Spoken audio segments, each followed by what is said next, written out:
We tryna get you old now, viral online. Truthful lies, say it loud, say it clear. Left the streets when you need you here. Quarters of vision, fit your focus, kids. Break generational suffering. Truthful lies, say it loud, say it clear. Left the streets when you need you here. Quarters of vision, future focus, kings. Break generational suffering. We don't profit off death. We don't clap for destruction. We here to build men. Not bury boys. Not bury boys.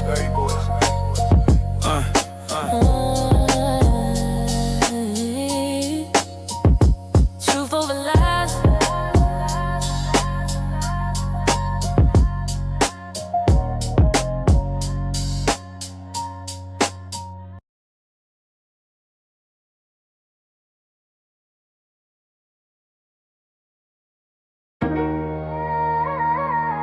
Another young life lost to street violence. Yeah. This ain't entertainment. This is an invention. If the truth hurt your feelings, it probably needed to be said. Yeah, truth over lies. We don't glorify pain. After the streets, tryna break them chains. Quarter zip mindset, grown man talk. Lead the YNs before they chalk line walk. Truth over lies, it's real, no cap.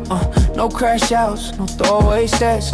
OG's back, put order in place. Say to you, after streets, after case, yeah. I seen talent die for Instagram stare. YNs chasing clout, no plan, no prayer. Street code outdated, nobody wins. Same block, same cycle, same pen. They selling dreams, but it's really a trap. Labels love bodies, they don't love blacks.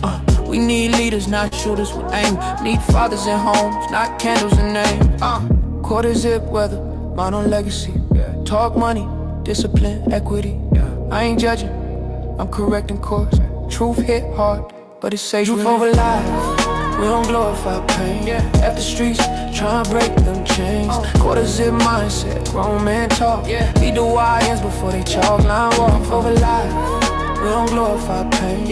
After streets, tryna break them chains. Quarter zip mindset, grown man talk. Lead the YNs before they chalk line walk. OG talk, pull a chair, sit down. Ain't no honor in a jailhouse gown. They told you drill was the way to shine. But the real killer's time and fine. They cheering when you crash out young.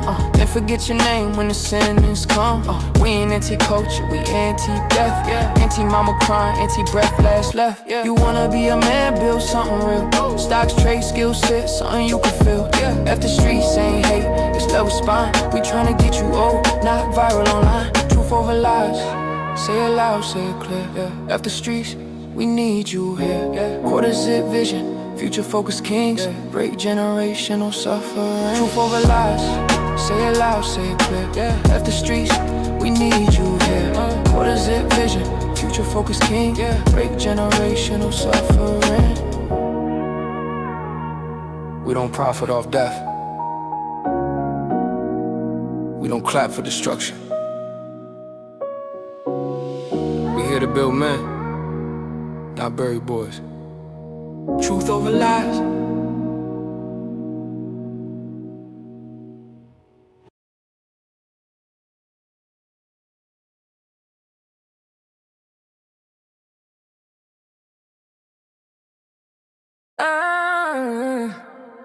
Truth over lies. Truth over lies. We see through the disguise. They keep us distracted while the world's on a fire. Truth over lies. Global gangs ain't playing. If we don't stay focused, we'll never get our land. They talk world peace while they loading the weapons. Same script, different villains, same global direction. US pointing fingers that is well on screen, but the real war invisible, messing with minds of the people we see. scene. They say pick a side, red or blue, while the money keep printing and the truth stay new. Black folks caught in the middle of a chessboard play. Entertainment distractions keep us arguing all day. They don't want unity, they want noise. They don't want leaders, they want angry boys. Scrolling, debating, beefing online. While rapper put action get better in the headline. Truth over lies. They selling fear on the news. If we don't see the pattern, we'll keep falling for the rules. Truth over lies. Same empire, new face, distracted people. Never win the race. They weaponize conflict, divide the globe. Sanction, invasion, money controls. But tell Black America to stay entertained, while generational path never got reclaimed. Reparations ain't charity, it's a debt. Stolen labor, stolen land, don't forget. They want us beefing over nonsense and cloud, while the real conversation never comes out. Peace ain't possible without truth involved. You can heal a wound you refuse to resolve, so we staying locked in, eyes wide open. No distractions, we decoding what's spoken. Focus, they want us blind, unfocused. We too young to be hopeless. No more smoke screens, no more circus shows. Truth over lies. They selling fear on the news. If we don't see the pattern, we keep falling for the rules. Same empire, new face, distracted people. Never win a race.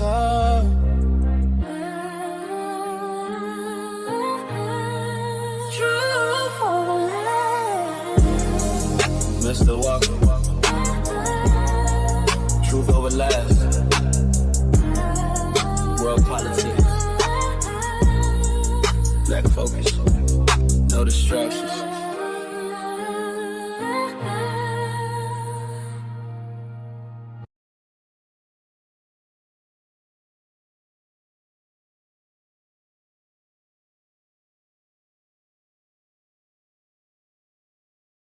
Another young life lost to street violence. Yeah, this ain't entertainment, this is intervention. If the truth hurts your feelings, it probably need to be said.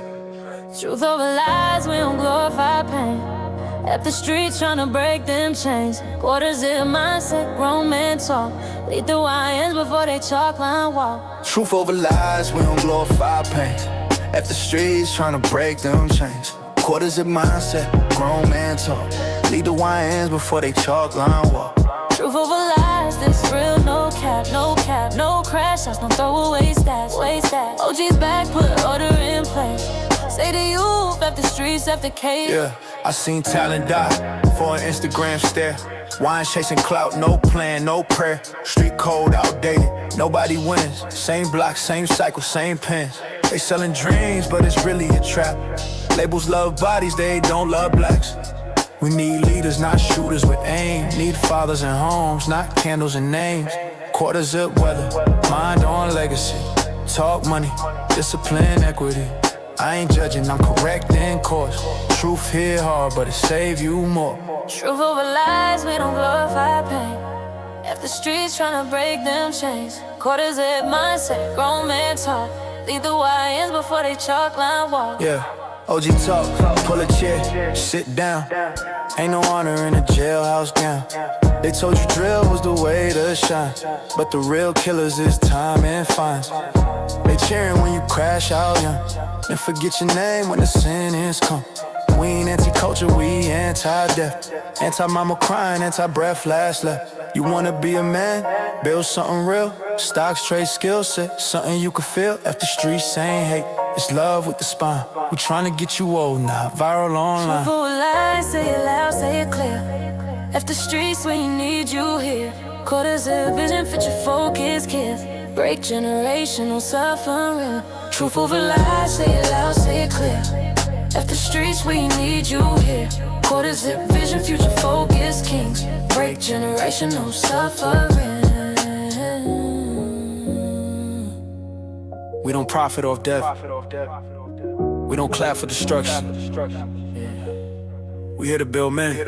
Not Berry Boys. Not Berry Boys.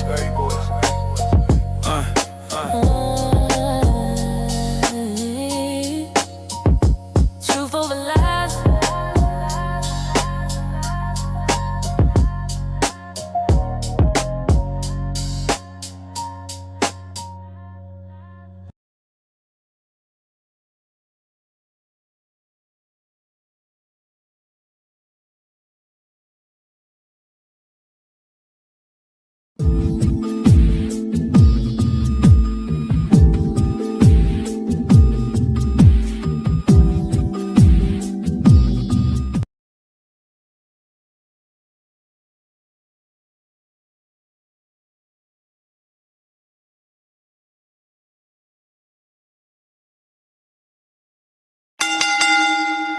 Let's get ready to rumble! Welcome. Live midweek Truth Over Lies Regal Rumble brought to you by Cart Before the Horse Productions. How you feeling tonight, Mr. Walker? Yes, sir. I am feeling freaking-tastic per usual. Good evening, ladies and gentlemen, El Nug Nugs and Le Bonquishas. Welcome to Cart Before the Horse, Truth Over Lies, in affiliation with the Bougie Negro Podcast, and also, as all you Negroes know, in association with Ain't No Fun Once the Rabbits Got the Gun Entertainment. What's going on with you this fine midweek rumble? Fuck is you talking about? I got beans and bologna. There we go. Shout out to Unc. Shout out to the midweek rumble.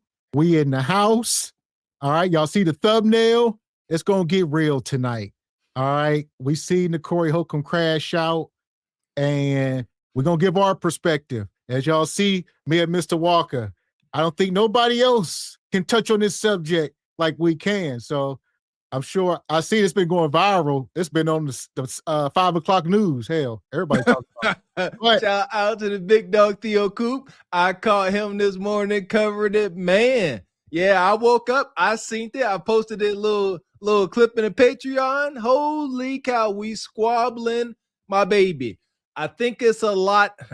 I know it's a lot to learn from this exchange. Yeah, typically I'm having a blind reaction, but I didn't see about all of this. Yeah, I got my notes and then analyzed. Lot to learn. Shout out to Corey.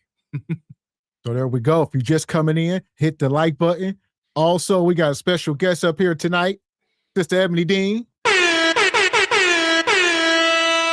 He had to come hold it down for the ladies. Yep. Hey guys, happy Wednesday. Happy Thanks for Wednesday, having me. sister. Appreciate you. Ebony, you like a regular up here. You always hanging out with us, man. We appreciate you.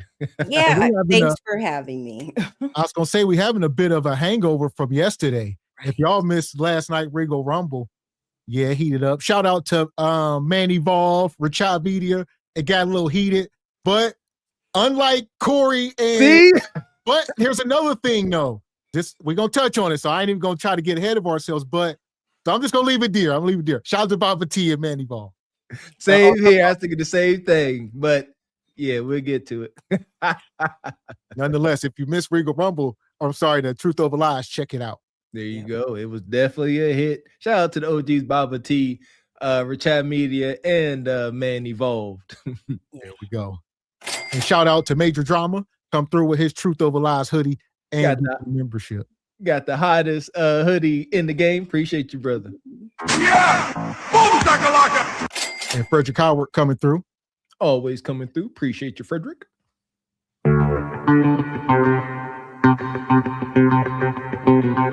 I see you two switching the names up again. Appreciate you. Yeah, I forget what her other screen name was. I know. But with this, I'm Anton That what say? Appreciate you, sister, with the 20 ball. She says, good evening, my favorite duo, Gavin X Mr. Walker. Have you guys seen the video of the pastor that went to Jamal Bryant's church to warn him? No, I didn't. To warn him. It's getting hot out here, man. 2026 ain't holding no punches. I'm here for it. The year of retribution, if you ask me. Yeah, we haven't, but be on the lookout. Like I said, we live every day this week. Today, we back tomorrow, SBC. We in the Patreon Friday, Regal Rumble Saturday. So if we're going to look into it, we more than likely will talk about it. There you go. Yeah, make sure y'all are up to date for a jam-packed weekend. And she also come through gifting a membership. Appreciate you, sister. Thank you. Yeah! Boom, shakalaka! So like I said, y'all see the thumbnail. We're going to start here. We're going to start with this Druski situation. We're going to break the ice before it get too heavy because it's going to get heavy tonight. Shout out to Drew. What Druski did? Druski funny as heck, man. He wonky. You know, I think he genuinely funny. He funny dude. So this is him. This is what the stir is about. Druski, I'm gonna just let it go. Y'all might have seen it. Ready for the revolution? All right, Druski. Where's the lies? Revolution! Is this? They do this in church for real, huh? Yes. Where are the lies? It's only funny because it's true. Yes, hilarious. He floating. It's all gimmicks and carny activity. And, Yeah, go ahead, Amy. I was going to say he came out looking like or thinking he's Chris Brown, coming out from the stage. But I've actually seen that at churches before. They do the most. So, yeah, very much theatrical for sure. I done been to many a church, grew up in the church. If I ever was at a service and you came out with a harness on, floating through the air, trying to convince me that you got some kind of witchcraft powers, I'm walking clean up. You muted me. Okay, so they are doing this in the church. I'm trying to pull a picture up because they were saying yes, he's actually mocking some dude. I don't know who this guy is. Y'all let us know. I think Kirk Franklin did it. He ain't a preacher, but close enough. I can't tell the difference. Gospel singer, preacher, what the heck is the difference? It's all about some daggone profit. This ain't off base. I don't know why they do it. How do they justify this at the church meeting? They sitting there and say, hey, we're gonna have this big sermon, and you're gonna be floating through the air, pastor. Look at this. Who is that? Who is the guy on the right that he's supposed to be imitating? Oh, I don't even know. I don't know who this is, but I know that's a Dior suit jacket that he has on. I know that. I know them some childbearing soy boy hips. So that's a real pastor on the right, I believe. So I guess that's what inspired his skit. Yes, he a real mega church affluent pastor out here with diamond chains on and Dior jackets and built like a Mario Goomba, blue head and big old head. Okay. Mike Ty. Okay. Shout out to Omega. Y'all be knowing everything. Yeah. 2 first names. But okay, so it's so many of these guys anymore. They popping up every day. It's more pastors are popping up like dating coaches and podcasters and stuff. It's all just, I'm a pastor. Hell, come on, ladies. Because it's like nothing, there's no rules anymore. It's non-denominational. So it's just, you ain't Baptist, you ain't Episcopalian, whatever the heck. It's just whatever. It's literally whatever.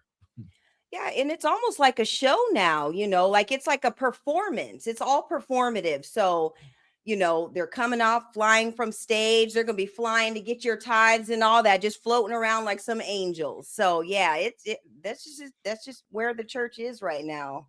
And it's wild. Speaking of flying, how long before they start having drones in the church?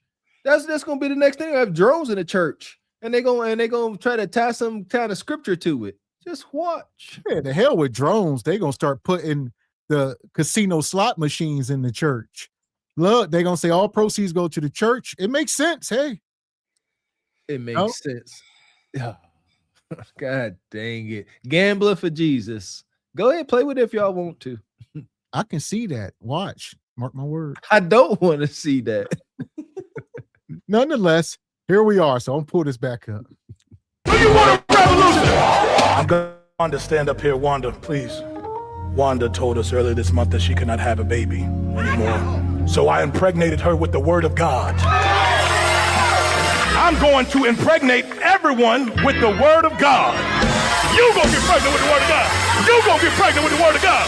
You gonna get pregnant with the word of God. Impregnate. I had somebody in the congregation ask why I'm wearing Christian Dior and Christian Talk to him. Because I'm a Christian and I walk in the blood of Jesus.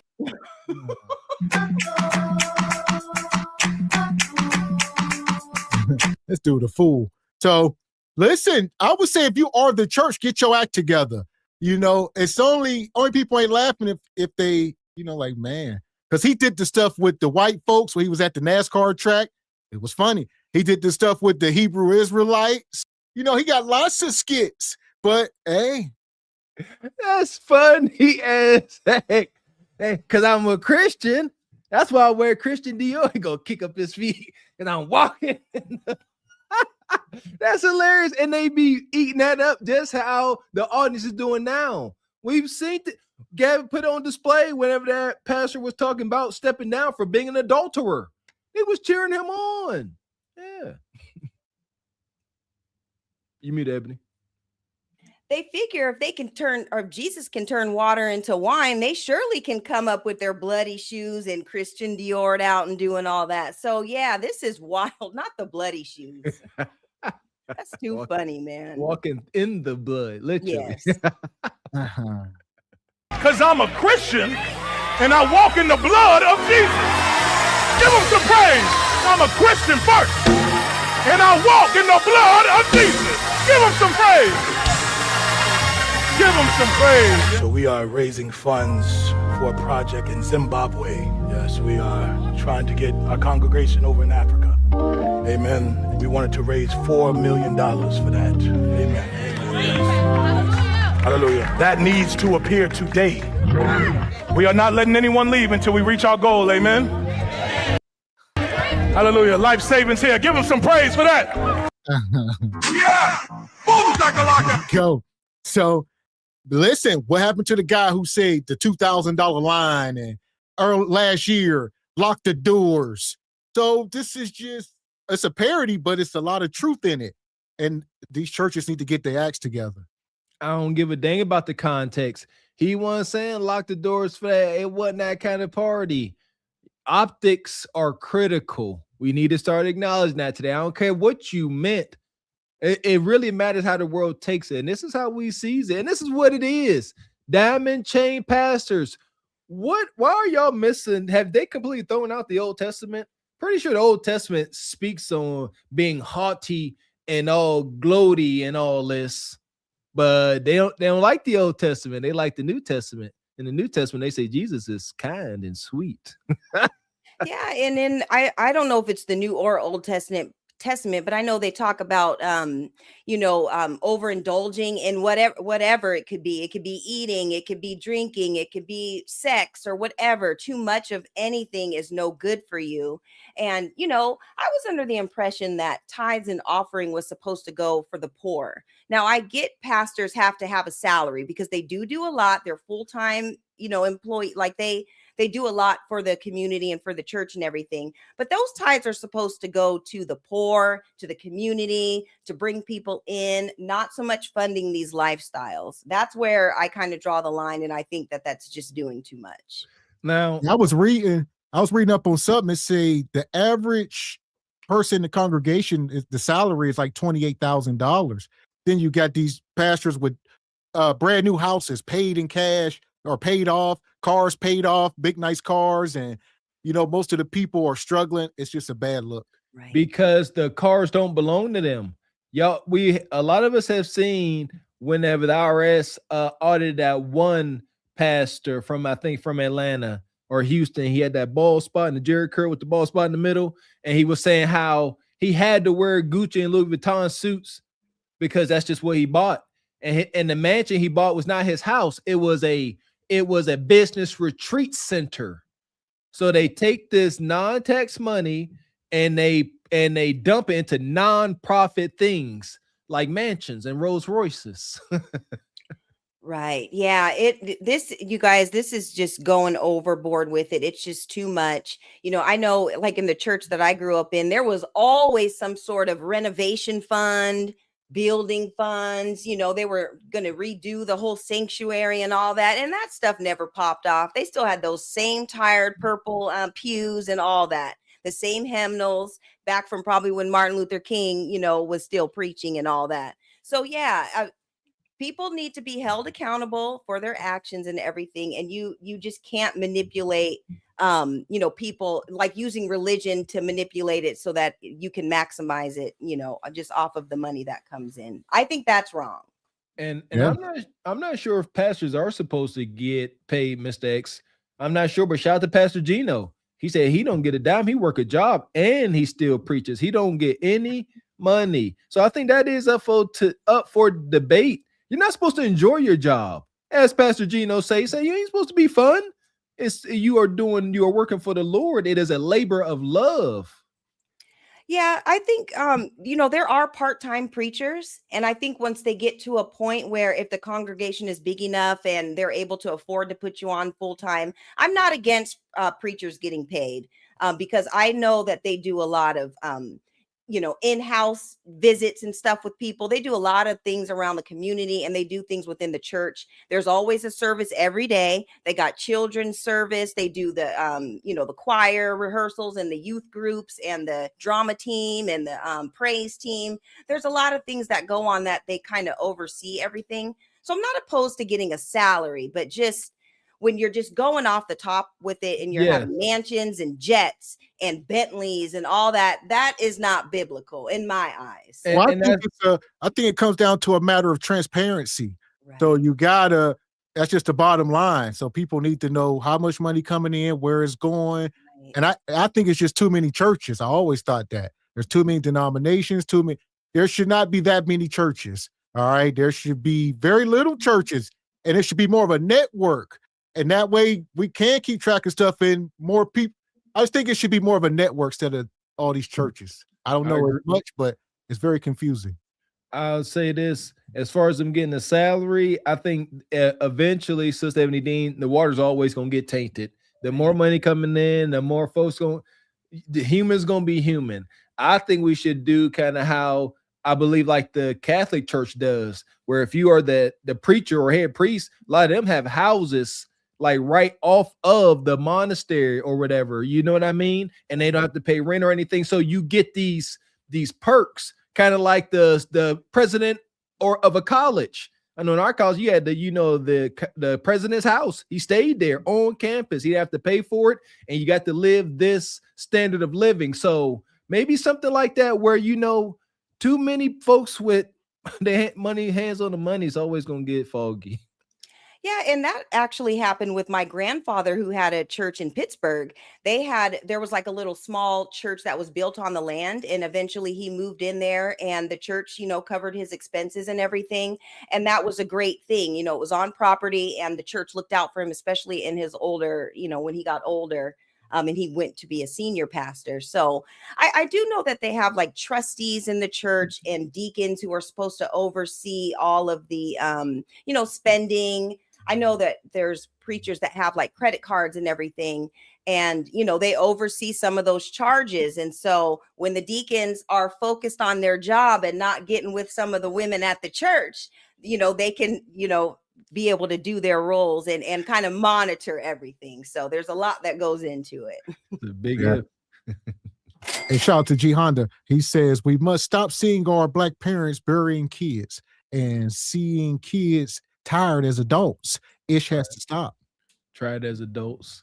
There you go. Yeah. Or try it. Okay, try it. Yeah. Here you G Honda. Shout out to the intro. And shout out to Don Jeter, became a channel member. The Jeter, how you doing, mother sucker? How you been? Appreciate you, brother. And sister, his lovely lady. She come back, says, "Oh, his lovely lady." Yeah. There we go. Appreciate you, his lovely lady. And Honeybee says, hey, y'all. Hey, here Made my weight goal of 130. Yay. There we go. Yeah, there we go. Yes, congrats, Honeybee. I love it. Yeah, shout out to Honeybee. When's she gonna make her debut up here? There you go. Seen in the Patreon. Come on up here, sister. Mm-hmm. And Yo is Eric TV says, no, that's funny. I'm still in that one. Shout out to Druski. Wild. And Music Town, Melly, he says he should have had one of his with his BBL model wife. Yep, up there cheering them on. Is he really married? Druski? No, I don't think no. No, Druski ain't married. No. Okay. And shout out to Ree Pink. Says been a member 17 months. Good Wednesday evening. Carpet for the Horse Truth Over Lies fam. Ree Pink, you better put that McDonald's down, Ree. And G Honda come back, been a member 1 month. Says salute fam. Had to duck out yesterday for errands. Don't nobody care. Be on time. G Honda, you was in and out. Yeah, that was And shout out to TJ. Says salute. TJ, how you doing, brother? So here we go. If you're just coming in, hit the like button. Giving his life savings up. Apostle Richie says, baby, can you help me? I said, can you help me? I said, can you help me? I'm gonna finish this word here, and I'm gonna do the Christian version. Don't worry about it. I'm gonna do the Christian version. I'm driving this Bentley Bentayga because I believe in Christ. Leap on your legs like a survivor. Can you leap on your legs till the money fall out your pockets?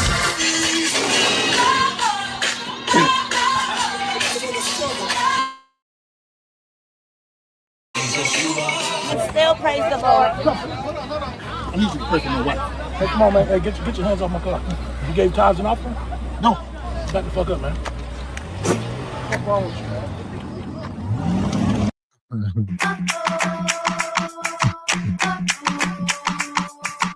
Papa said, I need something for my wife, tithes and offering.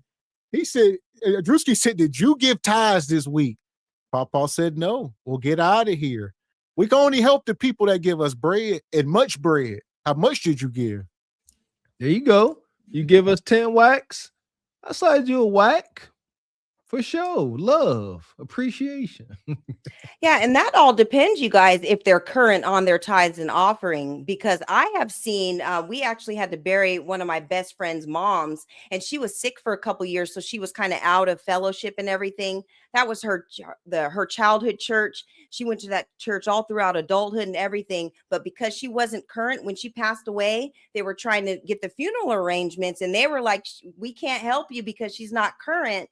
And on the flip side of that, my mom, who belonged to church when she passed away or whatever, they covered everything. So it all depends on the church and how your withstandings and the relationship that you have, because it can get real janky when it comes to that bread, when the time comes. So, yeah. Current is wild. Yeah, current.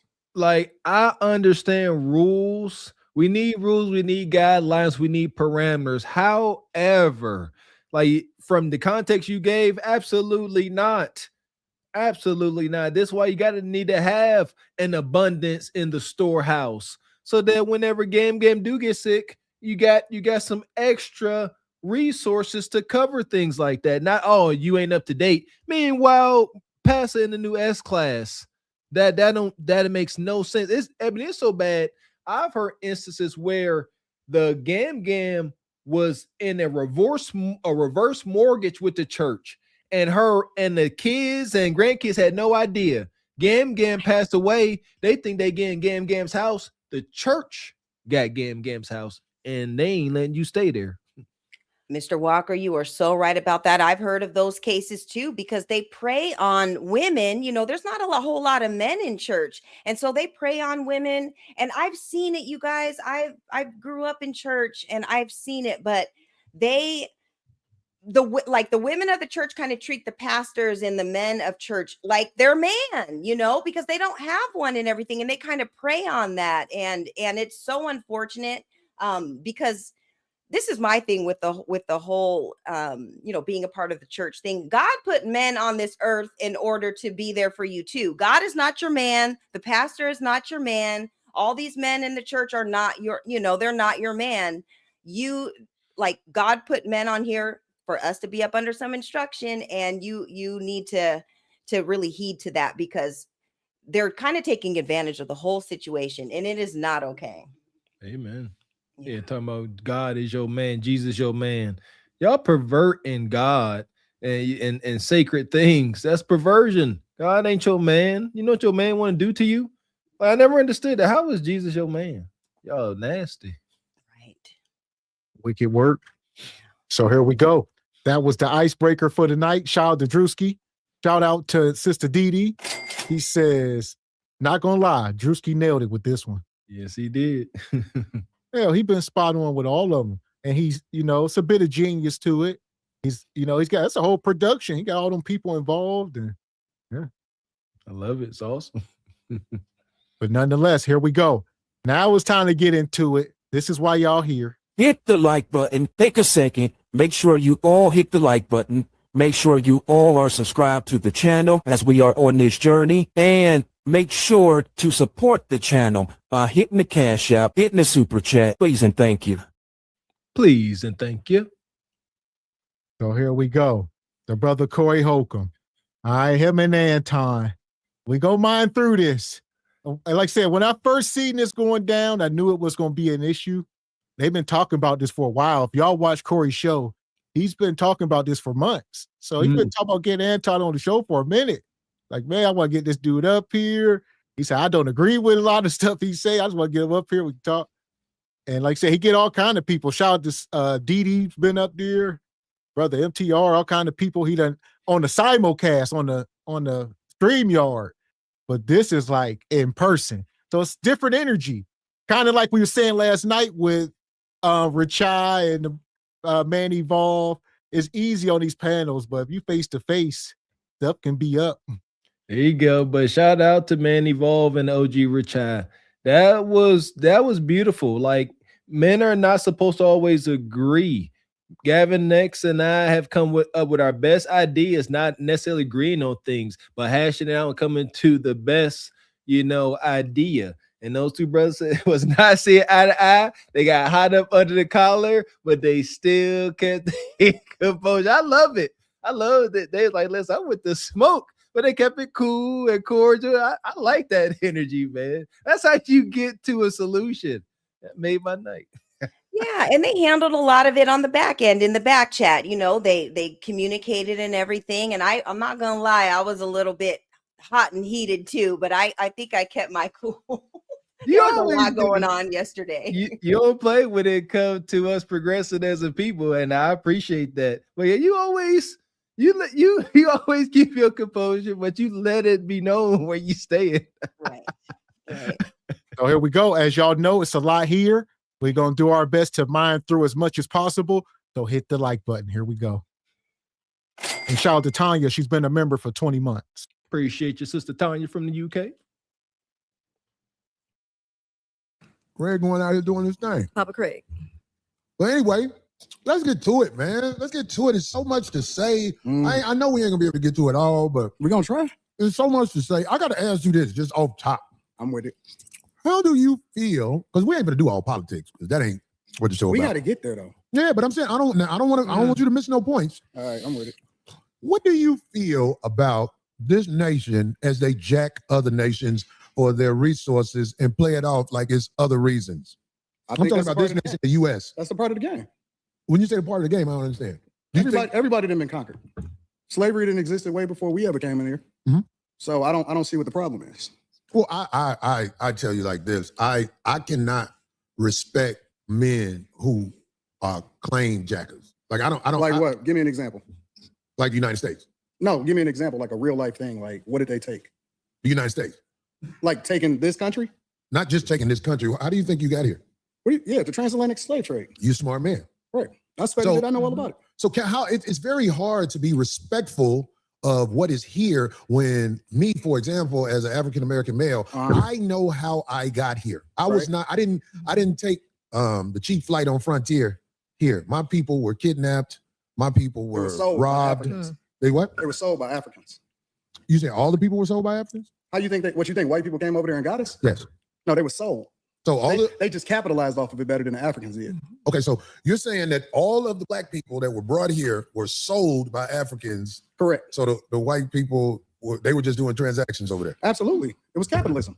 See, the thing about white people, you think that racism isn't. And here we go. So we got to slow it down. We're going to walk it down slow. It's a lot here. So Anton and Corey Holcomb, they could not be two opposite people, but, you know, they both do consider themselves alpha males. And it's like two bullies, if you will. It's like two bullies from different schools coming together on the same schoolyard. And here we are.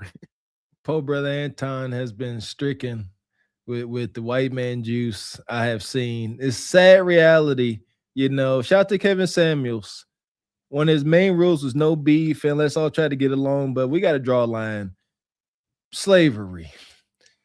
If we don't know, all we can do is assume. However, if we were engaging in slavery or they were over in Africa, it was not to the extent of this. There were tribes. You may get conquered, you may become an indentured servant, and that was a part of life, but you were never ever deemed less than a damn human. You got to, this not the same at all. In the daggone slightest. They treated you as a piece of paper. And like I said, if there was any of that going on in Africa, don't know, but we know what happened here. Even if it did happen, you don't take this stance. This is a terrible stance to take as a black man. It's terrible. Yeah, and this just goes to show you guys that you have to educate yourself outside of formal learning, outside of a school or whatever, because he's basically just regurgitating stuff that he learned in school. We were all taught what he is trying to teach, but we had to learn other ways, whether it's through our families or our self-education or, you know, just that hunger to learn and to know where we're from. However, some people did come from Africa and mixed in with the black people that were already here in America, and, you know, and with the Native Americans that were already in America. There's already evidence that we were here for thousands and thousands of years, even before the transatlantic slave trade happened and all that. So that is not true. That's why it's important to look into your history and your lineage. It was just physically impossible for all of the Africans and stuff. We're talking about millions of people, and you're talking about on ships. These voyages took months to do. And so from a time frame, we went from having like a couple 100,000 to millions and millions of black people in this country. There's no way that happened by just shipping them all in. It was physically impossible. And especially with the boats and everything, there was no way that can happen. I mean, Anton come up here, it's a lot of rage bait. So he got an agenda. So I was about to say, a lot of these discussions, you know, you can go deep, but when you halfway being trolled, how serious can you respond to some of this stuff? You know what I mean? So that's how I go about it. I was thinking the same thing, Mr. X. And to just be honest, I was writing off a lot of stuff that Anton was doing as rage bait. He just up here, but it's consistent, Mr. X. It's consistent. Well, you have to be. It's your brand. McDonald's got to be consistent when I'm selling French fries. We can't sell crinkle cuts or spiral fries. We sell, it's consistency. It's my brand. And as your brand is who you are. Egregious. Well, yeah. But like you said, when you're making that kind of money, whether you believe it or not, it's business at this point. You got to draw. Inherently in them. Racism is inherently in all of us. Black people is some of the most racist people I've ever seen in my entire life. We don't even like each other. So can I ask you a question? No, let's stay there. Okay. We don't even like each other. And so black people participate. Some of the first slavers in the United States of America was black people. That's the truth. So what I'm trying to understand is, was slavery in the United States before? Slavery existed thousands of years before we got here. Okay. Slavery was on every single continent in this world. That's a fact. Now, the thing that's a problem with it is that, and this is the problem that I have. What you niggas want? What do you mean when you say what you need? What do y'all want? Like, because y'all complaining about it, over and over again. And I'm trying to understand, what is it that y'all looking for? What is going to help y'all? A whole thing that has happened. Because I'm solutions oriented. And I'm tired of niggas that ain't never been through shit complaining about shit they ain't never been through. If you black in the United States, you've been through some shit. But I'm tired of niggas complaining about shit that they have never been through. You've been through some shit, but you ain't been through that. I don't understand. What are you saying? Because most of the niggas that's complaining about it ain't never even really seen real racism. These is new niggas. All of these internet niggas right here, these is new niggas. So are you saying black people in the United States, some of them have skipped over racism? Yes, definitively. Come on, man. Definitively. You have a greater chance of being killed by somebody that look like you than to ever interact with somebody that don't look like you and kill you.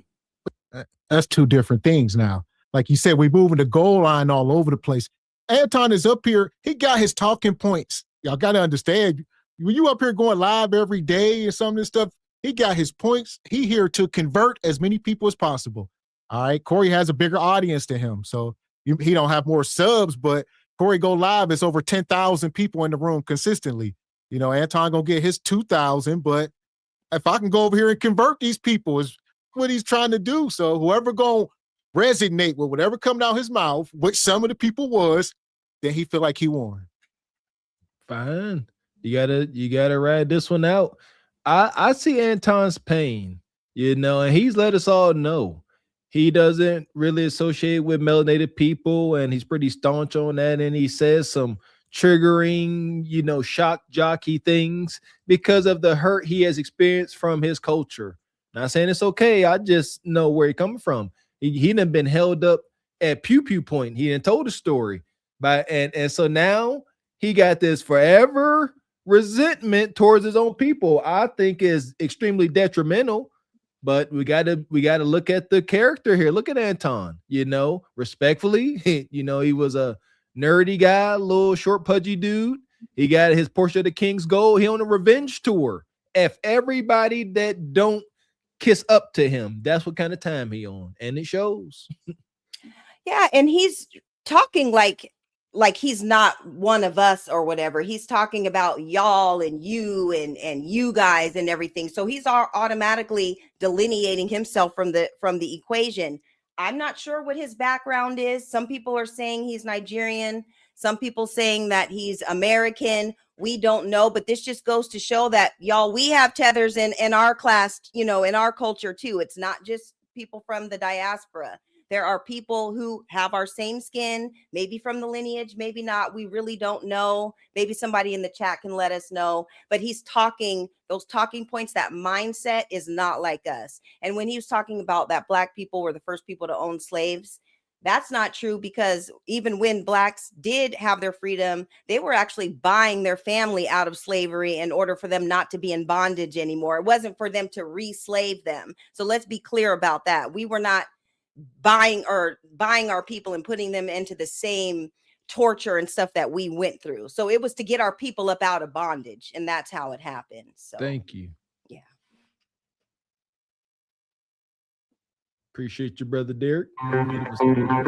Shout out to brother Derek with the 20 ball. He says, Anton with that typical feminine behavior, disrespectful, gambling on the man, not crashing out to protect his finances. He says, caring behavior for show. He says, didn't have much respect for him to begin with, but this sealed it. Derek, you hit the nail on the head. And when we get to that point, I'm going to reiterate on that. Yeah, I'm going to show you how insidious this ninja is. And shout out to Deep Thoughts. He says, Anton gets his knowledge from Fox TV. And come back, says, Anton is uninformed and confrontational to only blacks, not Fox, though. And shout out to Derek. He says, Massa got his hands way up on his opening. He says, puppetry at its most diabolical, self-hatred at its finest. I'm thinking about getting me a puppet. About to be a ventriloquist. Shout out to Eddie Murphy. And Project Leroy says, Antoine equals a ninja that's obviously Nigerian. Project Leroy is undefeated. So there you go. Like you said, I know he's been addressing it on his show. He said he FBA. He done tried to debunk it, but I don't know. Now with that attitude, like Ebony Dean said, like he completely dissociate himself with Well, I black think it's culture. a class thing. I think we're getting into class and money now. So there's a lot of rich black folks with this kind of mind state. You know, they are in a whole nother tax bracket. They don't even identify anymore. I cannot agree with that kind of behavior. No, and not at all. But I think, it's more of it's a class issue within our race. You know, this has always kind of been an issue. Go back, look at OJ. I'm not black, I'm OJ. So this has been going on a long time. But you know what? We see this time and time again. These people, like the men like this and people like this who are rich and have money and are wealthy, you know, black, and they try to disassociate themselves with us. They always get that Negro wake-up call, and they are always reminded what they really think of you. So it doesn't matter how much money you have or whatever. They are always going to look at you a certain way. And it's just only a matter of time before it happens to him, because we see it time and time again. OJ had the wake-up call. They all have that wake-up call. So it's coming, Anton. And don't come crawling back to us looking for us, you know, hey, nigga, you know, they're saying this and this. No, we don't. We're you've already delineated, and we're just kind of moving on from that. So don't come crawling back to us when they kick you out of the circle. That's a fact. Do you understand that it's made like that on purpose? The position, it's the system. The The system position against is- us. I got it. Okay, but the position you and your people are in, Who is my people? black people. Do you claim black people?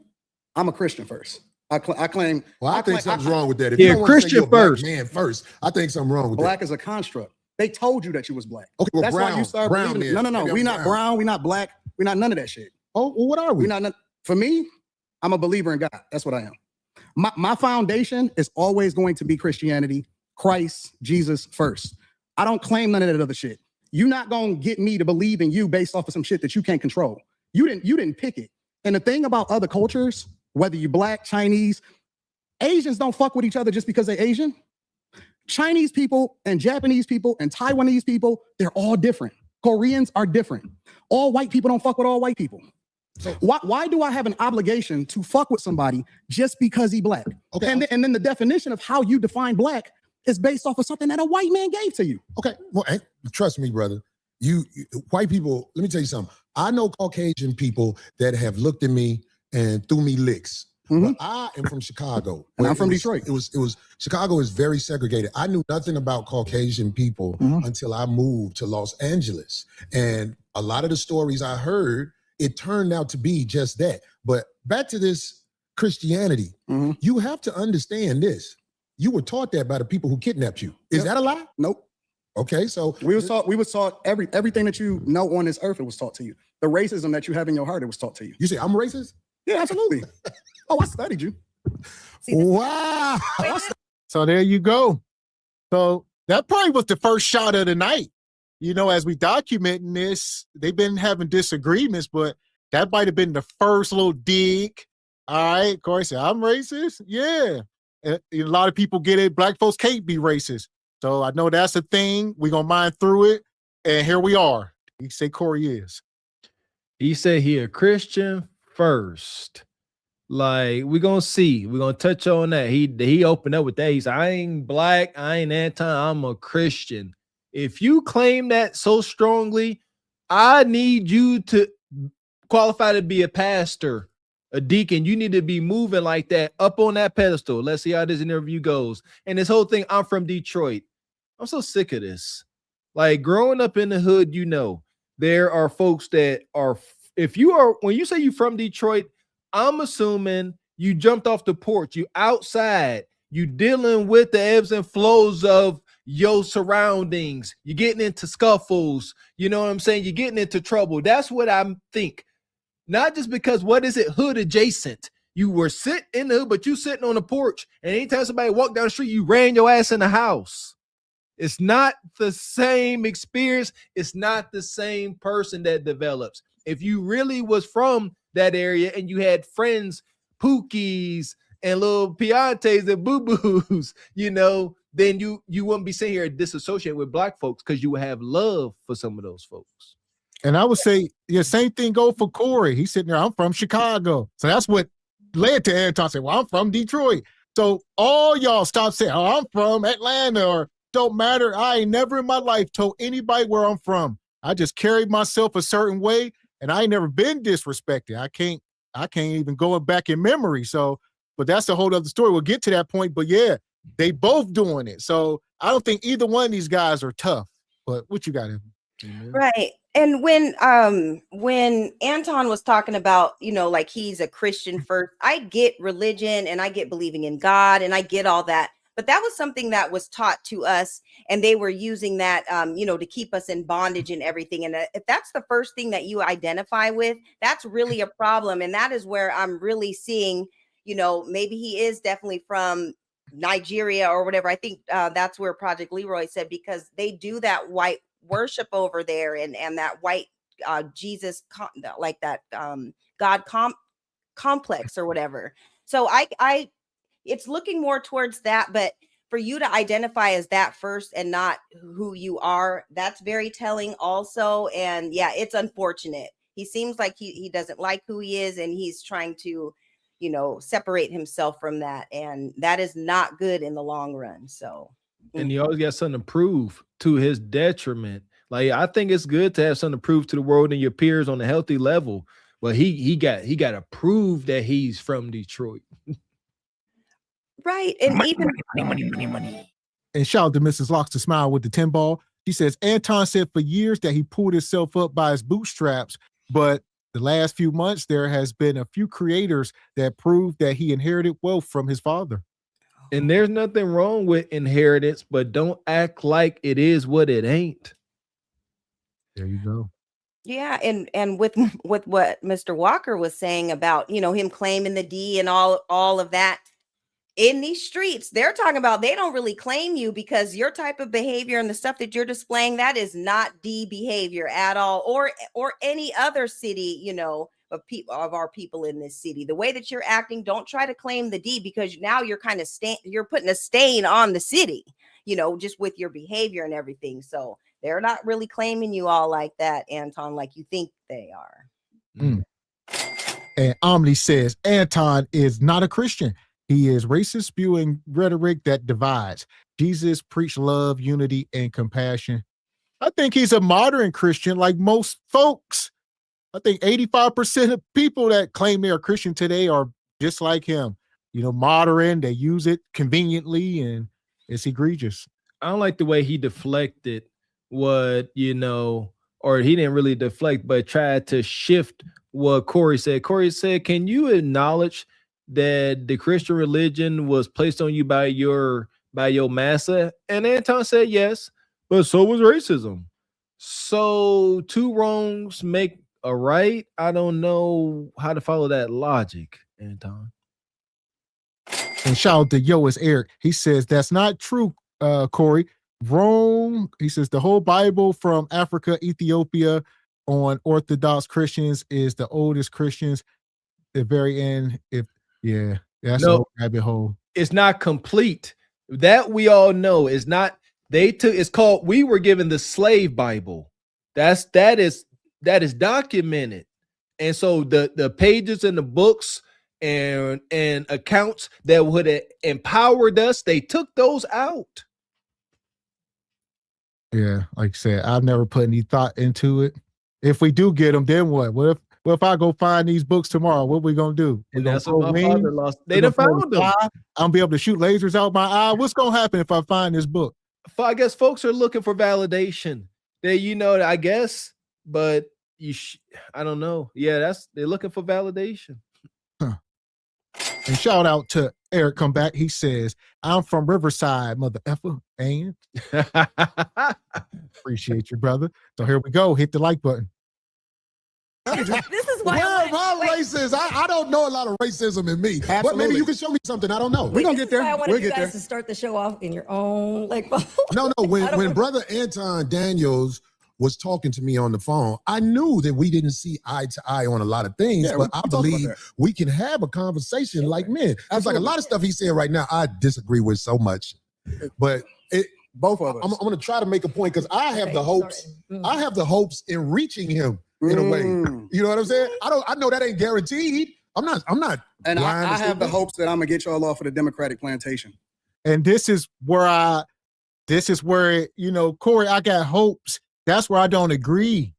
I've been saying that even when we used to do the Regal Rumble. You can't try to beat your head trying to convince somebody to see something your way.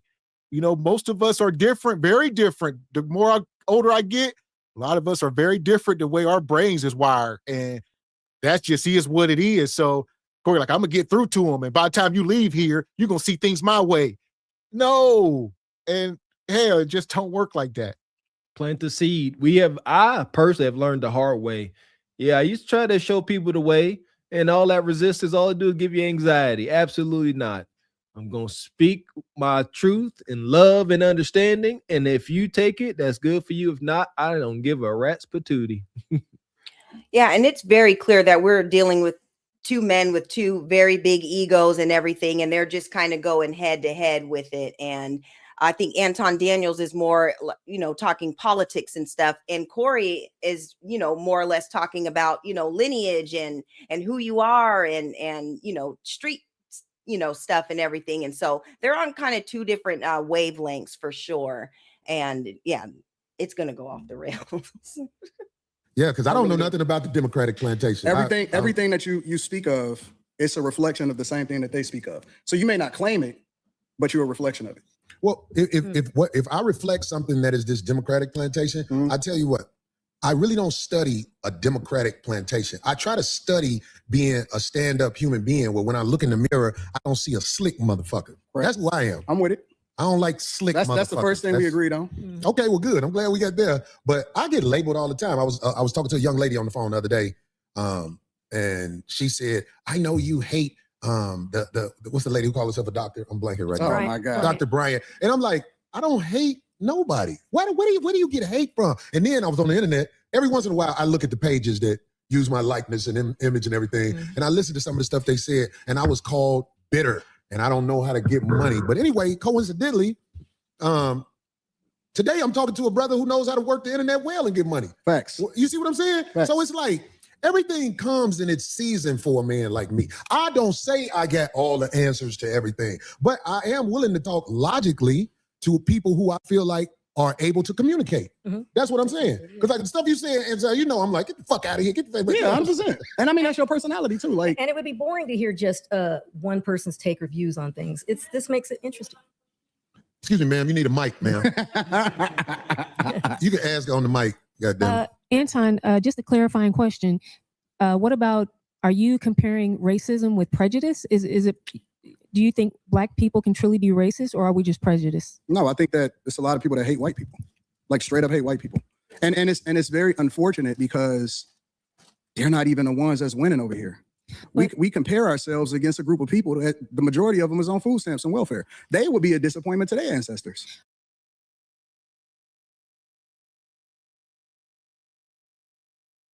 Okay, my bad. I was saying, I don't think the average Black person got any hatred for white folk. We don't even think about them.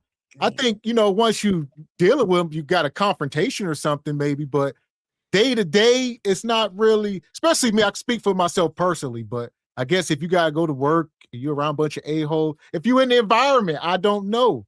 But I don't think about white folks at all. Yes, facts. Shout out to all of our white patriots. We appreciate y'all. But it's like talk about them oppressing me. Yes. Worry about the police. Listen, I'm going about my day. You can't stop me. I have had that number one. Thank you. Can't stop what I got going on. Amen to that, Mr. X. I have had too many experiences. I have had white law enforcement officers draw their weapon on me for no reason. And at the same time, I've had white men teach me about firearms and make sure I was armed to protect my family. So you treat people how they treat you. And we cannot be racist as a people. We don't have the ability to put anyone else at a social economic disadvantage. So if we don't like you, so the freak what? But if white men don't like us, there was many consequences to that. We could be bigots, rest in peace to my grandma. But, she definitely tried to instill some bigotry in us because maybe what she experienced. But I choose not to carry on the hate. I'm going to always acknowledge my people's struggle. I acknowledge it with everything that I do. but I'm not about to, like Mr. X said, I'm not about to sit here and wallow in that. That gives them power over you. I had said this before to somebody. Do not give them that energy of hatred. Hating someone is like taking poison and waiting for them to get sick. I don't know who the author unknown, but don't do it. Yeah, and I think as a whole, as a culture and stuff, we're very inviting, we're very welcoming, and we are very nice. And when we do have to interact with white people and everything, we have great experiences and some not so great experiences, and it is what it is. I think for the most part, we generally aren't really, like Gavin X said, we're not really thinking about them, and we just are just trying to do our own thing and just kind of live our own life. And that is okay to do too. Like, we're cool with just kind of being in our own lane. But I think with Anton, I think that his problem is that he doesn't like Black people, and he's trying to put that onto us when he's the one who has those sentiments. We actually don't have any hatred towards white people, even though we would have a great reason to, because of all the oppression and everything. And I think there's a difference between white people and there's a difference between white supremacists, and there's two different things. We love white people, and white supremacists, that's something that we're working on, and that's something that we're trying to do away with, at the end of the day. So I think it's more of his problem that he has with his own people. So there we go. And shout out to Brother Travis. He says, I'm from Detroit. Anton is not outside at all. At all. And Eric says, that's why I go by the Ethiopian Bible. It's the full Bible. There you go. And Deep Thoughts says, God created all descendants of Abraham with dignity. He says, being racially shamed is mocking God's intentions for humankind. You can dig it. I like it. Okay. And Divine Photo says, the older we get, the more we are set in our ways.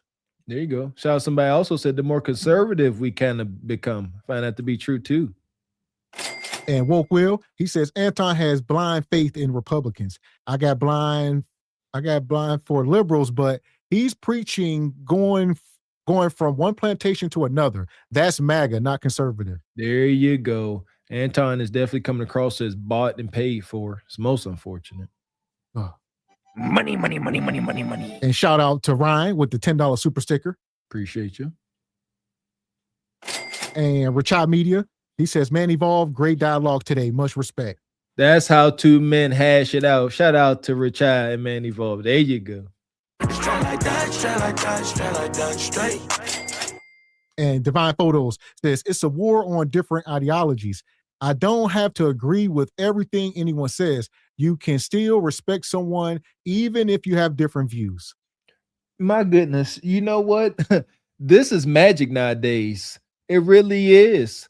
Like, you can, today, most folks cannot disagree on one thing and still be cool. That's weird as heck, man. Well, it's a thin line between disagreeing and disrespecting. We done been over that a few times over here. We done had it out, folks in the chat. It's a thin line. There's nothing wrong with disagreeing, but once your disagree crosses over to disrespect, you done cross the gun line. Truth. Money. And shout out to Brother Derek with the 10 ball. Says, Corey is by no means perfect. He says some problematic things, but what Anton has shown, just like Stephen A. Smith, is money is their God. He says they will sell you out in a heartbeat. I like Corey because he admits his weird ways, his shortcomings. We all got to respect that. But Anton comes across as flawless and faultless, and that is problematic. Yes. And Postman, been a member 1 month, says, glad to catch this pop-up rumble. Salute, Canes. Appreciate your Postman. Appreciate that, brother. And Brother Derek come back. He says, racism is a system. He says, bias and bigotry are different, are feelings. Racism keeps a people as a whole down. Bias and bigotry doesn't. He says, doesn't have the widespread effect. Yeah. Bingo. So yeah, we can be bigots. You can, but for what? But we can't be racist. So here we go. Y'all know we far from done. We gonna mine through this. Hit the like button. Right, but isn't true racism a system that controls access to, Well, that's the argument, right? The argument is we can't make sure white people don't get access to certain schools and programs and things like that. The main way that they need to be empowered to be racist, to be quite honest. See, that's what I was going to say. That's the argument that black people make, is that you can't be racist if you can't actually have an impact on another group of people. So it's supposedly systemic. It's false. Really? I just seen a guy that used to be the president of the United States of America that wanted to become the president of the United States of America for the second time, almost get everything taken away from me. Literally. And he was basically being taken down by black people. Kamala Harris, Letitia James, who was the, in New York, Fani Willis, down in Georgia.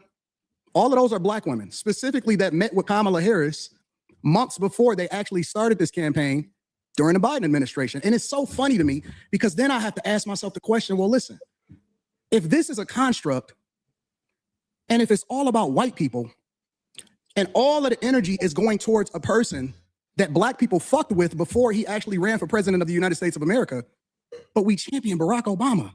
Not me. No. Take yourself out of it. We're talking about the culture.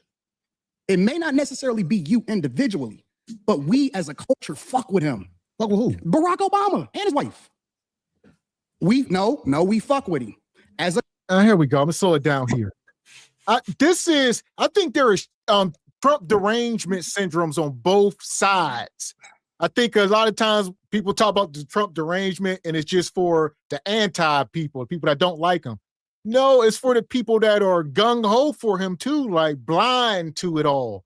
So it's like, I think virtually 90% of the people in the country got a version of Trump derangement syndrome. It just depends on which side you're on. And then, the folks like me and Mr. Walker who don't, we sit back and like, this is wild. Y'all put too much energy into humans, too much faith into flawed humans, either too much faith or too much hatred. I refuse, man. Do y'all not be reading these inspirational quotes that help guide us through these emotions and things? I'm not about to sit here and hate you. That is taken away from me. Is that so hard to grasp or no? Yeah, and the thing with Barack and Kamala and all these politicians and stuff like that, that is saying that we didn't rock with them for a reason, because it's more than just skin color. It's the mindset. We were all bigging up Barack at first. We elected him and everything, and we thought he was going to do great things for our people. He didn't do anything for black people when he was in office. Kamala was the vice president for years. She didn't do anything for black people, and so we weren't rocking with her when she was trying to become president. It's all about a mindset, and if you don't have that mindset, we are not rocking with you. We are no longer just going along with you because you have our same complexion or whatever. But the more Anton talks, I think that he's right. I think he did come over from Africa and was the ones that sold us over, because that's how he's acting, like he is talking like he is not one of us or anything. So he was up in Amina Castle shipping other people over. Those were his people. So yeah, we're seeing it just unfold right before our eyes, because look how he's talking. This is crazy. I believe that he got that spirit. He do, and that's why I say I ain't never get on no boat. I know my spirit. You can't get me on no boat.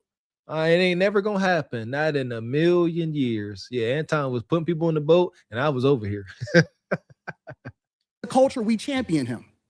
We absolutely do, and he didn't give y'all shit except for gay marriage. You know I know that. That's why I ain't arguing with you on this point. Absolutely, I vote. Are you independent? What do you? I'm a Republican. You didn't know that? I'm a straight up, up and down Republican. And matter of fact, people need to really understand their history, because Republicans were the party of black people. It's the original party of black people. They were the party that actually freed the slaves. Lincoln was a straight up Republican. When you're talking about emancipation, when you're talking about 1865, when you're talking about what we stood for, conservative means that we're Christians. It means that we don't fuck with that gay shit. I'm telling you what it stands for. You don't fuck with the backdoor shit? I don't either. That's what it's saying. What it means to be a Republican is this, because a lot of people like to say, because this is backdoor your Republicans. And we were taught by our parents. We were taught by our parents that we vote Democrat no matter what, right? Regardless of what they stand for, regardless of the agendas that they push, regardless of how much nonsense that we see in our communities, regardless of how many Democrats actually destroyed our cities from Chicago to Detroit, all across the board. We were taught to vote that no matter what. You vote Democrat no matter what. I agree. But this is the difference between the parties on a very fundamental level, not complicated at all. Really? You finna say there's a difference between the parties? This is the difference. I can't wait to hear this. No. You may say that it's the same type of public politicians that take advantage of the taxpayers and take advantage of the people. The difference in the parties historically is Republicans want less government so you can do what the fuck you want to do. And Democrats want more control, so they want to control what your money is, where your tax dollars go, and what you can do with your money. Okay, so I'm gonna tell you this. That's the fundamental difference. I'm gonna tell you this. And you don't have to believe me, but I'm just telling you. I'm listening. The people in charge are not Democrats or Republicans. I understand that. Kamala Harris is allowed to do whatever she's done. We get that. Well, here's the deal. Like Anton said, you're allowed to be whatever you want. If you want to vote your interests, go ahead. But, you know, some stuff you should keep in your pocket. Just like the religion. Like, I believe if unless you are a politician or unless you are a preacher or something, you should not be up here, oh, I'm a Christian or I'm a Republican. I mean, like, just keep it in your pocket because you are, you know, you start to say, like, we are good and we do no wrong, you know, and that's just like, you got to miss me with that. Knowing our unique history, I don't think melanated folks should claim any side. Like, at least not proud like this. I would never say I'm a freaking Republican. For what? They don't claim you, so why claim them? I will say I have more conservative views. I agree with some conservative views. I agree with some liberal views. I don't think it pays to be staunch and immovable on any side, but also don't be all wavering. Yeah, and we talk because I was gonna say I'll let you go, Ebony, but I thought it was a point in time where whatever you did in that booth, you left it in the booth and you didn't really publicize it, but here we are. right. And you know, even with the whole politics and everything, we're voting for policies now. We're not really tripping on whose side it is, Democrats or the Republican. It's all about your policies and what you are doing for our people. So he can bring up how Lincoln was, I believe he was a Republican or whatever, and how they freed the slaves. No, we freed ourselves. Amen. And we fought in the war because they were losing the war and they needed us to come and step up and win the war. So it had nothing to do with policies. They were getting their asses kicked and they needed us to save this country like we have for all the other wars in this country and in this world. So they can stop with all that. It had nothing to do with politics. It had to do with our spirit and how we came and saved America like we do every time. So there it is. His accounts were, correct. Shout out to what's name in the chat. The Democratic Party spawned, the White Hood terrorist group. They're Democrats. They were where they were. Now most of them, I'm sure, side as Republicans, but they did start off Democratic. It's hazy. That's why I say I'm not about to put energy into any of it. It's all wicked. Yes. And shout out to Deep Thoughts. He says, humiliation is really a godly quality, keeps us accountable. That's why I respect Corey. Anton is far from humble. Well said, Deep Thoughts. Well said, OG. And he done said it himself, Anton, like Peach McIntyre. Anton got that Peach McIntyre spirit. They were spawned from the same spirit. And they ain't humble and they gotta brag and they ain't like you ninjas. And they gonna talk, and we gonna talk about Peach tomorrow. Make sure y'all pull up because there's something wild going on. But that's it though. They can't be humiliated. Proudly not humble, proud about it. And shout out to Eric. He says, funny part, Bible scripture is happening in front of our eyes and we're too distracted. Ooh, talk about it, Eric. Okay. Yeah! Boom, shakalaka! And shout out to Mr. Chuck Beasy became a member. Appreciate you, brother Chuck. Appreciate that. And Divine Photo says, growing up, we were told never talk about religion or politics. Now with the internet age, all hands on deck. Some things the public don't have to know. That's all. Folks got to pull it out. They got to start the conversations. And there you go. And like you say, Anton, I guess he fancies himself political. He's on Fox News and all this. So I don't know. I don't know what Corey was thinking about bringing him up here and trying to have this discussion. I definitely don't think Corey was the guy that should be, respectfully. Corey's a comedian and he do his thing, but he's a little bit out of his depth. And that's what we, and emotion's going to take over. There we go. Stand by. Because Anton got his talking points. If he ain't got nothing else, this is what he do. Mm-hmm. This new president, he's allowed to do whatever he is willing to do, or they allow him to do. Everything is allowed. There are people in charge of this nation that flat out run shit. And if ain't nobody got the power to uproot them, then we're going to keep having people paying a whole bunch of money for houses and a fire hydrant don't work in front of it, but they'll charge you for the fire hydrant in front of your house. But we got a less than 20% voter turnout rate in the local elections. Well, you understand voting don't work, right? It does work. How? It does, but you just missed it. I heard everything you said. I can't wait till you tell me how voting makes a difference in this country. We have a less than 20% voter turnout rate in local. Ain't nobody going for the sucker shit no more. We got to go. You're missing it. You got to uproot the people in power before a real difference happens. Voting is for suckers. It's not. People that don't vote are ignorant as fuck. Well, I guess I'm ignorant because I would never participate in no people sucker that shit. don't vote. I'm gonna show up and vote like a sucker. And not only is it ignorant. We had Republican presidents. We had Democratic presidents. We in the same joint. I'm talking about locally. You talking about national. I don't give a fuck if it's local. It matters. If you vote, that means you in line. No, if you vote first, See, that's what we saying. And it's getting to the point now where neither one of them, they ain't listening to each other. Because even if Anton say 5 wrong things, then he try to make an actual point, Corey ain't trying to listen. So, I do respect the local, the mayors and all the people running this stuff, but yeah, I'm with the same boat with the whole presidential thing. It's hard for me to get on board with that. But yeah, like Anton said, he's trying to get granular. Call it ignorance. We've said this. We are political atheists. Anton up here trying to trigger. Corey said he don't vote. And Corey said you're ignorant. That. Now we're starting to throwing a little bit of doo-doo. You know what I'm saying? It's starting to build up. But the thing is not to get triggered. You see, I don't vote. I don't take offense to that. He pretty much saying I'm stupid, ignorant too. I can live with that criticism. I can live with it. Yeah, and to his own argument or whatever, I personally believe that it's ignorant for you to continue to vote and to do all this stuff when you're not getting anything for your group or for your people. And it's just a repetitive cycle. It's like we're just in a rat race or whatever. So we need to be talking about things for our people and things that we want that's tangible. And if they're not offering that, no, we're not going to vote, because there is no incentive to if there's nothing that's going to be set aside for us. So I don't think that it's ignorant. It's actually smart, and it actually worked. And that's how we threw the last election. So. And shout out to Classy. Says, I like them both, but Anton played chess with Corey and Corey fell for it. He says, but this will be his highest view show of 2026. Yeah, it's looking that way. You know what? The chess, yeah, he a little bit. We're gonna break it down. So here we go. Yeah, we mining through it. So far, we seeing how it's building up. It ain't going well. So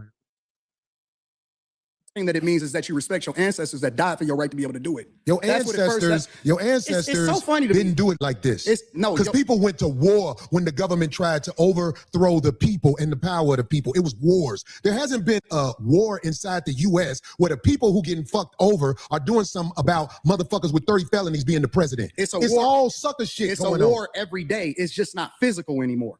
Well, that's the problem. We need physical wars. It's not. Until motherfuckers ready to jump it off, it's not. We're going to always be talking. But see, real gladiators don't talk. Real gladiators make it happen. And the gladiators, I ain't going to lie, we are under control right now. We haven't rose up and did what needs to be done. Who are you under control by? It ain't. You under control by the people who will motherfucking blow this motherfucker up.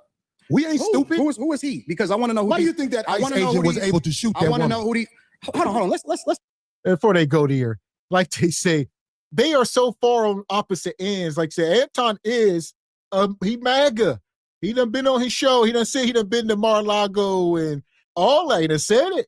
So he done told y'all where he stand, and Corey sitting up here, and he on the other end. Oh, this ninja got 30 felonies. How y'all let him be? He on that far other end of it. And here we are. Ain't gonna be no common ground at all. Yeah, they had way too many questions, not enough answers.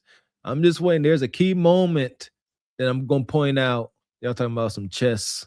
Now I'm gonna show y'all it's some insidious dark psychology going on. Stand by. Yeah, and Anton bringing up that our ancestors died for us to vote. No, they died for us to have freedom. They died for us to have tangibles. They died for us, to be able to reap all of the benefits from the work that they put in. They died for us to not be R-worded on the plantation and took advantage of and tortured and abused and everything. That's what they fought for, not for us to go into some booth and be able to vote. They wanted us to get something for that vote and for us to be free and and to continue that for generations. So it's not just about voting, Anton. It's more than that. It's way deeper than that. Here we go. Yeah! Boom, be real. Fuck that woman. Well, that's what you would say to somebody you don't know or whatever. No. I'm on the streets. I've been pulled over by the police. Who ain't on the streets? Or the ICE agents or whatever. You in LA. I'm in Detroit. I'm in the blackest city in the United States of America. I can move anywhere I want to go. I choose to stay in the core of my city, and I choose to participate in my neighborhood. I choose to tithe to the streets. I choose to put kids through college. I choose to interact and truly use my tax dollars and whatever it is and give jobs. I employ over 50 people. I put my money in my community with my people. So I choose to engage. So when we talking about being in the streets, that don't count to me. I don't. Well, that's what should count. I don't hear that because shit. out there in the streets where the people live that you helping, they could get pulled over and shot by a cop, and an investigation will be said. But here's the truth: we know, I believe you know this already. When the cops shoot you, ain't nothing you can do about it. Oh my God, this is so crazy. Do you think that's wrong? What I said? This is so insane. Is that what I said? I said when the cops shoot you, ain't nothing you can do about it. Is that a lie? This is so insane. But you didn't answer it. I'm gonna answer your question. Okay, I'm gonna answer your question. It depends on the circumstance. And the interesting thing about it is this: the majority of the people, because you like to use a blanket statement. That's like me saying all black people are stupid. Well, have you said all white people stupid? No, I'm talking about cops. You should say that one time. I'm talking about because cops. It's easy to say all black people are stupid as an example. Say something about the white people. No. You're not. I don't think you got people all the time. Oh, well, I didn't hear you. Can you tell me? I talk about liberal white women literally being the biggest enemy of the United States of America. That's the thing I say every single day. Caucasian female, the biggest enemy. Literally, white liberal women are the worst thing that ever happened to this country. What about their men? But we gonna get there because you keep trying to get me to qualify it by participating and joining in on the core. No, I think you're doing what's easy. No. I'm doing what's real. I think you don't want to go against them because if you go against them, it'll be some video of you going against them. And there you go. So once again, y'all, Corey, he want Anton to be on his side. All right. It ain't got nothing to do with the white liberal women. I want you to be on this side. Come over here, brother. Be against all of them. T-Money, I don't want you rocking with none of them. Go against them too. And he ain't going to do it. So I'll just... He didn't pick the side. What's worse, for a person that's picked a side, or just folks that's just drifting like me? Because I don't give a damn about either side. At least he picked a side, but now you got to stand on it. You big MAGA? Hey, rock with the MAGA. You muted. This is just exactly what we're talking about. Whether he is FBA or non-FBA, whatever it is, it's the mindset. And if you can sit up on your show and talk about black people day in and day out, and then you don't talk about white people or some of the janky stuff that they do or that they contribute, to kind of the degradation of us in this society or whatever, that's a problem. And that's what we have a problem with, because you can't just be one-sided with it. Talk about it all. And Corey is calling him out on that. And that is something that I noticed on Anton's show. That's why I stopped watching him, because it's like, okay, we can talk about us all day, but you don't want to say not one bad thing. And I'm using the example that Corey gave about the white men or whatever. I guess he's talked about white women or whatever, but Corey's getting to the root of it. You're not speaking on one, and there's a reason why. And this is why it's not about your skin complexion. It's a mindset, you guys, and it's just all on display right now. And I would say at the very least, try to be solution based, try to come up with something. It's not just to, say I'm rich, y'all broke. And, if you don't get a certain tax bracket, then, it's a lot. But same thing with Corey, though, because I think they are both egregious at this point. Like I rock with Corey. I listen to his stuff, but because Corey's up here now as if He's the work at the black card office. He down there with Jay Prince and them at the black card office. And Corey done said some egregious stuff himself. So it must, you know what I'm saying? So it's like, it's a lot of hypocrisy going on. There you go. And that's why it wound up the way it did. See that? The dots always connect. They up here F around, and they both almost found out. Man, we got some super chats. Appreciate you, Mr. Wilson. How you doing, OG? So Happy New Year's, SBC Nation. Can someone ask Mr. Daniels about Matthew chapter 19, verse 23, 1 John chapter 4, verse 20, Psalms chapter 101, verse 7, and you know I have more. We bet you do. Appreciate you, Mr. Wilson. All right. Appreciate you, Mike Tyler, coming through. Says Corey's very emotionally triggered, like a melanated woman. We're going to talk about the triggering. I got theory. Appreciate you, brother Odd Job. Says Corey is a commentator. Anton is a lower debater. This clash was not going to work. Corey's not used to pushback in real time. They both want to one up one another. And that's a good perspective, Odd Job. Like you said, some people are. Corey's a commentator. You know what I mean? Anton specializes in that debate stage. So, you know, it's rough once you're getting real analytical. You could talk about stuff on the surface, but, you know, like I said, when people got a lot of hours behind, they do this every day. Corey's a comedian. He on the road telling jokes. Anton up here every day studying this stuff. So he's prepared. There you go. Shout out to the Ghost Watchers watching on the vertical. Hit the like button. We got over 800 people watching. Hit the like button. Appreciate you. Rome says to the 30 felony thing. Y'all really think them Dems haven't broken any laws? Both sides are on the no-no list. Yeah. Shout out to that list. Appreciate you. Classy perspective. Says to heck with Corey. He barely speak about black mayors who screw people over in his city. Like Corey Wonk, wild dude. Appreciate you, brother John. Says Ebony Dean is a beautiful woman and she's spoken for. Appreciate you, John. So here we go. It's starting to heat up. Hit the like button. Giving folks fits. Them. And when I say them, I'm talking about your boss. I don't have a boss. We say that. But here's the truth. I don't have a boss. It's a reason you go after black males or black people quicker than you will go after white males. What are white males responsible for in this country as the downfall I'm an of equal it? accountability smoke giver. I talk about everybody. I'm just saying, I ain't heard you talk about white men since you've been up here. You ain't been listening. You ain't been listening. I've been listening to you. No, you haven't. I hear you don't taking have, you don't have the capacity to be able to listen because you're too busy. No. You got me wrong. You're too busy. My capacity that you just criticized, that's an opinion. Here's the fact. Have you seen something about Caucasian males and how they destroy this nation? Well, what did I miss?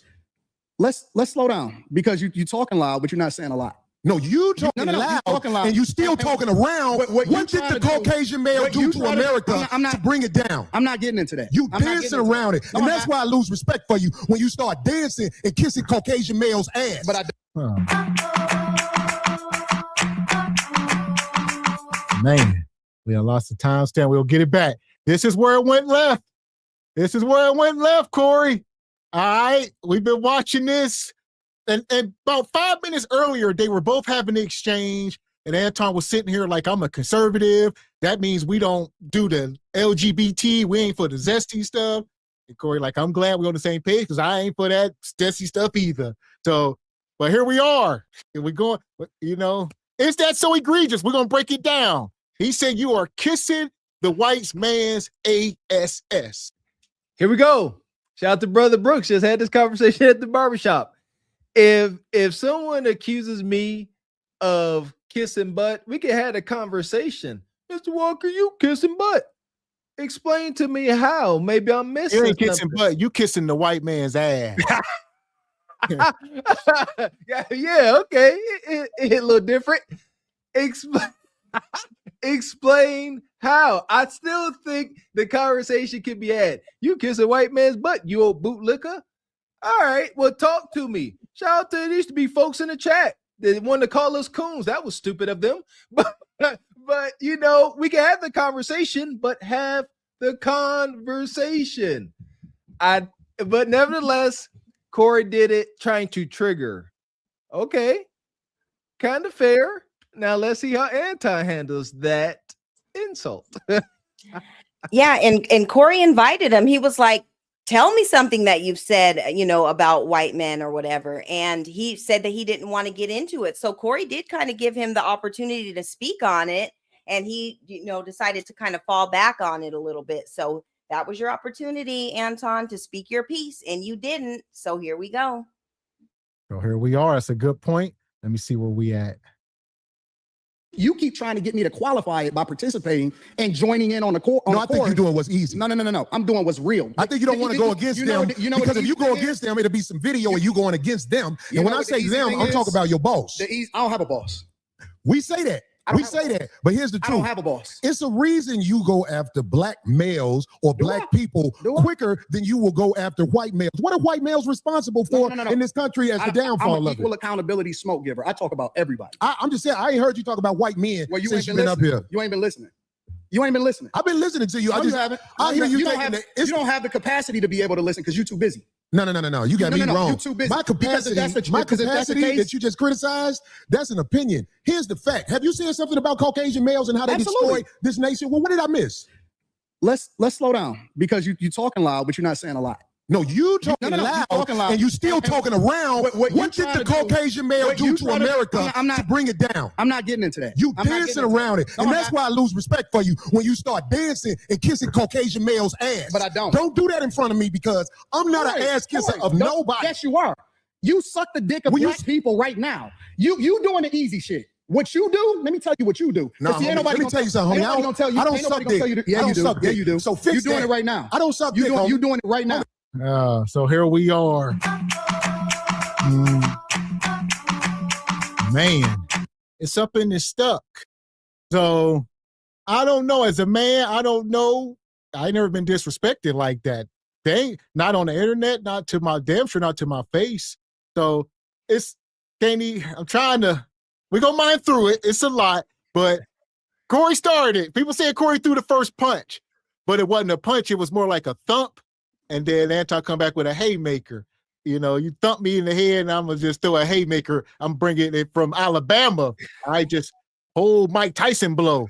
And here we are. I'm thinking more with my more refined adult fatherly brain. Like I said, you call me a white man butt kisser.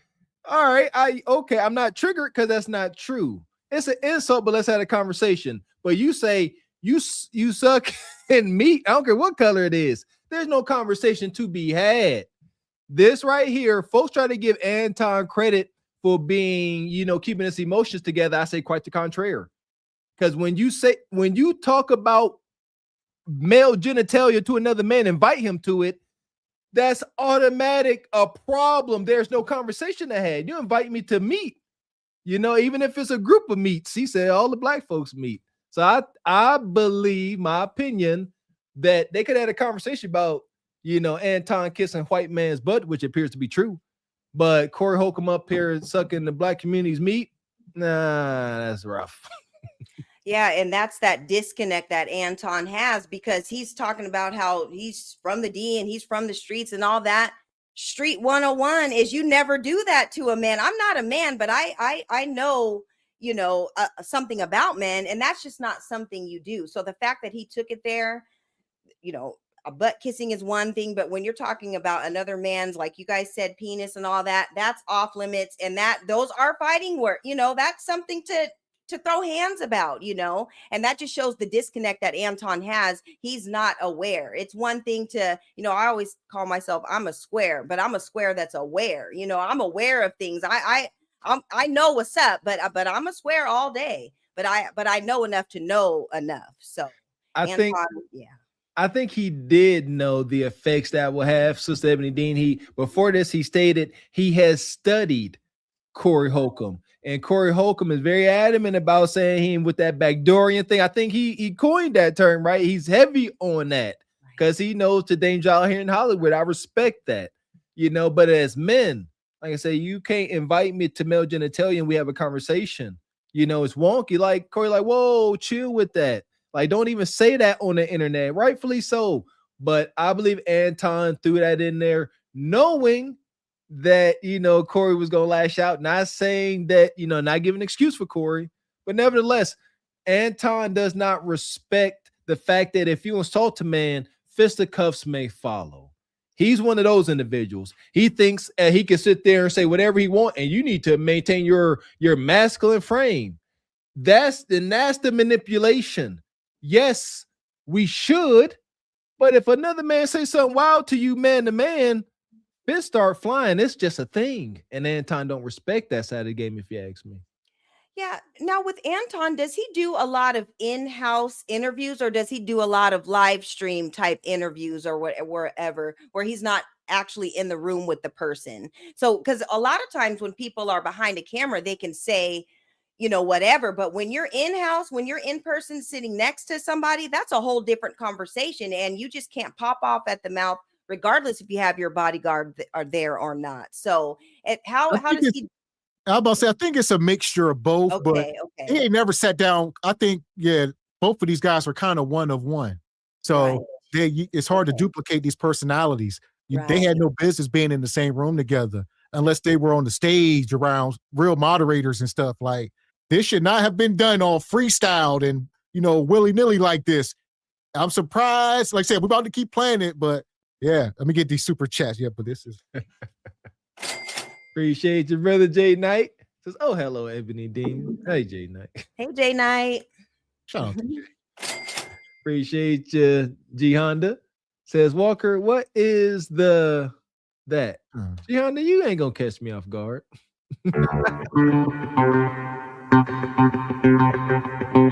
Appreciate you, Betty Sama. Always coming through with the big gifts, gifting 10 Truth Over Lies memberships. We appreciate you. Appreciate that, brother. This Bentley that I park in the church is not just for me. It's for the church. It's for us. Can we drive it? No. God wouldn't want that in Jesus' name. Amen, Pastor. Amen. This Bentley that I park in the church is not just for me. It's for the church. It's for us. It's for us. Appreciate you, brother Eric. Says, Ebony Dean, you have a lovely smile. Thank you.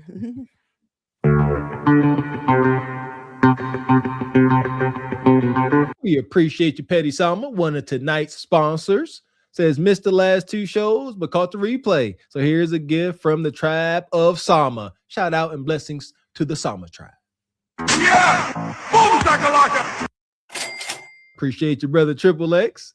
Says, nope. Anton started with the capacity comment. Yes, you ain't got the capacity to hear me. Wicked work, insulting. Well, here we are. We put the question in both comments, so we're watching it come through. It's over on the Truth Over Lies channel. We says, who started the fight? Anton or Corey? 77% says Corey on that channel. Then on the Cart Before the Horse, we are simulcasting. Shout out to y'all. We done have about 1,100 people in here. Y'all in and out. And on the other channel, Cart Before the Horse, we say who started it. It's 50-50. Okay. And that's more people on that channel. So it's more voters on that channel, I believe. See, let me try to be like as critical and fair as possible. I don't like Anton, so I kind of got a bias now. We got to be able to acknowledge these things. I don't like him at this point. So, but Corey, did he start it? He's a comedian. Like, you know what I mean? Kind of, but not really. Well, I would say early in the interview, one of the first things that caught mine, I think Anton called him a racist. And I believe I was timestamped. I said that was one of the first insults tonight. Well, he said, Corey, you racist. And Corey said, how? So that was kind of once the ball got rolling at that point. Yeah. But nonetheless. Appreciate you, brother Eric. Says Corey kind of started. That's what I said, kind of, but he was kind of funny and telling some truth. Well, there we go. Maybe he should have stayed there. If you are the funny guy, crack jokes on them. It may not been your position to try to go down these political rabbit holes with somebody who is savvy with their talking points and can easily trigger you. All right, whether he's right or wrong, he's gonna spew the stuff, and you ain't gonna like it. He gonna spew it ad nauseum. I mean, it's gonna be a stream of consciousness. So, yeah, maybe you should have told jokes on him or something. I don't know. You had to, because Corey ain't really coming up here with any facts nor data. Like, he just not. It is quite emotional, But like I say, he a comedian. I don't expect nothing else from Corey, for real. Appreciate you, brother Jay Knight. Says Ric Flair versus Dusty Rhodes. Man.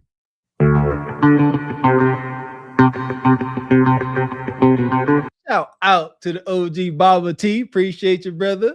Says good evening, my beautiful family. Needed a panel discussion on this. We here, Baba T.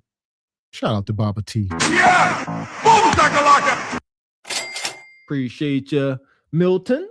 Says, I think Corey didn't get mad when Anton said he sucking black folks' meat. It's when Corey said he don't suck me, and Anton said, yes, you do. Then that's when it was a problem. Fair. And fair. I think at that point, as men, yeah, there should have been some course corrected. Emotions was high. Corey said, you kissing white man's ass. You doing this. Anton said, nah, you the one sucking black folks' meat. And Corey stopped. He even looked over at his friends. Corey stopped for me. He looked over at his boys, and then he looked at Anton, and he had to process it. It took about 3 seconds. He was sitting there. He said, I don't do, and at that point, like you said, if you see he was agitated, like you said, a lot of ego on the line. Huge egos, folks. Y'all must understand. So Anton at that point went about to say, you know what? I apologize. I didn't mean to say you did that. Whatever. You could have switched it up. I don't know. But, that's what Corey was looking for. That's what I'm trying to say. That's why when he said, yes, you do, that wasn't what he was trying to hear. Yeah, there you go. And I don't know why some guys act like that. You got something to prove. Like, I don't know. I wouldn't have been so easily triggered. Shout out to sports. Like, I truly believe once you prove yourself to yourself, I grew up most of my young adult life battling 350-pound dudes. I've proven myself. Like, you can say what you want, ball you up, but I won't. See that? The fact that I can, I don't have to. It's a beautiful balance. Yeah, and some people just really don't play when it comes to stuff like this. And so I think that's when it was really up, when he, like Gavin said, when he waited that 3.5 seconds or whatever, and things were not corrected. I think that's when, he was like, oh, okay, we're really going to go there now because you didn't clean it up. I gave you a little second to clean it up. Some people don't play when it comes to stuff like this, and you need to be able to read the room. I understand Anton is book smart and, and all that stuff, but you kind of need to be sharp on all four corners and not just book smart. You need to be able to read rooms, be in the room with anybody, and be able to talk and be able to communicate and be able to know where people are coming from in all areas of life, not just in the books. Appreciate your project, Leroy. Says, pay attention to whose voice gets high pitched. Roger that. Appreciate your hustles, philosopher. Says, Anton Daniels is a self-serving, pompous, holier than art Sambo. Ooh. He lost us when he failed to cover the Bushmeat Festival, Ebony Fest, Bushmeat. Yo, Wilder. Appreciate you, Nice. Says, greetings, Ebony. Brothers, glad y'all covering this. For sure. You know it. Appreciate you, Travis Golston. Says, Anton trying to provoke Corey to ruin his bigger brand. So here we go. I'm going to take it back a second. Let's see what we got. Appreciate you, brother Eric, coming through.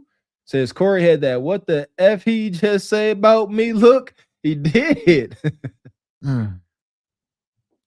No. You got me wrong. You're too busy. My capacity that you just criticized, that's an opinion. Here's the fact. Have you seen something about Caucasian males and how they destroy this nation? Well, what did I miss? Let's slow down because you're talking loud, but you're not saying a lot. No, you talking loud, and you still talking around. What did the Caucasian male do to America to bring it down? I'm not getting into that. You dancing around it, and that's why I lose respect for you when you start dancing and kissing Caucasian males' ass. But I don't. Don't do that in front of me because I'm not an ass kisser of nobody. Yes, you are. You suck. And I just want to stop it real quick, Anton. But Corey, another thing. Corey started the show off, if y'all remember. He said, I'm going to ask some questions, and we ain't about to do all this political stuff. But yet, you done let him bait you into this political rabbit hole. Like, Corey's supposed to y'all got questions. You got a whole sheet of paper in front of you. You had questions. The show was supposed to be scripted. This was supposed to be the end of the show, maybe a couple hours in, but here we are, 20 minutes in, and it's up because you got baited into it. There you go. Yeah, he said he didn't want to get into political stuff, said Corey, and then Anton followed up, said, oh, we got to get there. Yeah, Anton had an agenda. I truly believe Anton is one of these more clever individuals. And he knows. He said, you know what? Corey don't know much about politics. He wasn't about to come up here and go toe-to-toe with Corey's questions and let Corey control this. He said, nope. He pulled it just early and said, I'm going to talk about what I want to talk about. Yeah, I think they both came up with two different agendas, and they were actually exposing each other at the same time, because Corey is exposing, his thoughts and sentiments about the lineage and his, his beliefs and everything. And then Anton was exposing him for, politics and stuff. So two different agendas, and they're both exposing each other. So. Down. I'm not getting into that. You dancing around it. And that's why I lose respect for you when you start dancing and kissing Caucasian males' ass. But I don't. Don't do that in front of me, because I'm not an ass kisser of nobody. Yes, you are.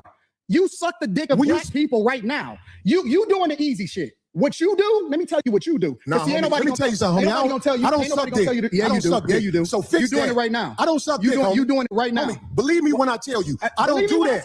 I don't do that. Listen. So don't come at me with no dick sucking shit. I'm gonna give you the same energy you give me. Let's switch seats. I'm with it. Homie, I don't do no dick sucking shit. I'm a motherfucking man. I don't do no dick sucking shit. I don't give a fuck about nothing. Well, I tell you what, watch that dick sucking shit, because that'll go bad. Call it what you want. I don't do no dick sucking, homie. You say a lot of. Man, this is coming off like WWF. Just let's get ready to rumble. Corey, you doing too much. If you was gonna swing, you should have swung. This is too. It's coming off like it's staged. For all y'all be in the chat half the time talking about stuff is trolling and AI and people fake. It comes off stage, but it's not. If you watch these two guys' channels, you know this ain't fake. It's just they ain't street guys. So they are performers themselves. Like you said, I don't come up here and beat my chest, none of that, and never will. I ain't trying to, but they ain't. They are not street guys. So even if they come up here and talk tough or whatever, you might, whatever, they got a beard, I don't know, but every black man ain't just tough guy. It's not. It's just true. At this age, I can thank God for my experience in the hood, because you know how folks move. Like this just ain't it. Big growing up, we grew up ignorant. I was ignorant, crash out. Too many words. My trigger word was calling me the B word. And it's, somebody didn't very, very seldomly happen. And when it did happen, it was a catastrophe. But somebody saw you a B word. And ain't no yelling. I don't yell. I would say, prove it. Yeah, what they say, you see a B, slap a B. Come on, prove it. And it never could be proven. But all this talking, absolutely for nothing. It looks weird. I'm not getting up and sitting in the chair in front of you. Like I said, it becomes, and Corey thinking at this point, that's why he had a cause to pause. Like you say, he had to think, and he needed to do his homework, because this is Anton's agenda. He done said it before. Like, if you don't watch him, he done talked about how he antagonizes people at, NBA games. He said he got the courtside seats, and he said he will antagonize the players. And they do be acting like they ready to jump on them, and he wants them to. He said he's going to sue them. This is stuff he say on his show, like, yeah, I'll be antagonizing, and DeMarcus Cousins tried to run up on me, and yeah, I wanted him to swing because I was going to sue the hell out of him. This is what, he was going to own this studio. And then I'll leave it there for now, but that's part of it as to why he know, like, Corey ain't going to do nothing. Corey got stuff to lose. I don't respect that amongst men. I don't respect men crossing the line and then acting as if fisticuffs can't be a result. It's not wise. is detrimental. How the freak ever is the way of men. I don't know what to say about that. Right. And you guys, this is the true definition of a Regal Rumble because they're about to go at it. I knew when he pushed Darlene to the side, it was like a little flash, a little lightning with her little yellow outfit on. He pushed her to the side. I knew something was about to go down. And, you know, these are gentlemen, you know, they're both older, whatever. Y'all are men and egos are flying high and everything. And so, of course, there are people in the studio. There's probably this can't happen. This can't happen. By no means. Right. Stand up on the man. Right. Yeah, So that. This can't happen. Look, like I said, this seems very performative. Even their faces, it's like giving 90s WWF, man. I don't know. That look on Anton's face right there. Listen to me, hear me well, man. Anton want to do something so bad. Two things. He ain't about that life, and if you ain't never fought, you can't fight. I'm tired of y'all, man. I have to tell folks that if you ain't never tussled, you can't. I don't care what you'd have been doing in the mirror. If you ain't never caught a fist to your jaw and fought, you ain't no fighter. But this here, and there you go. He's claiming in his response he does fight. He said he got 2 or 3 older brothers. He grew up fighting, you know. So that's why I say it's easy to talk afterwards. Both of them. It's way too much talking. I don't come from the school of talk. This kind of stuff used to piss me off back in the day. Like, I'll move people out the way. I'll fight for you, man. You ain't about to keep talking. Like, move, somebody do something. Let's get ignorant. I'm trying to tell you, man, the meanest Mike Tyson uppercut gonna be wild. See, Anton, that's what I mean. Right now, Corey is not in the best position. That's what I'm saying right now. Anton is. That uppercut is undefeated where Anton is. Hadouken. Yeah, but Mr. Walker, look how he's clenching his fist like he's Arthur, that little cartoon character. And then he's got his little his little initials labeled. Everything's all clean cut and everything. Anton, you are not about that life. And yeah, he did have an opportunity to do something, but he's holding on for dear life to that mic. And yeah, but I put my money on Corey. I don't know about y'all. Yeah, same here because I'm sensing more ruggedness in Corey. All right. Here's the deal. Corey's an old man. So, and he claimed he got a broke wrist. Like, Corey, he stressed it like damn near every show. He'd be up there, he fell off a bike or something. He always talk about how his wrist broke and he ain't trying to get in no fights. So that he always talking about that. Like, man, I ain't trying to punch nobody and mess my hand up. And he talked about it after this. Later in the show, he brought it up. He said, I should have tried it out. I should have tried my wrist out on. But it's too late. So, but like I was saying, Corey damn near 60. Corey's damn near 60. Corey damn near 60. Let's put this in perspective. Corey is 60 years old and Anton is 43. So those are the stats. So he damn near, he damn near paw. So he moved like a younger guy, but he damn near 60.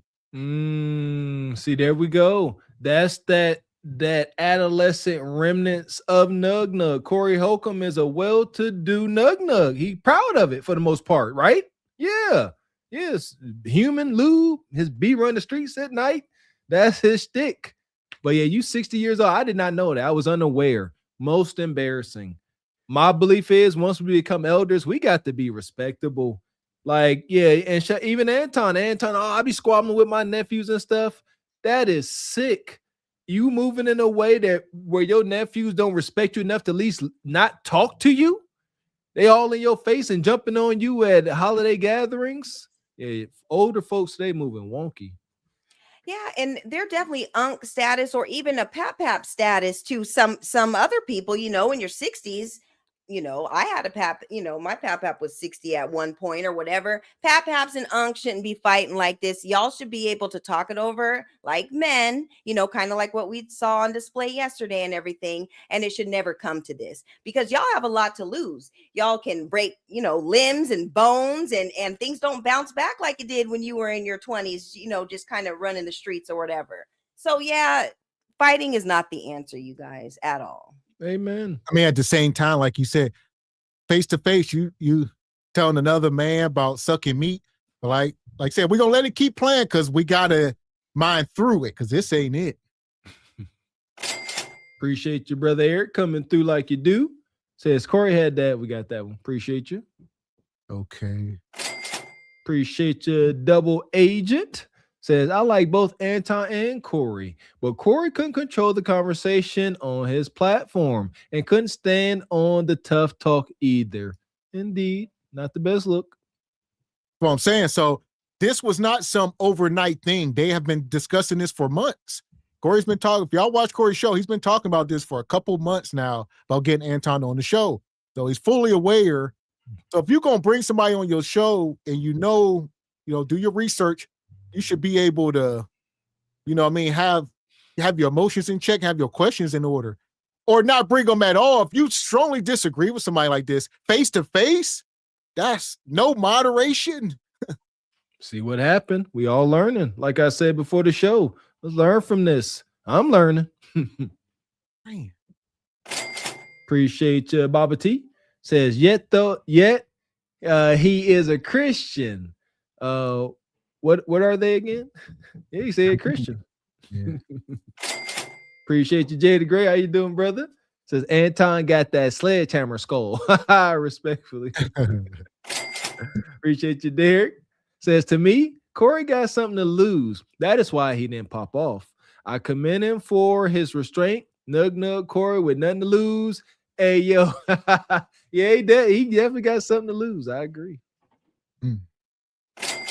Appreciate you, Jay Knight. Appreciate you, brother. Says, there is a hot take that Anton went to the show with his friend Mika instead of his wife. I am starting to think that Anton is fooling around. That's been a lot of rumors, a lot of allegations for years. Appreciate you, Mike Tyler. Says, if Anton was scared, he would have backed down and didn't. Appreciate you, Devil Games. Says, can't respect the old people that move like this. Concur. Appreciate you, brother Eric. Thank you. Says, I just thought about that. My nephew ain't that dumb to step up to me for no face. Like, I don't care if you a shorter brother and your nephew the starting defensive end for Miami. There's supposed to be an elderly respect. And if you lose, it should be hard to lose that. Man. Appreciate you, Derek. Says, what will fix this is, since they both so tough, sanction boxing matches like Charleston White did. I know who won't do it. Start with Anton. Listen here, man. I'm waiting for my invitation. Appreciate you, Tony Davis. I've been a member for 6 months. We appreciate you. Says, Darlene, get out the way, and sets down. Here we go. I don't do no dick sucking shit. I'm a motherfucking man. I don't do no dick sucking shit. I don't give a fuck about nothing. Well, I tell you what, watch that dick sucking shit, because that'll go bad. Call it what you want. I don't do no dick sucking. You say a lot of shit that I don't fuck with either. You okay, but that gay shit? Oh, you don't give a fuck about what you talk about. Hey, homie, I tell you what. I'm right here. Don't put no dick sucking shit. Don't put no dick sucking shit on me, nigga. I'm from Detroit. Say I suck a dick again. I'm right here, right now. All right, that's what I'm saying. I'm gonna respect you. Dance around it. Dance around it. No. I don't do no dick sucking shit. I'm gonna respect you because it's your platform. And there you go. So 2 things is true. Like, it's such a double-edged sword because Corey says say it again. He didn't say it. So in that sense, you should stand on it. But at the same time, you really don't got to say it twice if you was that offended. If I was that offended, you say it one time, I'm swinging. It's up.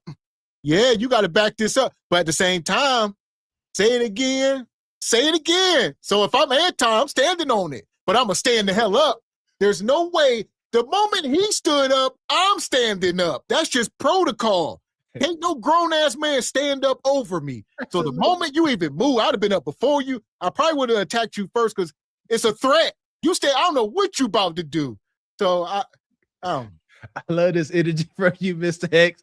Well, we do not condone violence. Yeah, you don't sit here and tell him, say it again. I've been in a situation.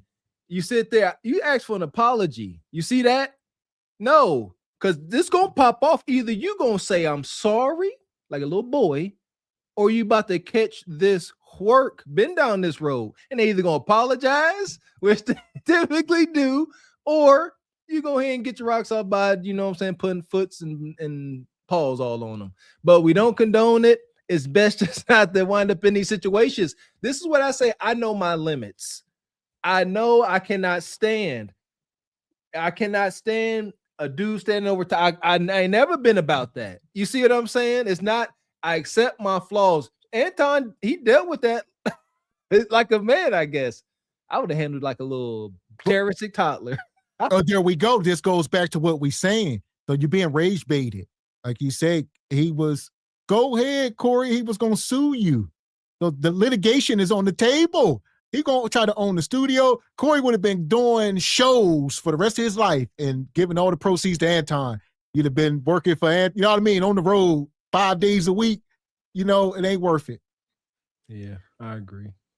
Yeah, and to me, I think that, Anton, he was doing his best to try to, like you guys said, rage bait him or whatever, but he's got one hand on the mic, one hand on his glasses. He wasn't ready to be fighting like that. He hasn't even let go of that mic just one time. So yeah, this is a lot, you guys.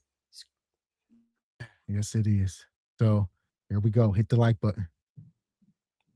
Out here to have a conversation. We good. But We you're not good. up on me. Yo, we good. I did already. I don't need We this can put the sucking shit. microphone right now and go on back. I don't give a fuck about this shit. Homie, you just running your mouth. I'm not running my I mouth. got a You question running your for mouth. Anton. I don't do You no doing dick this shit for sucking the internet. You doing it for the internet. Now, if you want to say your time, no, hold on. If you want I'll to say show you I ain't doing it for the internet. If you want to say Anton, listen, don't disrespect me like that. If you want to say Anton, don't disrespect me like that, I'll respect you. But don't boss up on me because you said a lot of shit to me today that I don't fuck with either. But I'll let that shit ride because you don't know me. You don't know me. So I'm gonna extend the same respect to you. You called me out of my name. You said some wild shit, especially with regard to how would it call this nigga out his name? Nigga, I'm telling you that you did. You can't tell me how I get disrespected. I got a question for bro. Okay. No. Hold on 1 second. Hold on. We just getting loud. I ain't getting loud. Then don't switch seats. No, this is my because show. This is my show. That's cool, but I take that shit as a threat. Okay, well, it is a threat if you're calling me dick sucking. I don't dick suck, my nigga. Man, fuck what you talking about. I don't dick suck. If you want to get back to the conversation, because you ain't gonna do shit. Because you're not gonna do Come shit. at me with that dick sucking shit again, nigga. You're not gonna come at me with. Say I suck dick again, nigga. We can go all back right now. Fuck I am. We can go all back right now. I'm with it. I bet you won't say that shit. We can go all back right now.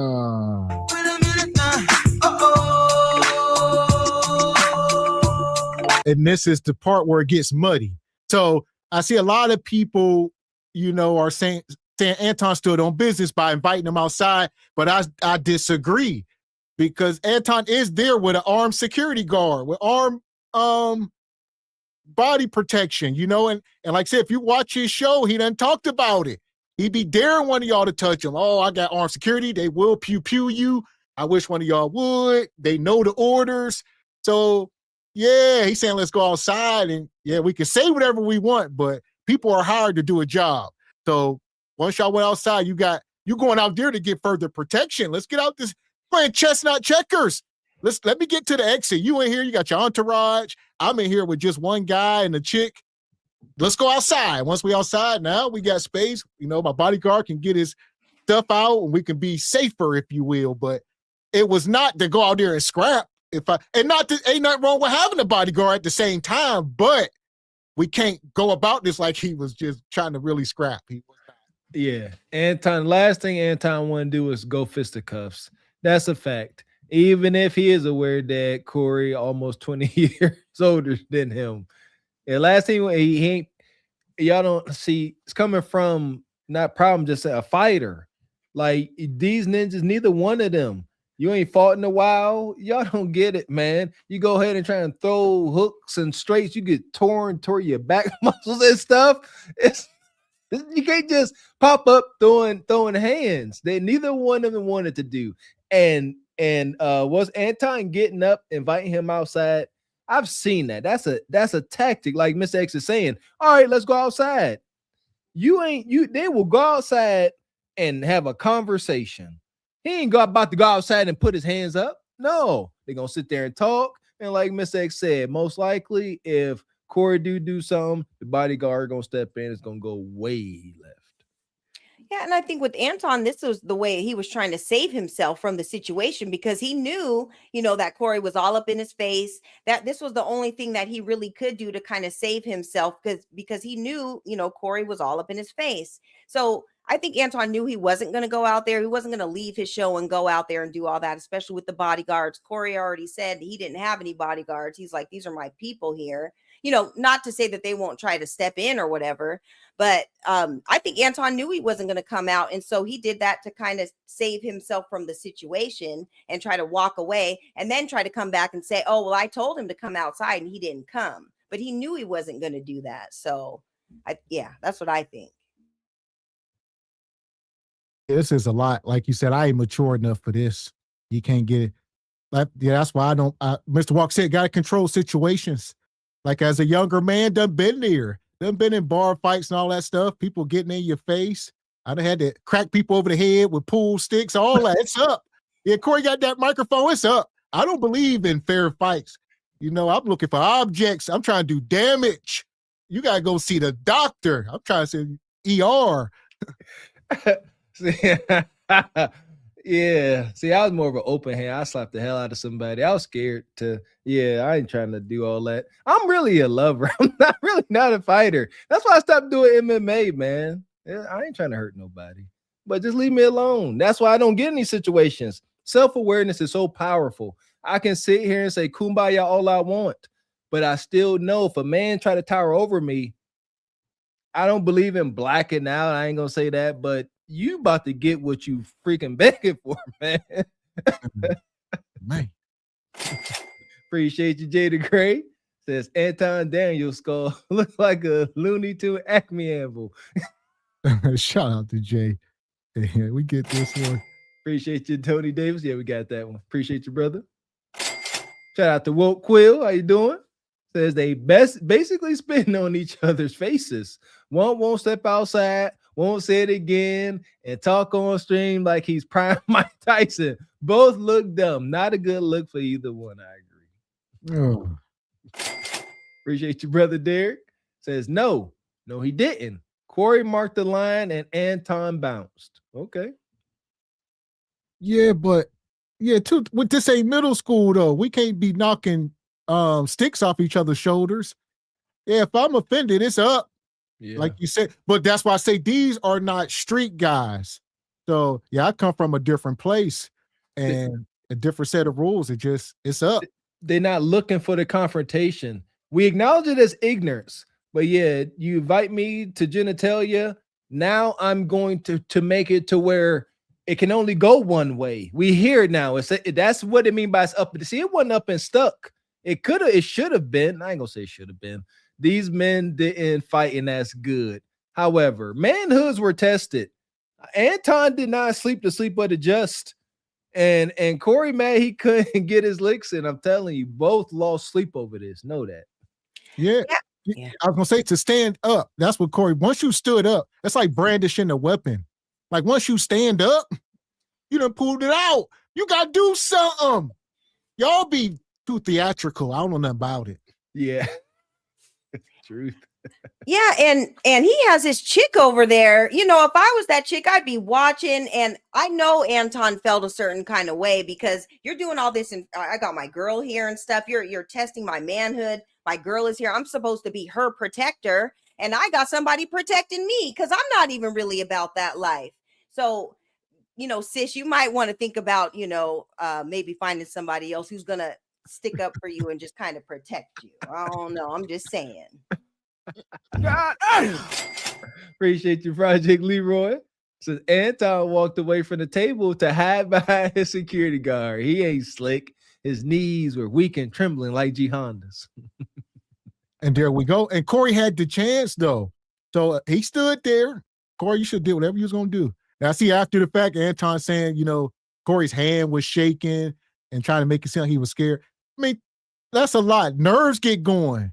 Yeah, one thing about it, like you said, if you're a calm person, I know I'm mostly calm. If you get me fired up, there ain't no coming back because I'm too calm. So I try not to even cross that line. So that could be part of that. Not sure, but he tried to make it like he was trembling. I think Corey was like, man, I'm trying not to do this. And he was. Like I said, I've seen this. He goes into explaining it, and it makes perfect sense. Yeah, I'm saying Corey was more likely to be with the mess, And Anton just wasn't. It's not his pedigree. And ain't nothing wrong with that. But he up here acting like he really tough. I'm from Detroit. Shut up. Yeah.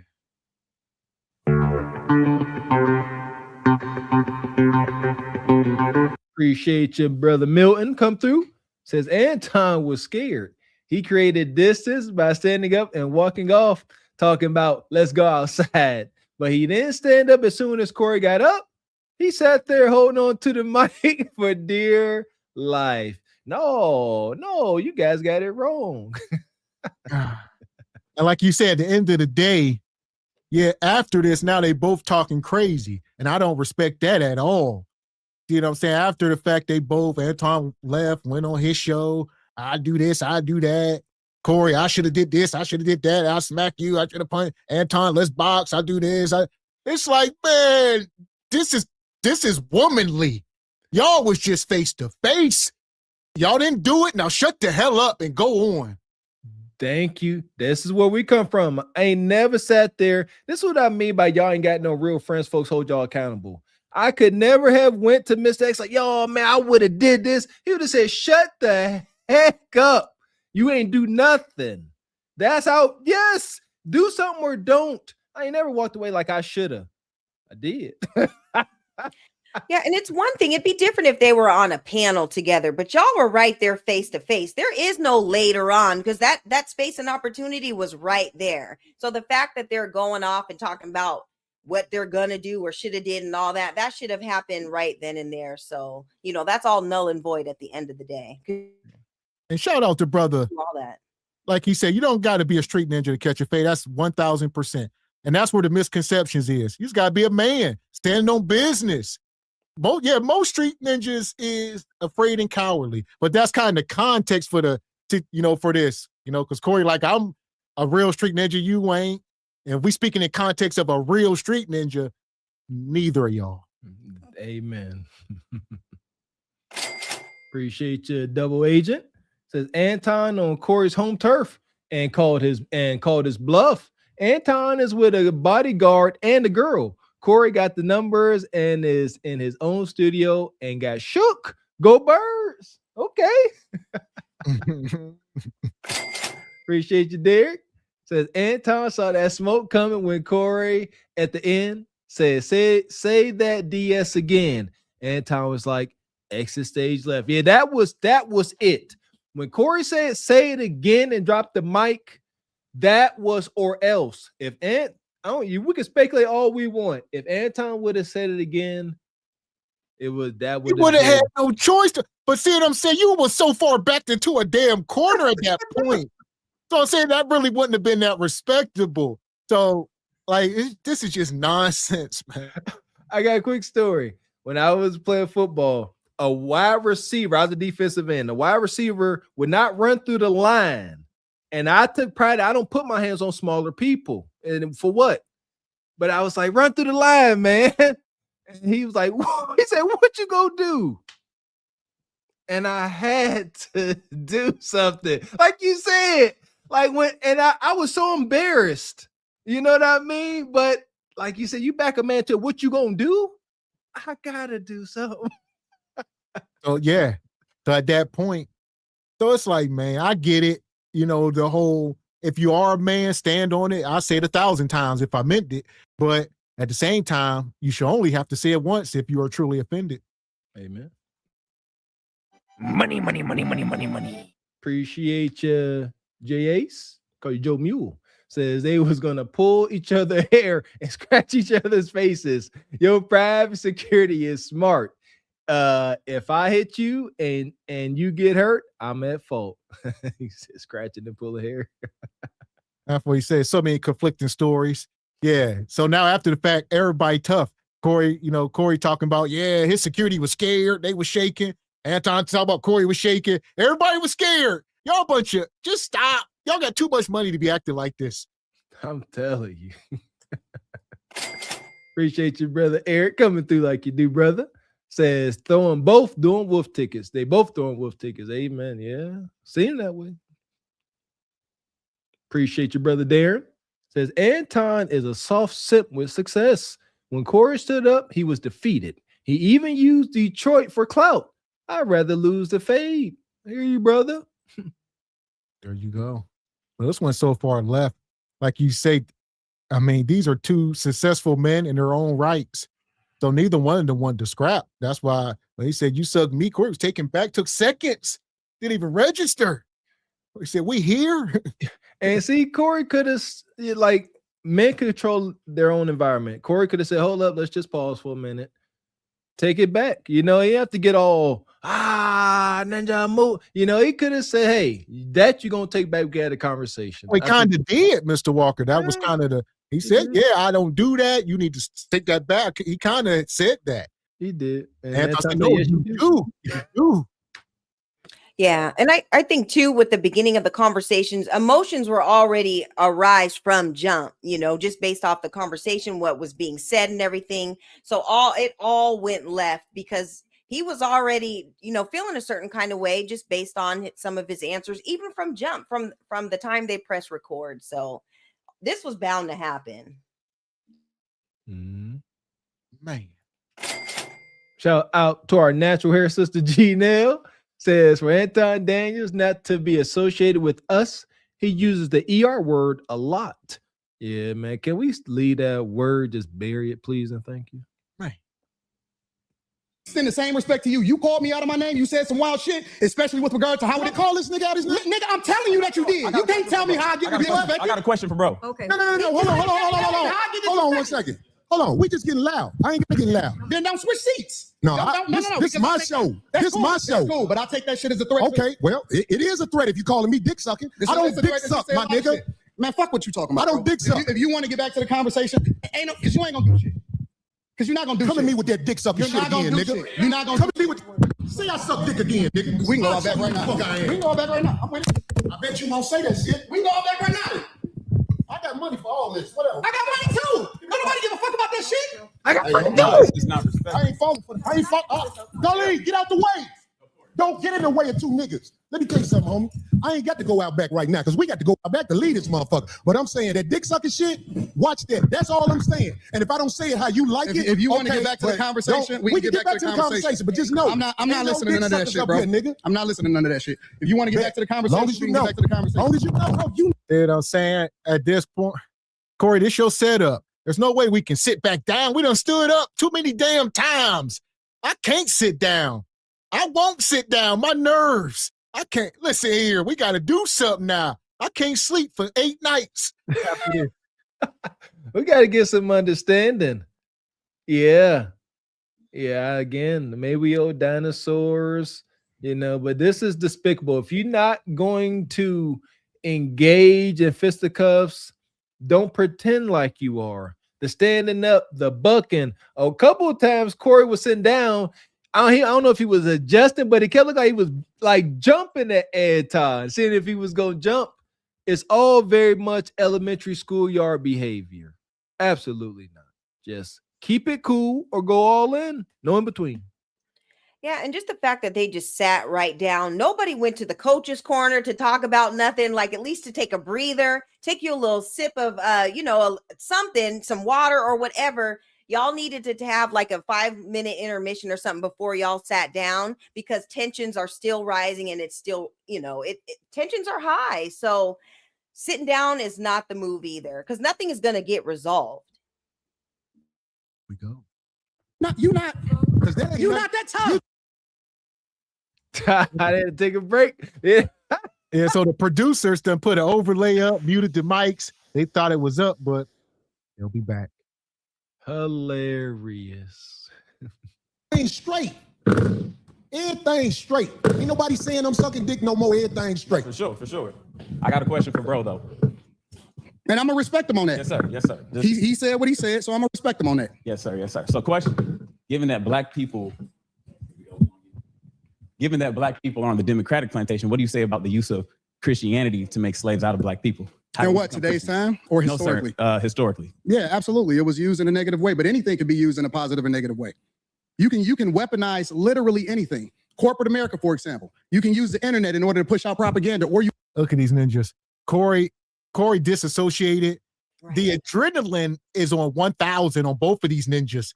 Corey's sitting there. He can't even control his breath. He tried, Anton speaking all fast. He wound up. Y'all, I'm glad they didn't fight because it's not a good image for us. These two brothers on the internet, we're trying to clean up our image, but at the same time, man. Control the emotions. Stoicism. Shout out to Kevin Samuels. First time I heard the term. It's needed. Just remain cool. It would have looked a lot better if, they were just having a conversation and without words, one of them just jumped up and hauled off and whop.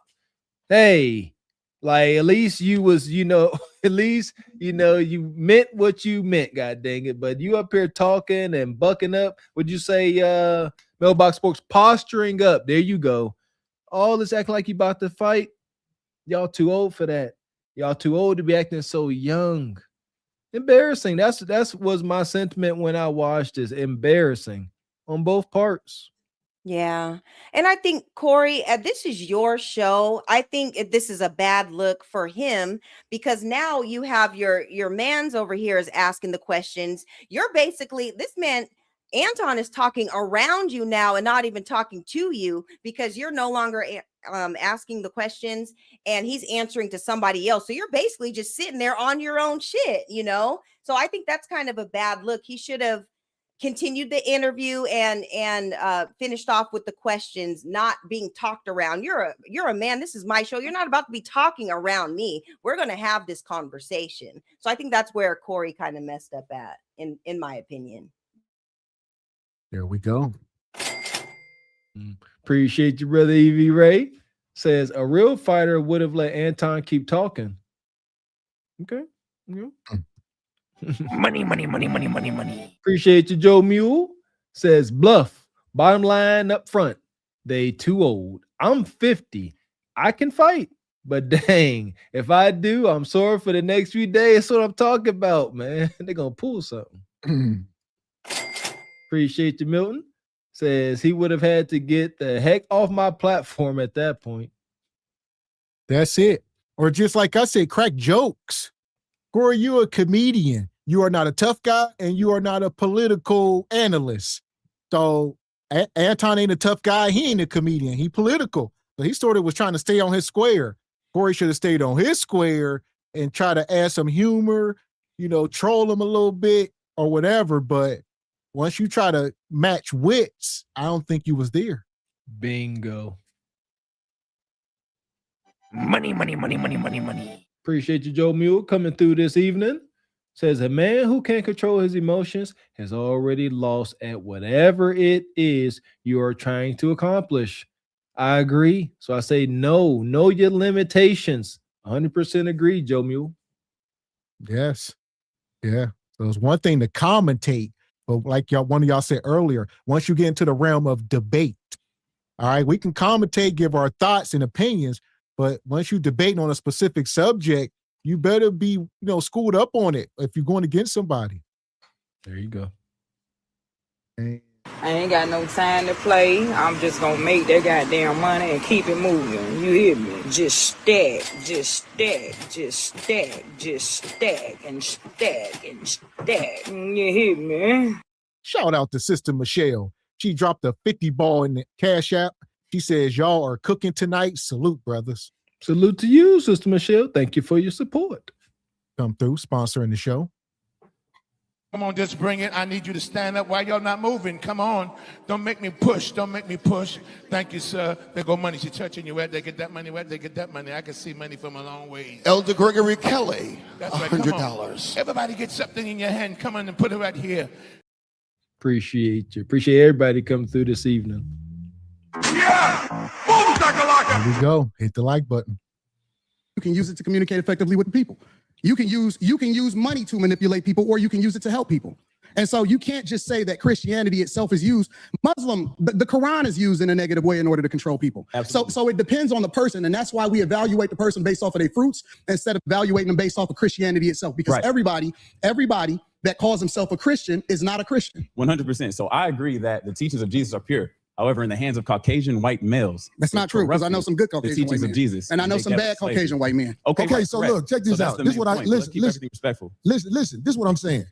The reason I don't have a lot of people up here at the show is because I know a lot of people aren't initiated when it comes to talking to men of a certain mind state. And I don't believe you knew what you was doing when you said something about dick sucking, brother. I apologize. Okay. Hey, bro, I appreciate that. I apologize. I appreciate that because this ain't no show. The last thing I want to do is get into it with you physically. But I have a switch. I do too. When I'm a man, just like I you. respect your switch. I respect you too. Okay, good. I'm glad, We brother. good. It ain't no fake shit right here. Absolutely, I'm with it. We straight. I respect your switch, brother. And I'm saying, like, a lot of people don't know the way I was brought up. You can't step to men like that. So I'm not checking you. I'm just trying to let you know we good. That when we talk to each other a certain way, like if dick sucking is brought up, that's just like motherfucking pissing on my shoes. So I'm saying, like, I could get back. Too much splaining. Too much damn splaining. We are men. What's understood ain't got to be explained. Some of this stuff is universal man law. I don't have to sit here and explain to you for 10 minutes while it's out of pocket for you to be telling me to suck meat. No, you're going to meet these fists. You're going to find out the hard way. Well, I don't have to explain this to you. So, I don't know, man. Let's hear it, man. Y'all got mistakes, choose of balance this evening. I commend Corey on, well, I commend them both. This first, Anton said, I apologize. Corey said, okay, I accept that. He said, I apologize too. They shook hands. Corey looked Anton in the face. Anton looked down during the handshake. Corey was really willing to bury it. Anton ain't. He ain't ready to bury it. But yeah, that was good, right? They apologized. That's what we're supposed to do. Well, I think Anton is letting it go because, like you said, it's Anton. He trolling. I mean, not if you know, it's just part of his get up. But Corey, he's a real ninja at all times, right? Quote unquote.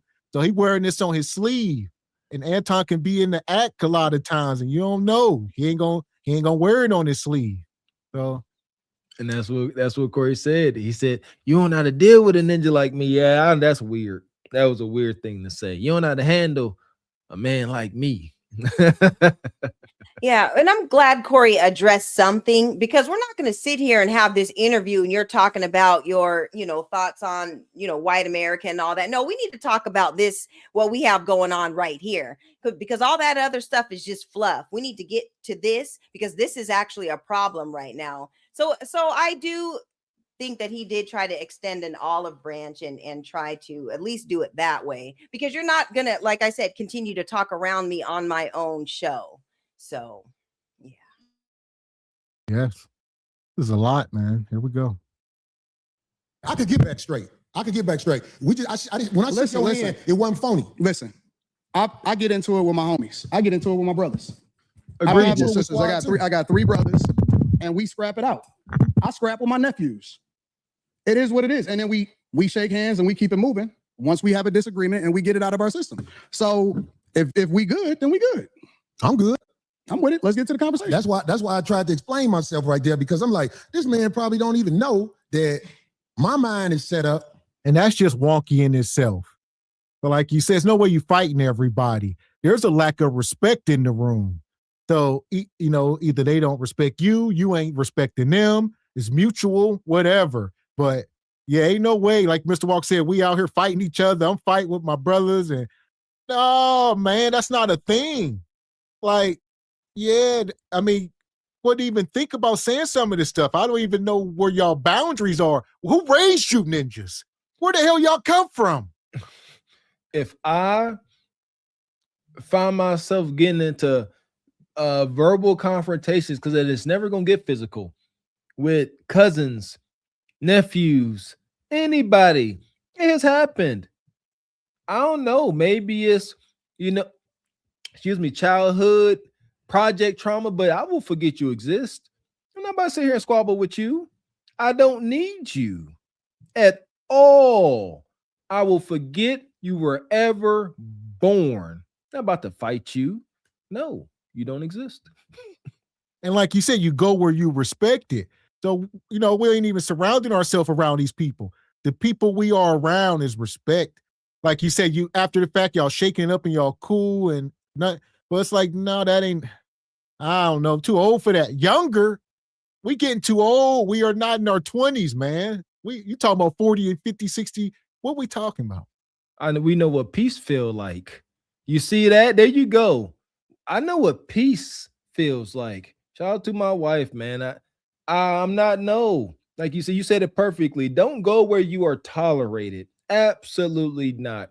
If you are not celebrated, don't go. There's no need to. It's only going to end bad. Yeah, and I definitely think that the respect was not in the room from jump, even just from the beginning of the conversation.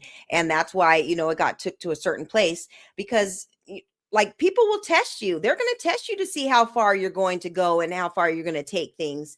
People try you just to see what your reaction is, just to see what you will go along with, to see what's going to be cool and what's not cool. And it's up to you in order to, check people about that stuff. It's up to you to be standing on that business. So respect was not in the room. I think there was a motive from jump, and it just totally went off the rails. And now it's like the conversation, it's all null and void. Like anything you guys are going to talk about after this, if it's not this, it's just not even necessary because we have to address the elephant in the room. There's a huge elephant in the room, and it just can't be talked around. Here we go. This is crazy. We appreciate the double agent. Jason says, bodyguard or not, this Corey's house, Anton is outnumbered. Detroit is a plane ride away. Anton and the bodyguard should have been cooked talking like that. And we happy, violence ensue, double agent. Appreciate you, Derek. Says Anton was a disingenuous interviewee, as was demonstrated with the Natalie Nunn and Cam. You can be the best interviewer in the history of interviewing. If the interviewee is problematic, nothing's going to work. Fair. There we go. Yeah! Boom, shakalaka! Anton, my mind is set up when people do things like I call it backdooria on my show. When people throw that at you, it's a set off. And I'm saying, like, I ain't trying to get set off. I think I'm a lot more than somebody with name calling to get at me. But I'm saying, like, but see, I don't believe you, Corey. I don't believe you, bro. Okay. And let me tell you why I don't believe you. Because you do the same shit that you feel offended by.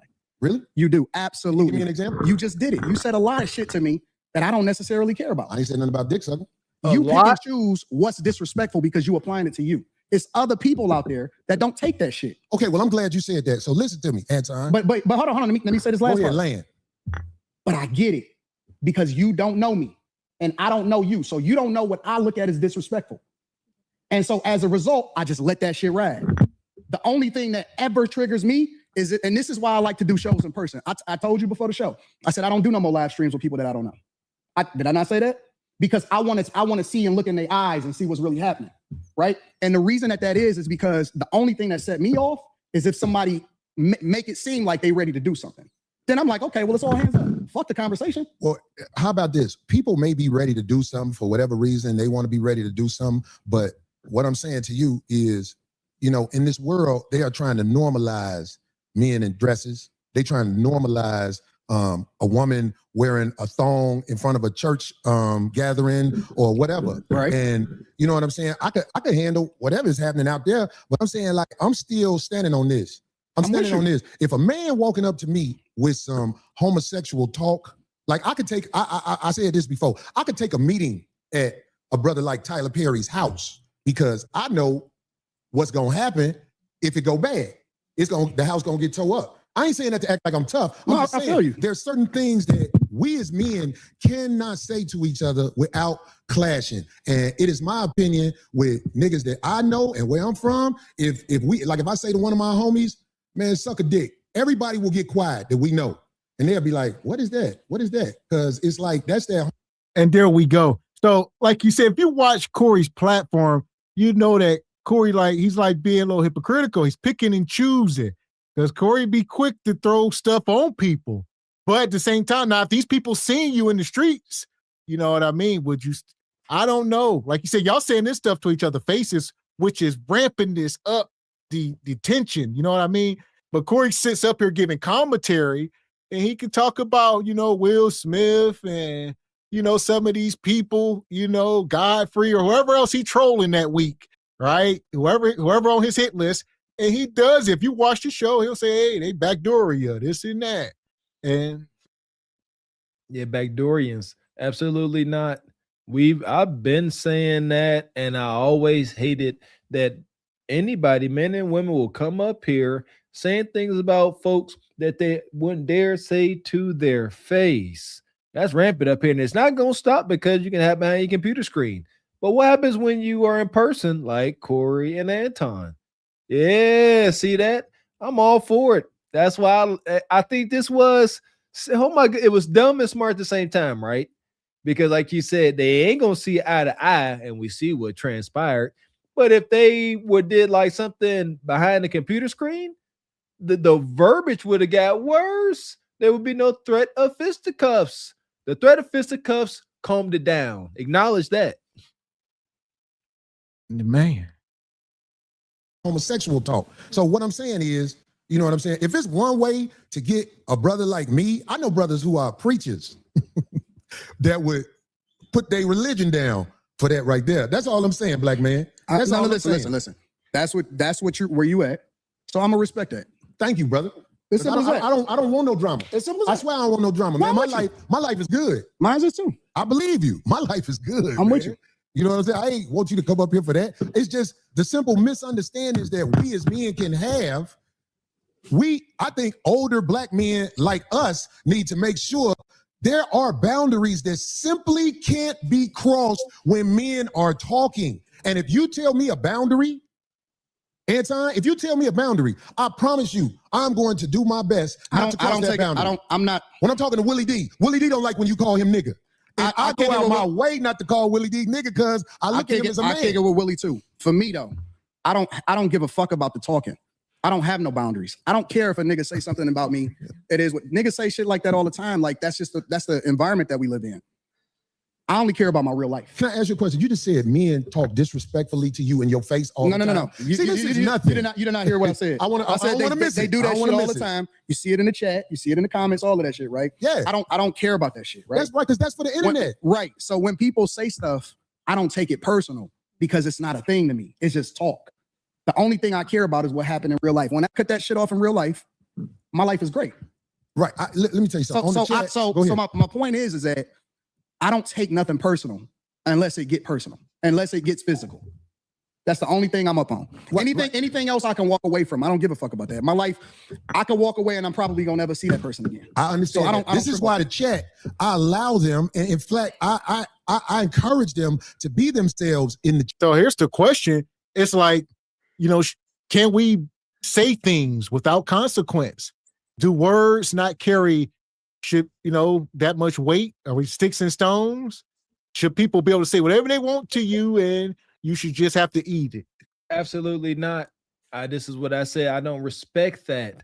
As a man, when we communicate, there's always, and Kev said this first time I heard it, there's always an underlying tone of violence. That's why we are respectable.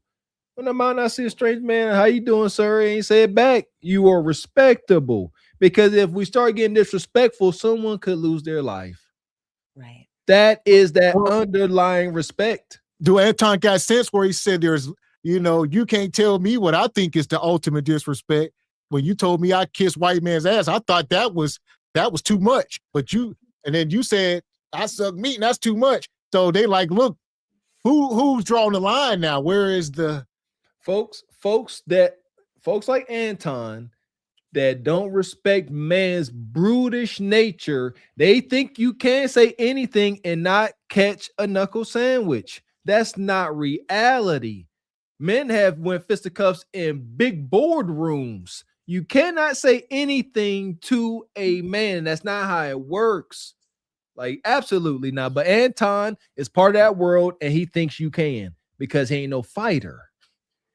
Right. And with Corey saying that, kissing white ass or whatever, but then him taking it there to inviting a man, to another man's penis or whatever, that takes it to a whole nother level. That is not even something that Corey should even be talking to him about, because you should have known better. You're a grown man and you should know better not to do that. So for him to try to rationalize the two, saying it's the same thing, it's two completely different things. And it is unfortunate that Anton doesn't realize that. But you can't pick and choose you can't compare the two and just say, oh, well, I was offended by this. We're talking about two men and two different things right now. So they're not the same thing. And for Corey to have to explain that to him, and you're talking about you have brothers and all these people, somebody should have laced you up and gave you the game. Why don't you know this as a grown man? So that's the question too. Man. Appreciate you, Double Agent Jason. Says, if they revisited this conversation on a neutral platform, do you think Corey has the range to debate Anton? Absolutely not. Not on politics. No. Like if they are just speaking like on black culture and, stuff like that, maybe they can talk about some lived experience or whatever. But yeah, if it's getting political or social, some of this stuff. Nope. Appreciate you, Derek. Says, Anton just lied. He just said Corey said something disrespectful. That is why he was disrespectful. Now he's saying nothing said bothers him. Exactly. It's wicked. Here we go. Chat. Because this is a computer screen. But one thing I will say about this is to the youngsters especially, because they're the ones who really don't know. I'm talking about 35 and under. When you in a man's face, you have to watch how you talk to them, because face to face is a lot different than the computer. On the computer, I got let me ask you a question. Motherfuckers saying all kind of shit about me on the computer. Ask you a question. But if they in my face saying that to me, let me ask you a question. It can go bad. Why? I'm not saying I'm not. Hold on. I'm not acting tough. I'm asking you a real question. Why do you get triggered if somebody says that to you? Like what is it in you that gets bothered by a switch? Okay, so listen to me. Manhood is all we got left. You really got to understand this. Just give me a second to land on this. I'm with you. I'm listening. If we don't have our manhood, we ain't got nothing. So when a man walk up to you and say something flirtatious to you, when a man walk up to you and say something where he's challenging your manhood and things like that, trust me, I don't care how savage it may seem. When you dealing with a man, you can set a man off if you in his face and you saying things that are not. I'm not talking about somebody just saying anything. I'm talking about there are certain things, like I can't walk up to a man walking down the street with his wife, Anton, and say, man, your bitch thick. I'll be like, wait a minute. Of course, by me being older, the last thing I want is drama in the streets. But what I'm saying is you can't disrespect men face to face. You can do it online because it's easy to do it online. Nope. See, that's where we disagree. Okay, I want to hear this. That's where we disagree, because you got to keep the same energy across the board. You can't pick and choose when you can disrespect somebody and when you can't disrespect somebody, and then pick and choose when you're going to react to somebody disrespecting you. You wrong, bro. You wrong as two left shoes. You're wrong, bro. I fuck with you. I fuck with you because you are one of the most disrespectful, and stand on that shit. But I want to understand what you're saying. You miss me when you say you can't disrespect people. What? Make sure you explain that to me. You got to keep the same energy across the board, bro. I don't understand. You can't say I'm gonna disrespect you online, but then you can't do nothing in person. Well, trust me. That's not. No, I'm not saying do that. I'm not saying what you're wrong about. And here's the thing. Like you say, I understand what Corey is saying, but now you got to stand on business. We here now. So you talking about, manhood is all we got. It's fragile. You can't disrespect it. Well, in this moment, what would have been the most manly thing to do? Maybe not the smartest thing, but we talk about manhood and protected manhood. You could have did that with far less talking. Just saying. So, I don't know, or went out back or whatever could have happened, but yeah, this ain't how you do it. The manhood the line was crossed. There you go. Like, got to think faster. I understand, hindsight. He like, you know what? I ain't trying to act out. Keep your composure. And I would have said, look, we're going to have the conversation, but after we done, now we can go in the back and leave it there.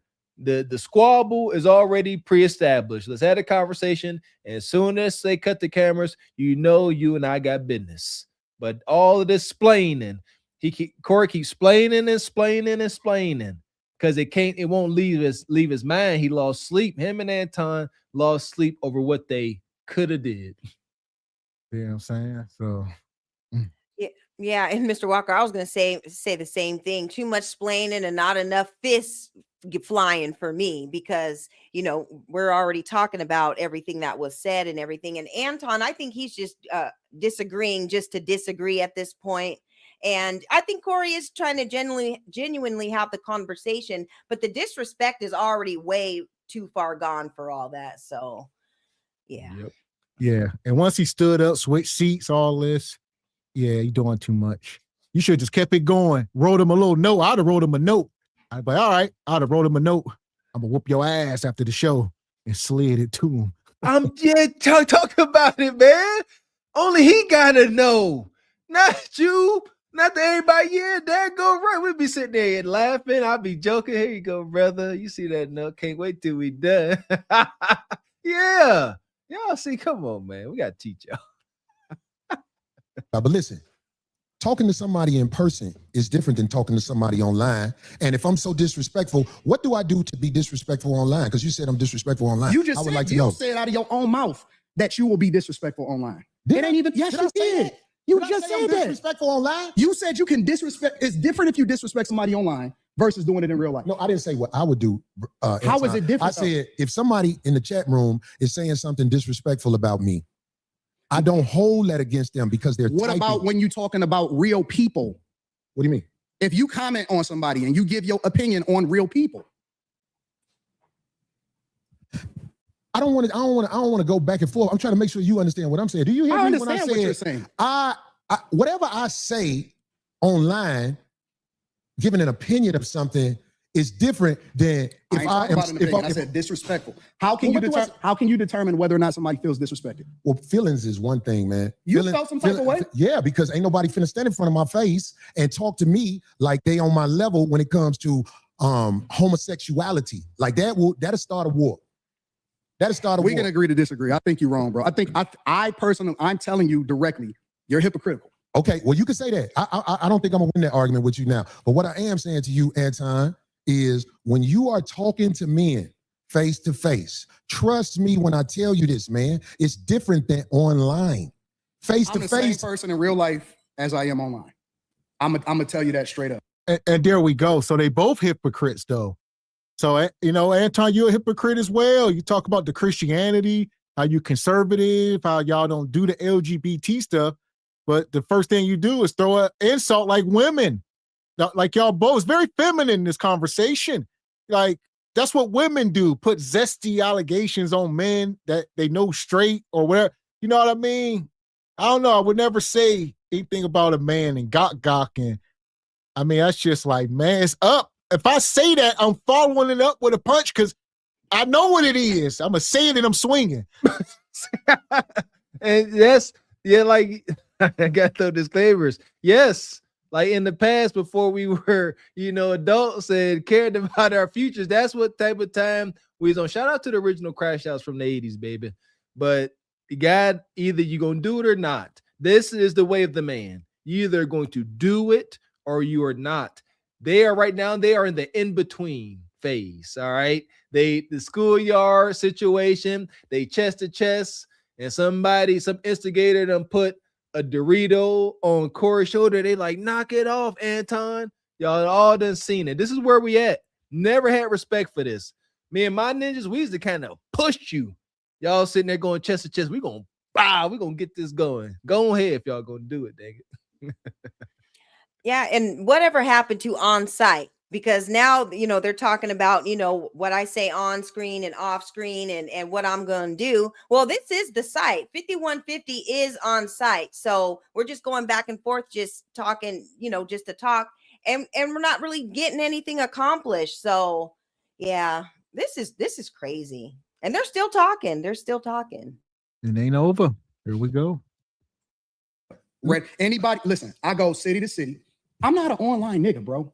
Like, I create content online, but I really am out in every single city. I done visited almost every single state. I have real meetups in real life. I shake hands. I kick it with people in real life. and I go out there and kick it with the people. I'm not different online than I am in real life. People may think that because they may have never met me in real life, but I keep the same energy. I reciprocate. Or I'm willing to walk away unless it goes up. If it's gonna go up, then it's just gonna go up and we just gonna figure it out from there. But the fact of the matter is, I don't switch up. See, I'm not gonna talk about you online. Hold on. I'm not gonna talk about you online. And then when I see you in real life, I'm gonna be like, man, you know I'm just playing. I'm not that type of nigga. Yeah, but either I fuck with you or I don't.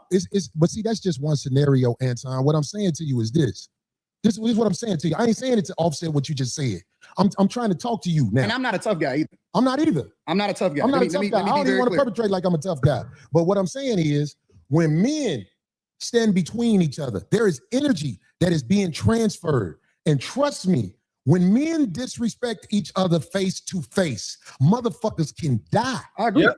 That's why when I'm talking to a man, especially face to face, I try to make sure I don't go over the line. And if I ever go over the line, I can apologize. Is what I'm saying. I understand what you're saying and I agree with you. Right. Why is it only face to face? That's where we disagree at. Well, anything I said, I will say in the face of a man that I said it about. All right, well, I don't go there to try to I don't have to shock jock. Even though that's something that people say easily. Oh, he's shock jocking. No. Anything I've said about anybody, I will say right to them if they standing in front of me. And I would like for somebody like to research the internet on things I've said and show me that I wouldn't say something to somebody if they were standing there. The only thing I said I wouldn't say to somebody if they were standing there, because I saw Charles Barkley in the airport one day.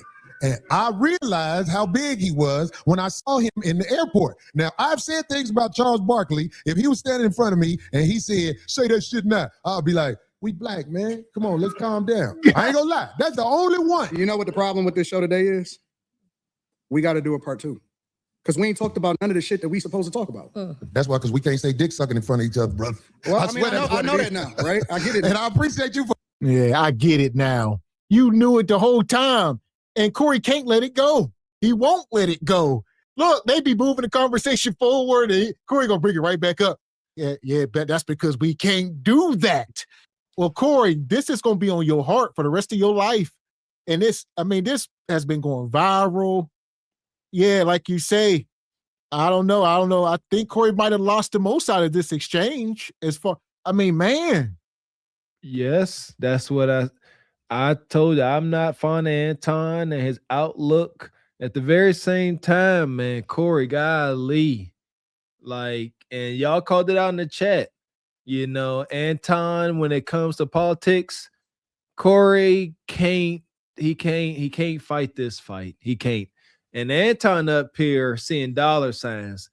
Anton is an opportunist. Now, Corey up here playing it cool, and Anton said, we need to do a part 2. Anton seen the ratings go up. He ain't listening to Corey.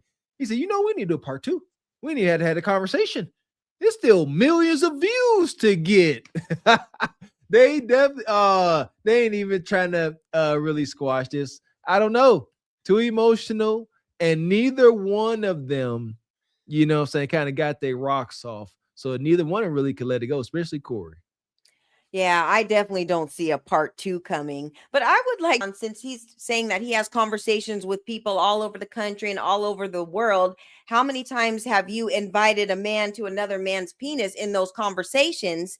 And if you did have those conversations and you didn't get checked at the door, that is an automatic problem.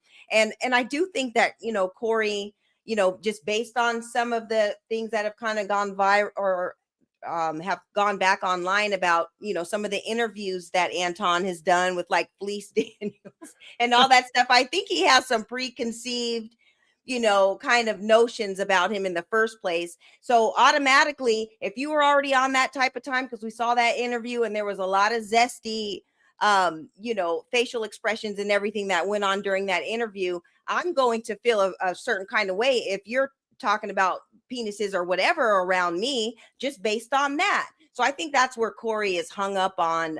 It was because of that fact only. So, yeah. And we had the question going in the chat, who started it? About 70% of y'all said Anton started it. Now we asking who is winning the battle. All right. Over on the Truth Over Lies channel, so far, 60% said Corey is winning. On the Cart Before the Horse channel, 54% said Anton is winning. Interesting. I think middle, it seems. Who's winning? I don't know if I could give a win to either one of them, because to me, Anton got punked to an extreme, allowing Corey to stand over him. That's flagrant in my book, and I don't think that's ever going to change. Corey is up here. He got emotional first. Who's losing the least? I believe it's tough. Like draw. What you got, Ebony? You muted. Yeah, I think it's kind of neck and neck because Corey lost some points too with a lot of his behavior as well. So I do agree with that percentage. But if I was going to put my money on red or black, I'm gonna put my, I think Corey has a little bit more edge, but they're both taking L's today for sure. I agree. But I stated my bias, so I'm kind of null and void. Yeah. So there you go. Mr. Walker don't count. Appreciate you, Double Agent Jason, becoming a member. Stick around, brother. Good to have you. Appreciate you. Appreciate you, brother Derek. Says all this talk by Anton, but I have one question. All that talk about he in the public. I'm sorry, about him in the public, and I can say whatever to anyone, but got a whole armed bodyguard with him. So he can say whatever he want to say. And he says anytime he's in public, he's pretty much got a bodyguard, or security with him pretty much at all times when he's out and about. So you will feel more emboldened. Absolutely. Like say, talk about this stuff, and he's baiting people. So he wants you to jump on him. He's going to sue you. It's just, he can't lose. Anton he hurt. Anton stated that when he leaves downtown Detroit to go home, he jumps on the expressway and floors his Porsche so that whoever's trying to follow him can't follow him. That is not a way to go through life. The brother, he's not comfortable outside, and it is what it is. Yeah, and I understand, it's the bodyguard's job to protect you, but you're not about to be putting me in all these situations because of your reckless mouth at the same time. I'm not just going to be fighting all your battles, especially the ones that you're creating. Now, I'm here to protect you, but if you're going to be running off at the mouth, no, you need to take this fade. I'm going to sit this one out, even though that's my job, but you can't be putting me in scenarios like that. I don't agree with that. Do your job, bodyguard. Appreciate you, Double Agent. Says Corey definitely lose and in his own studio. I will not the best look. Yeah, I can't call it a win. If I'm Corey's buddy and we got to have a conversation, I can't give you no congratulations. So yeah. Appreciate you, Derek. Says Ebony, always bet on black. Passenger 57. And there we go. And that's another reason why, I don't think me and Mr. Walker, we ain't mature enough to have an in-studio podcast. Y'all can't come in here acting the fool. Y'all gonna be seeing people getting stomped out on live. We're gonna be off YouTube faster you can blink because you can't come in there playing, man. We ain't ready. Maybe in 10 years, we got to mature some more. And, I don't know if it's, listen here. That's why I don't disrespect nobody. You never gonna find me disrespect anyone because I can't take it. I cannot take disrespect, so I would never dish it out. And I'm gonna be honest. If you disrespect me, I will feel just in my retaliation. That's just, I didn't mess with you. I was kind to you, and you want to mess with me. That's stupid. Now I think I have the right to, seek retribution. Yeah, there's definitely a difference between in studio and behind the camera, just being like on a panel or whatever, because it's just space and opportunity. So yeah, I'm not ready for that either. Growing up in the hood, you get to see these things like turning curses into gifts. We've had the I do not disrespect you. We've had the pleasure of seeing these things play out. I done seen men talking tough on the phone. Oh, don't come. I do this, I do that. And then you show up and they will urinate on themselves. That's what I'm like, we've seen too much. I know what fear looks like. Anton didn't want none of that smoke. He was just going to sue. Right. Appreciate you, brother Roscoe. says Corey should have been more hospitable. We as men should do better. I agree, Roscoe. I agree. He got baited. Like you said, he wanted to have a long discussion, few topics, and he got baited. Anton steered it where he wanted it. There you go. Shout out to Wild EV Ray. Says negative. I know y'all are ready for me in the studio. Oh yeah, you welcome. Come get stomped out, Evie. Shout out to Baba T in the Cash App. He says people don't know Corey. You know, he says you know Anton. I know Corey. Corey from Chicago. I know he's a Chicago brother like y'all, but Corey let y'all down, man. I know the city. There's you know, like you said, it's 50-50, like we seen in the chat. A lot of people got mixed emotions about it because people are fans of Corey. And, you know, Anton got his people. So, yeah. There we go. But for giving me that, because that's it. I forget I'm still Corey because I don't live a life of getting into it with people. I really don't. No, Corey, you pick on people that you think ain't gonna respond to you. Now, give me an example. Corey, you pick your targets based off of what you think they ain't gonna do. And that's why you feel comfortable saying some of the wild shit that you say online. But I asked you this, and I'm gonna ask you again. I'm not gonna say give no me names. an example. No, I'm not gonna say no names. You can't give an example. No, I can. Will you please because give me an I don't example? want to implement nobody into this that you know that'll be bad. That's not a good thing. But do you understand by you saying that? I like to speak from my own perspective. It sounds like babble. But you no, it's not babble. It's real, and you know it's real. That's why you laughing. I'm laughing at you because you didn't. I had to ask you twice so far. You pick your targets I pick on people carefully, and I said, give me an example. You pick your targets carefully, very carefully. So you can't give me an example because that's the third time. Okay, I'll give you an example. Okay, you tiptoed around Dave Chappelle. You talking about the last time I said something about it? You tiptoed around Dave. I'll give you that. You tiptoed like a ballerina. But now I'm gonna give you that. No. But what did I tiptoe about? You would not have did that shit on a regular motherfucker. You know that Dave Chappelle's last Netflix special was not it. And I tiptoed around it. And you tiptoed around it because you didn't want the smoke. I did. Overall. And so you pick and choose your targets carefully. You said I didn't want the smoke. No, because you didn't want the backlash. Okay, but look, let me say this because you brought it up. I did tiptoe around how I really feel with the last special because I'm not gonna lie. It's everything that I said the time before when I spoke about it. Hot trash, no jokes. In the future, when people watch it, they don't know him like we know him now in this culture. They're gonna be like, what the fuck is this? I'll give you that. I did tiptoe around his special. And you know what?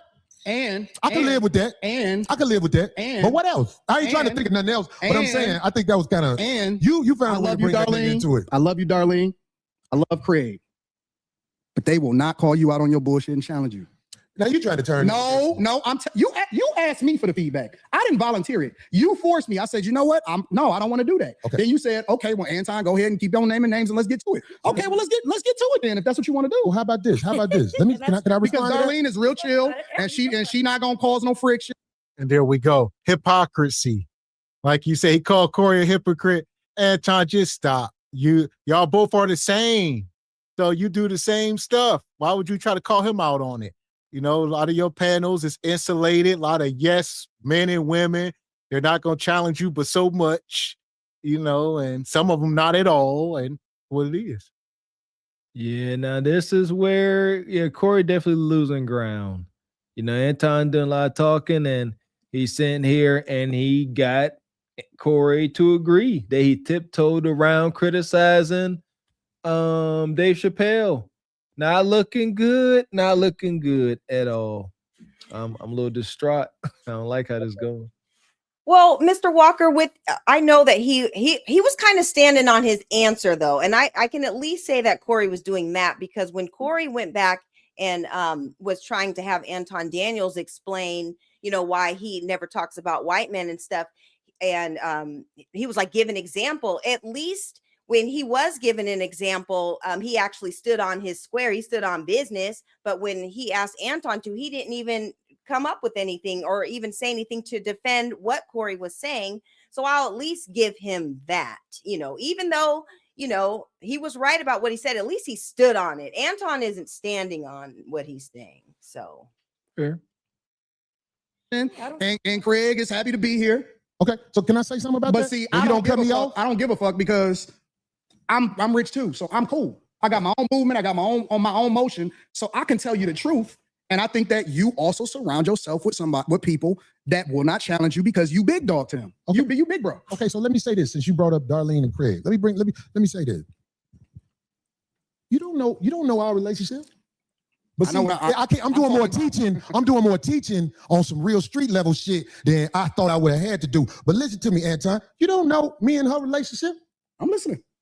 Maybe the reason you don't get the results you want from her is because there's a certain level of respect that comes from me and her relationship. That's what I'm saying. You don't know, brother. So that's what I'm saying. I'm not talking about you speaking on her. I'm not talking about you talking about her. I'm talking about when there's certain subjects that come up on your show. We done argued on the air a million times.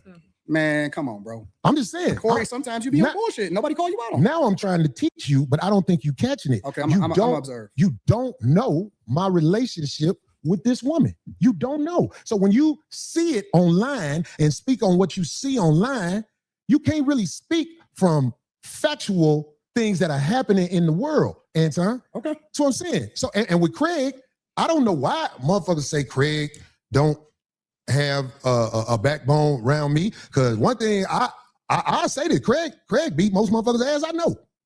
I see motherfuckers don't be fighting Craig. I see motherfuckers don't run up on him with that bullshit quick. The motherfuckers who I seen ran up on Craig way bigger than Craig. So the obvious needs to be said because I believe that there's a lot of people who don't know the obvious, and I can't teach you that in an episode. Well, I'm saying, and there we go. So Anton trying to blow the show up. He's trying to sow dissension between the cast members. He's like, yeah, before I leave, yeah, Darlene, y'all don't respect each other. Y'all scared of him and this and that. It's like, yeah, that's some dirty stuff.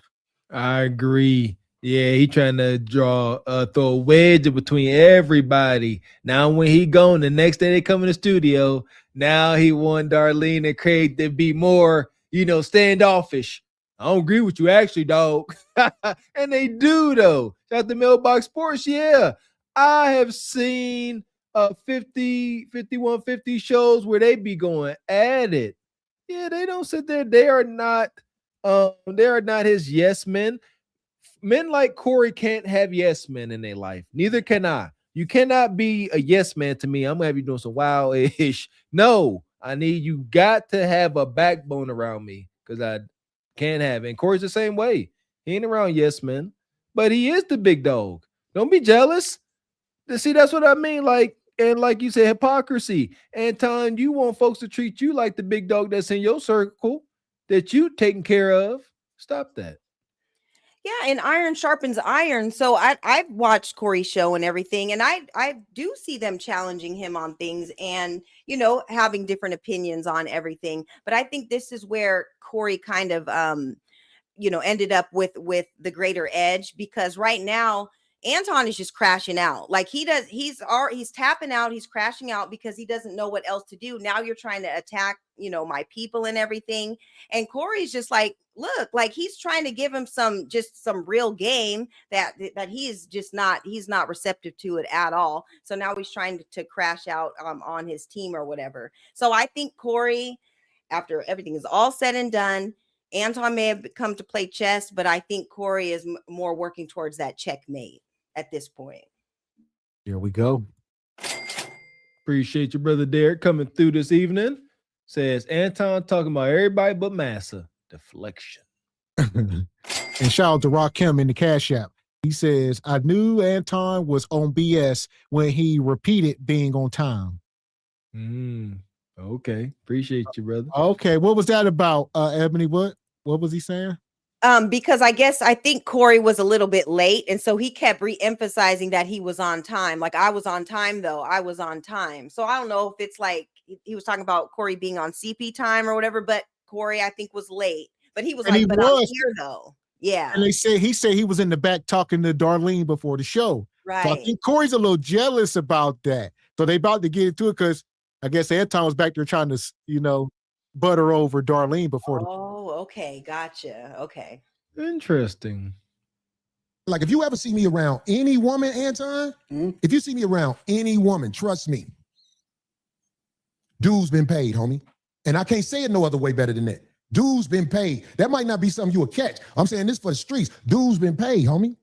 Trust me, man. Trust me. I don't be around just anybody. I can't let any type of woman just come with me and be connected to me in no way. I don't like that.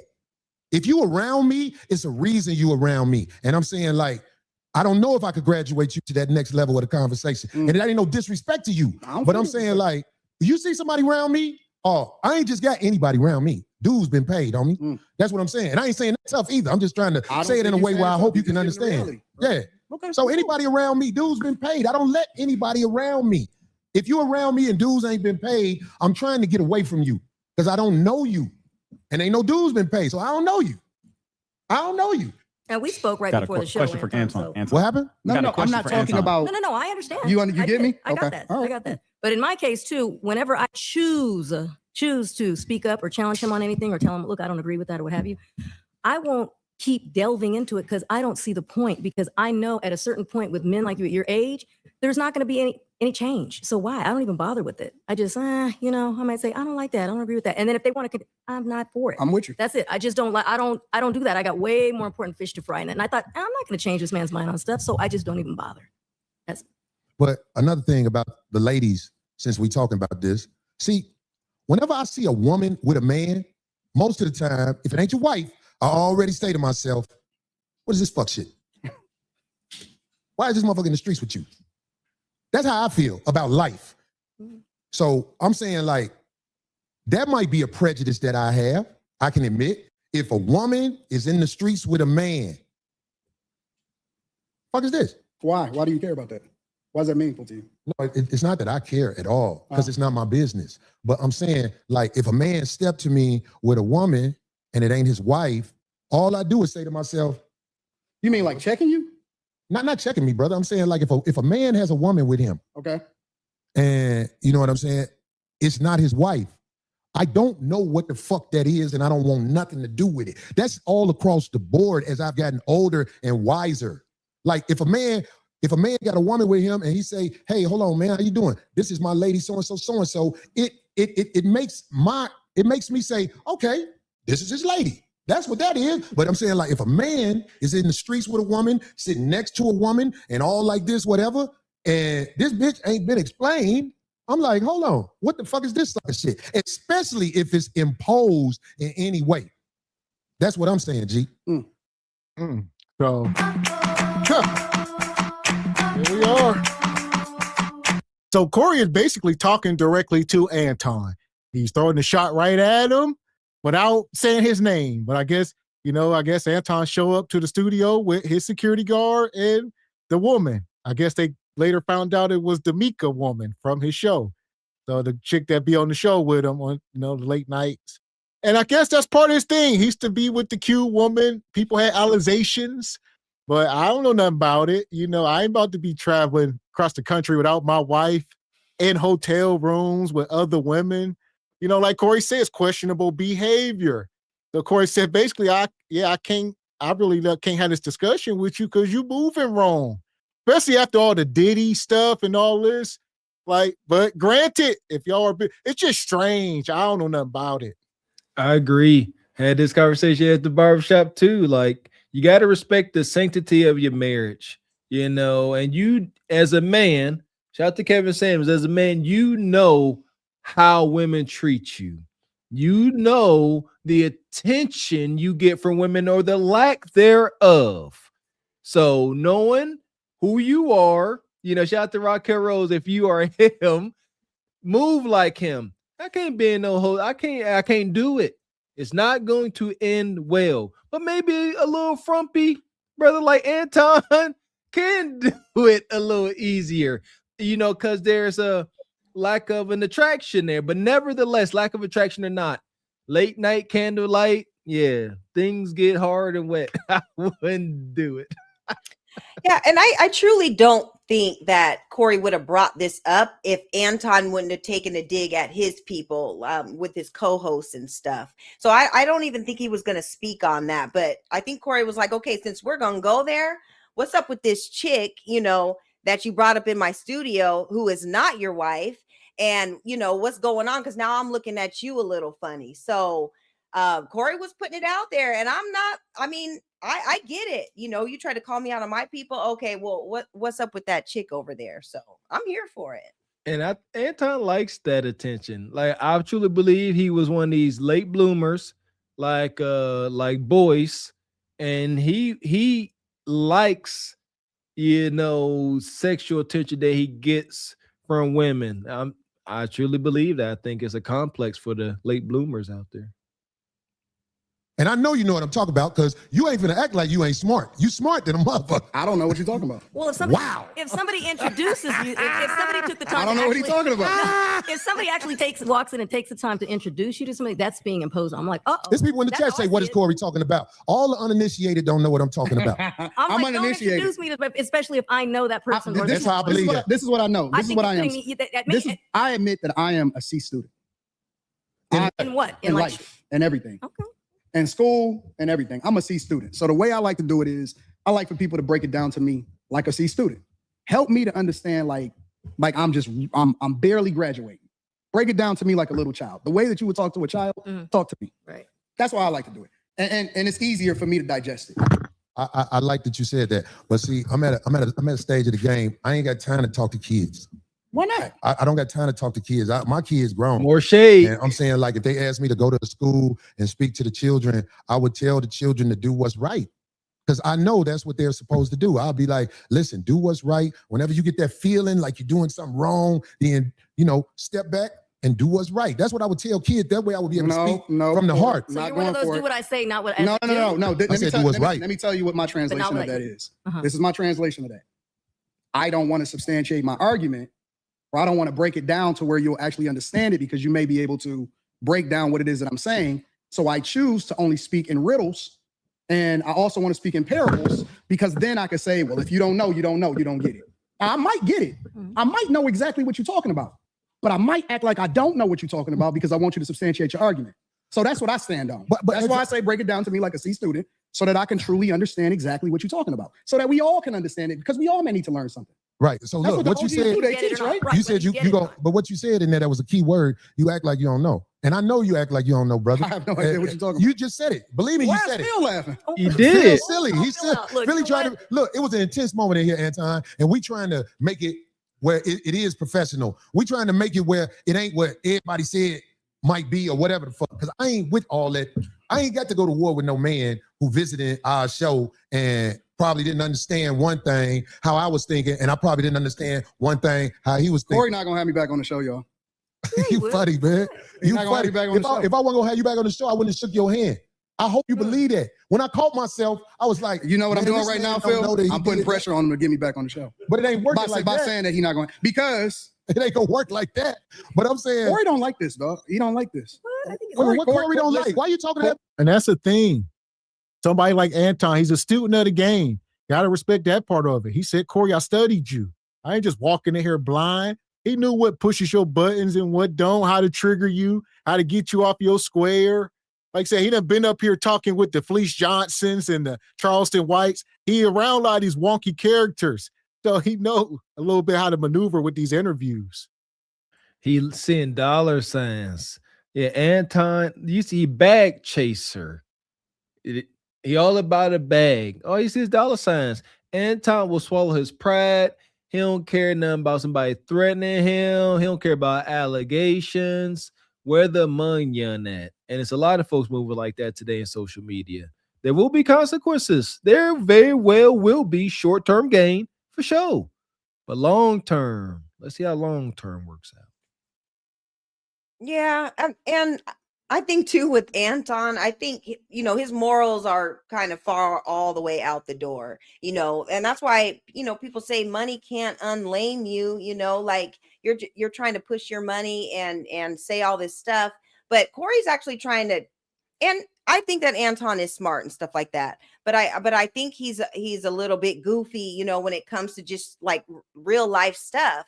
Like you just can't buy that, And so if you spent your whole life just not really aware of what is going on or whatever, when situations like this and the things that you come across that's been on this interview and stuff, you're not going to really know what it is. And so Corey's basically having to explain everything to him, whether he knows it or not. But come on, Anton, like this is just life stuff that you should just know. So just act on it. But it's clear his morals are all the way out the door.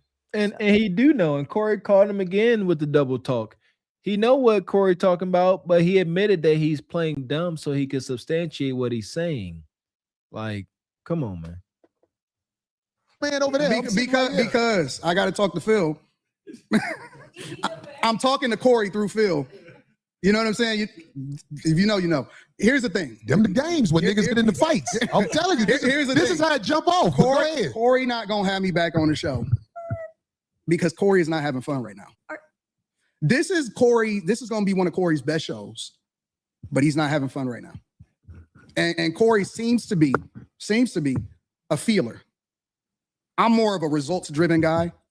Corey seems to be the type of person that goes off of how he feels. If you notice, I'm doing a lot of explaining to you about how the line can get crossed, but you're doing a lot of telling me what I am. I think that's homosexual behavior. I said Corey seems to be, meaning that I'm leaving open a door to get corrected. I want him to correct me if I'm wrong, but I still want the freedom to be able to give my opinion. So you don't want me to give my You can have the freedom, brother. What I look like trying to take freedom from you? No. I'm starting to feel some type of way, bro, because why is everything homosexual to you? Well, this is what I'm saying. Like, when did the conversation turn into homosexuality again? Okay, I'm gonna let you land. because I don't want to talk over you. I'm trying to understand it. Why is everything gay? I can explain it. Okay, go ahead. Maybe I'm not saying that you gay, but what I'm saying is if you looking at another man and you say you talking to me through another man, if I'm a man, I'm gonna say, well, I'm right here. Yeah, but you're not getting it. You still talk about me, homie. This is a gay conversation. It's not. When you talking to men who play in riddles and stuff like that, I'm telling you, you the one that's talking to riddles. You ain't never been to jail, have you? Hell no, I ain't never been to jail. I could tell. I could tell. You been to jail? Nope. Nope. So what the fuck that mean then? I'm just saying, like, if you went to jail, they would have to start you over from scratch. What would they do to you? The people who you would be the tough one. No. Just let me land with this. The people I don't think from a jail perspective, nigga. I'm not a jailbird. I'm never going to jail. I see. What the fuck is we well, you talking can't about? say what you would never do, but I'm saying never going to jail, bro. But, okay. I don't even have that. I don't even like the type of energy. I'm just trying to make a point. Anton. What I'm saying is, I have been around enough people who have been institutionalized where I know how to carry myself around men who not finna play with you. That's all I'm saying. Well, here's the deal. Like I've been saying all night, Corey. Granted, this is a show. This is entertaining, but it's too much splaining. We could have switched subjects and kept the conversation moving because you're talking too much. Either you're going to do something or you ain't. You can't be, I know real street ninjas and we stand on business and this and that. Well, do it. Show us what these real street ninjas would do. Show us what masculinity is. I mean, if you're going to keep talking like this, you got to do something. The threats is weak. Again, observe this growing up. I do this. I got cousins that'll do that. And nothing ever happens. You go try to tell your cousin to do something, he say, shut up. Stop this madness, man. Too much explaining. All of the men out there growing up, don't make these mistakes. Either you're going to do something or you're not. You look a lot more manly, somebody yapping and you just saying nothing. Just nothing at all. Or do something. Say nothing or do something. There's your damn options. I don't hang around niggas that have been to jail, so I saw for it that way. The way you saw for it is a little bit different than the way I saw for it. Okay. So I choose not to hang around niggas that's been institutionalized, that had to carry themselves a certain way because they made a decision that they wasn't supposed to make. And it shows that you've been around people that ain't seen the other side of the game. Because some of the smartest men I know they've been to college and gave that time up. And it was actually a learning process for them. But they still got to stand 10 toes down when they out here, Anton. I don't believe that you tried to disrespect me now that I've been talking to you. I don't believe that. I believe that you are the way you are. I am the way I am. And y'all two disrespectful ninjas, both of y'all. Like, I mean, what do you mean he ain't trying to disrespect you? Y'all been disrespecting each other for damn near an hour. Talk about sucking meat. You done called this man zesty about folks. I mean, the disrespect is through the roof. I'm getting nauseated. I feel like I'm a vomit after the show. I can't stand this. Never in a million years. This is why, is this like rough housing? How you say tell your kids don't rough housing, someone's gonna get hurt. Is this the equivalent grown men throwing doo-doo and insults at each other? Somebody eventually is going to get hurt, and they almost did. The only thing that stopped them was, old age and rickety bones. If they both was feeling spry, some most likely would have went down. But this is freaking idiotic. Like you said, Miss X, way too much talking. Why can't Corey, dang it, Corey, why can't Corey get off the topic? Because Corey got to keep it real. His boys is in the room, man. He just is everybody, 15,000 people in the live chat.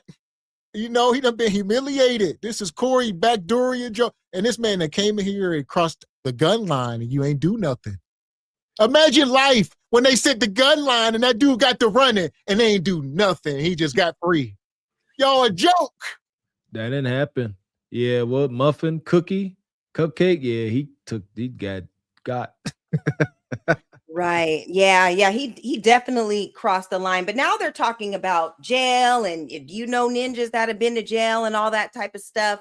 None of this stuff would have popped off and ended up like this in jail. It would have got handled. So what are we going to do about it? Because Corey's trying to talk about, he knows people from the streets and all this and knows people from jail and Anton, he's definitely acting feminine. I think that's why he keeps bringing it up, because some of the things that he is saying is feminine. So yeah, they're kind of going at it, but you got to do something about it though. It's too much exchange for sure. Way too much. No, right. Appreciate you, brother. Frederick Howard says, let's see who will get the best result out of this. Mika is suspect in connection with Anton. Right. Appreciate your project, Leroy. Says Corey won because he doesn't have Fleece Johnson hit on him on the video.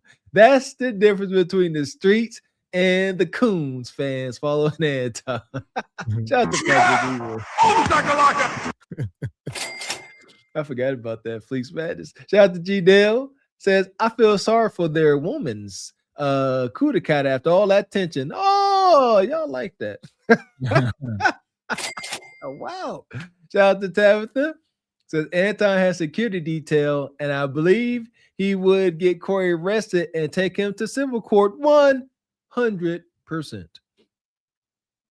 And go ahead, Emily. I was going to say, I don't think Anton's getting any tonight. It's not looking good for the home team, for him.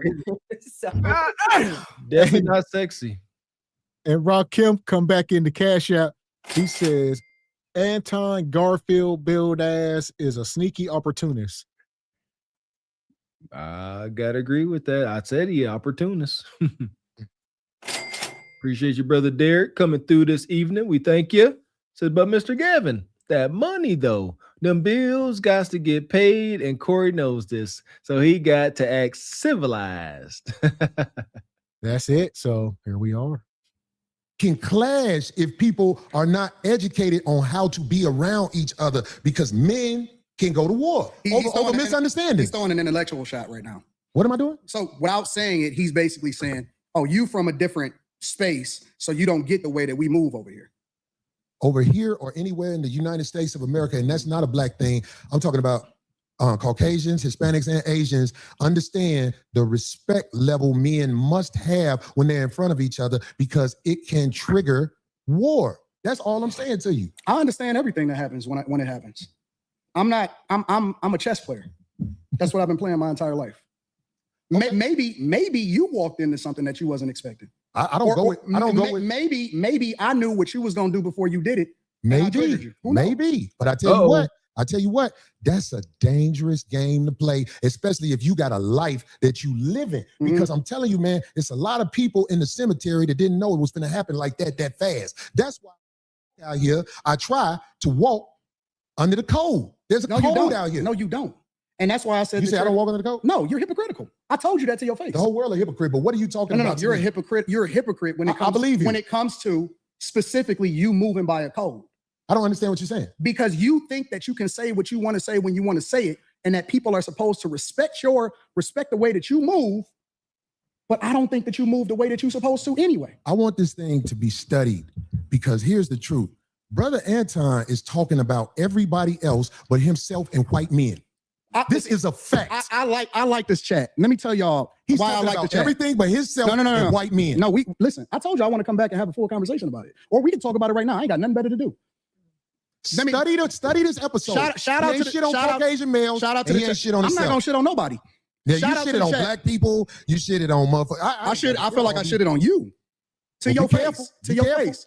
Be careful shitting on me because I feel like you're talking shit again. I'm not talking shit. I'm Well, telling be you. careful. I'm telling you. You that- shitted on me to my face, but that shit will lead to some danger. Will we please stop the Trust me. The tough talk? I got security. You got security. Homie, I ain't got security. Them my people. Cool. Them your You security gotta people. hire a motherfucker to be with you. Absolutely. I'm always gonna hire somebody. You better. 100%. How you be talking? Corey, stop talking tough. Stop talking. Homie, tough. you just said that. I'm not talking to. There we go. Corey, you should have did something 30 minutes ago, ninja. It's so premature. All right, it's over with. All the wind out the sails. You just in the middle of the ocean. All right, here we are. Like, he getting fired back up all over again, ready to swing again.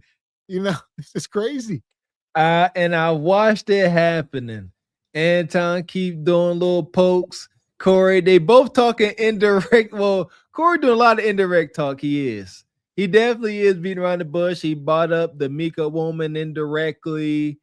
Because he's agitated. He wants to attack him directly, but that is physical. So he got to do it indirectly and get his jokes off. And Anton is trying to pull his card. Anton said, I don't think you was ready for me. And Corey keep agreeing with him, get on my nerves. Yeah, you might be right. See, all foobar. Corey, this is why I respect Corey, because Corey ain't capping. He gonna tell it like it is. If you catch him, he's gonna acknowledge it. I can respect that, but it ain't a good look. Yeah, and Corey, he's talking about, Anton. Anton hasn't been on cold this whole interview. So he's talking about, man code, and we're talking about lineage code and black codes and all this stuff. Anton, it's clear that he is not on code about anything. And Corey's trying to beat that point home when that's a dead horse. We already know the only code that Anton lives by is just money, the money code, and being the lame code or whatever. He's not going to get anything that Corey is saying, and he's trying to drive that point home. And it's just like hitting, a dead horse. Like it's not going to work. Anton is too far gone, and that just is what it is. I'm talking to you straight up. Why are you so? You said you disrespected me in my face.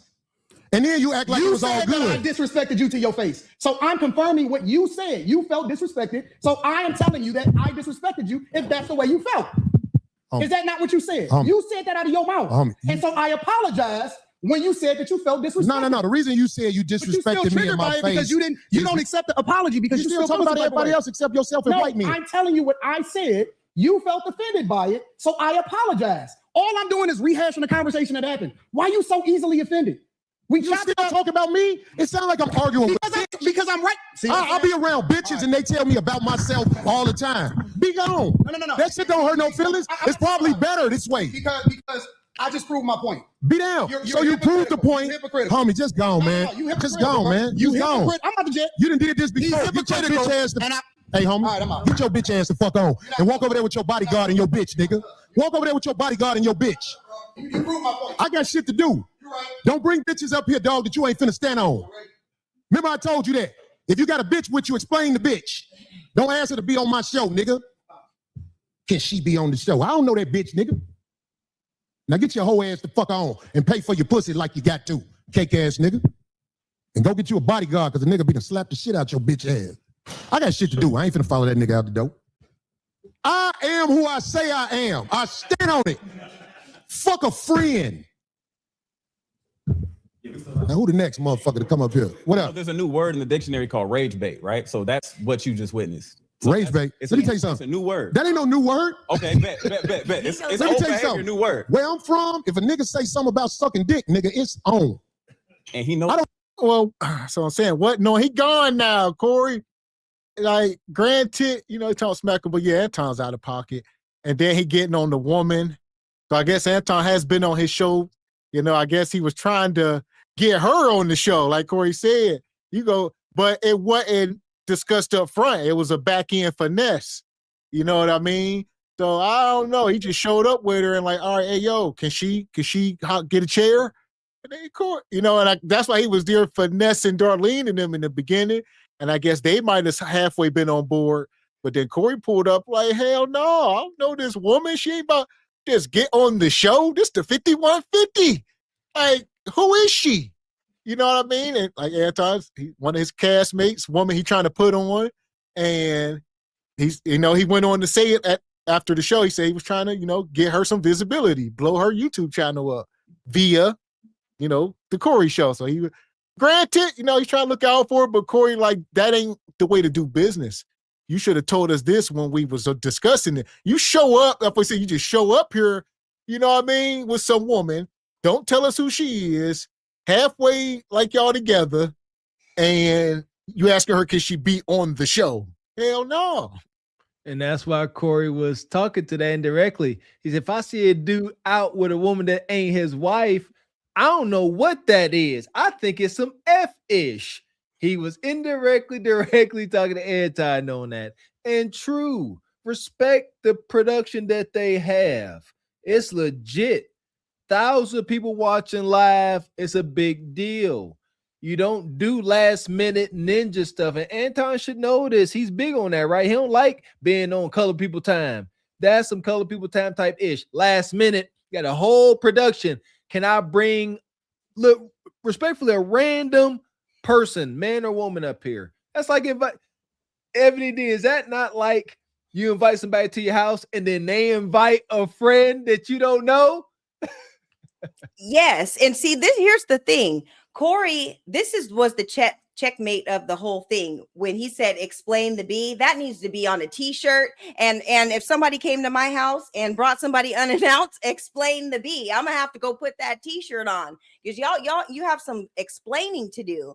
So my thing is, as a woman, if I am, I'm with you, I'm with my dude or whatever, and he's on this show, you have your security with you, you're on this man's show, getting disrespected and all that. And now all of a sudden you're walking out. He's disrespecting me, calling me all kind of B's, and you're not standing on that at all. Like, this is where Anton completely lost, because you're not about to be disrespect. Like he's been disrespecting him this whole entire time, and you're not even standing on him saying the stuff with me. That's when I'm not going to feel protected as a woman. You got your security guard here. You're not even standing up for my honor, regardless of whatever the relationship is. So I'm not going to feel protected as a woman because you're not even standing on nothing, being with you. So yeah, this is, I'm sure they're going to have a conversation about it in the car, because I don't think that's cool at all. Like you said, it's a lot, be transparent. Like you said, we talk about that all the time. I mean, me and Mr. Walker on the record said that men and women can't be friends like that. So it could be business partners. So if we was going to show up, we going to tell Corey, yeah, we showing up. We bringing Ebony Dean with us. It's our co-host. She's showing up. She going, can she get on? He's like, no, I ain't doing it. And we just said, look, there ain't no need to come. But, and then after the show, like you said, after Anton left out, he went in live stream and him and the woman in the hotel together. After midnight, it's just a wild look. Like Corey said, it ain't, your wife not there. Granted, if that's the setup you got, more power to you. But, at the same time, you can't be up here, preaching about family and all of that. Like, this is a real thing. Like, we stand on business about that, and ain't no gray areas. Amen. Yeah, I like I said, let me be clear. I don't care how unattractive he or she is. Late night after 12, come on, we grown as the day is long. Absolutely not. No. But yeah, I forgot what I was gonna say. Anton with that sister. That's it. Now it got I want to check that out, the what they did afterwards, because that sister was hot. She came here, she came all this way with Anton just to get this exposure. That's the only reason why she came. And now she had to sit over there and watch Anton get disrespected. Oh my God. She's sitting over there like, am I part of the right team? Wait, that's what I was gonna say, because he probably, selling her a little dream on the way there, like, yeah, this is my man, this is my, I'll get you on, and I got the clout like that, and he had no clout whatsoever. So now she's sitting over there looking just as lame as him, and that's why, your man is your reflection and vice versa. So I think she did kind of roll in there on the wrong team for this situation. And then you let this man disrespect me too. I'm absolutely on the wrong team. You know, I'll be trying to holler at that bodyguard because he's the only one that's going to have my back in this whole situation. So, yeah. Well, this is a lot. We're going to let him land here. Here we go. I don't know nothing about no niggas saying nothing to no nigga where niggas talk about suck dick and niggas be ready to swing. And he knows that. But he didn't say that dick sucking shit again. Get your fat ass out of here, nigga. Just certain words That's you just a don't hate. use. In here with this bitch that he know ain't his wife and motherfucker trying to get the bitch on the show. Bitch, nigga, you ain't got it like that, nigga. Get your cake ass out of here, nigga. Like, I'm finna be upset. This is what I wanted to talk about today, mainly. We have a situation in America going on where there are a lot of men that don't want to reveal themselves, but they have bitterness because they know you're not the type of guy they are on the Backdooria side of the game. Let me say this one more time. There's a lot of men in this world that don't want to reveal themselves, but they're upset at men who expose Backdooria, so they find other ways to talk about you, and they will never reveal who they are. I want to start a campaign to teach men how to be good sissies. I talked to a couple of people I know today. A good sissy is a man who knows how he gets down, and he knows how you get down, and he won't never cross them lines. I could be around a man who indulges in other men's behavior, and he know I don't get down like that. So if he don't ever impose it on me or find ways to talk crazy to me that's not straight on, see, the straight on way, he don't like you because you don't agree with the Backdooria behavior. But if they don't want to come at you like, I know you don't like Backdooria behavior, they come at you with something else. It's the curveball effect. So we have to teach these guys how to be good sissies.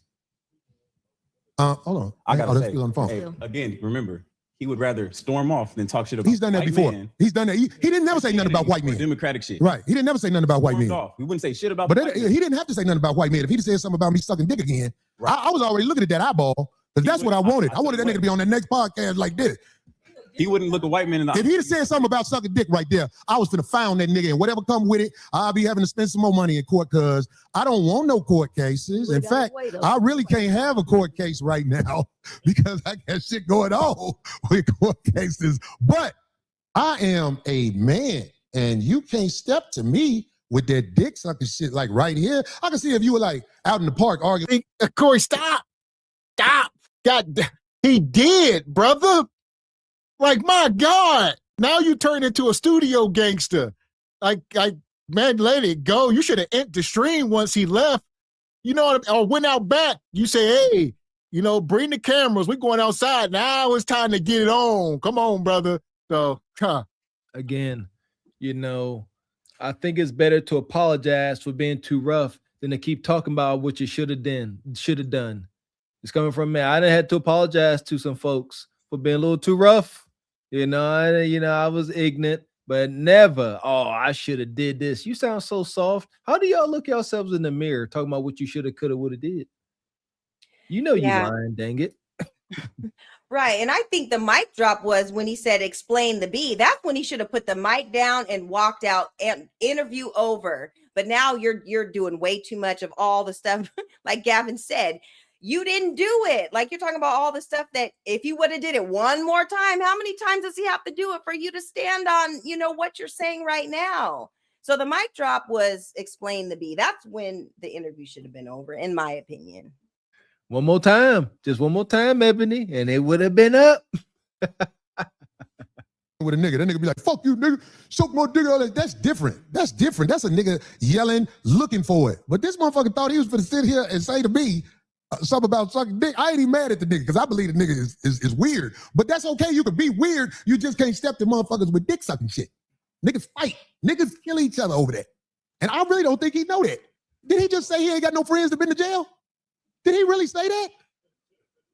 Who the fuck ain't got people that went to jail that live in Detroit? Yeah. The mayor went to jail. What the fuck? How the fuck is you in Detroit? I'll call all my Detroit niggas. Do y'all know a nigga that ain't been to jail? I mean, do y'all have any friends that ain't never been to jail? The only man who I know who would say that is a man who ain't bold enough to say nothing about the Caucasian responsibilities in America and what they did to make things go bad. But back on the good sissy, because we on the good sissy. And there you go. So I think it was a lot of cap with that.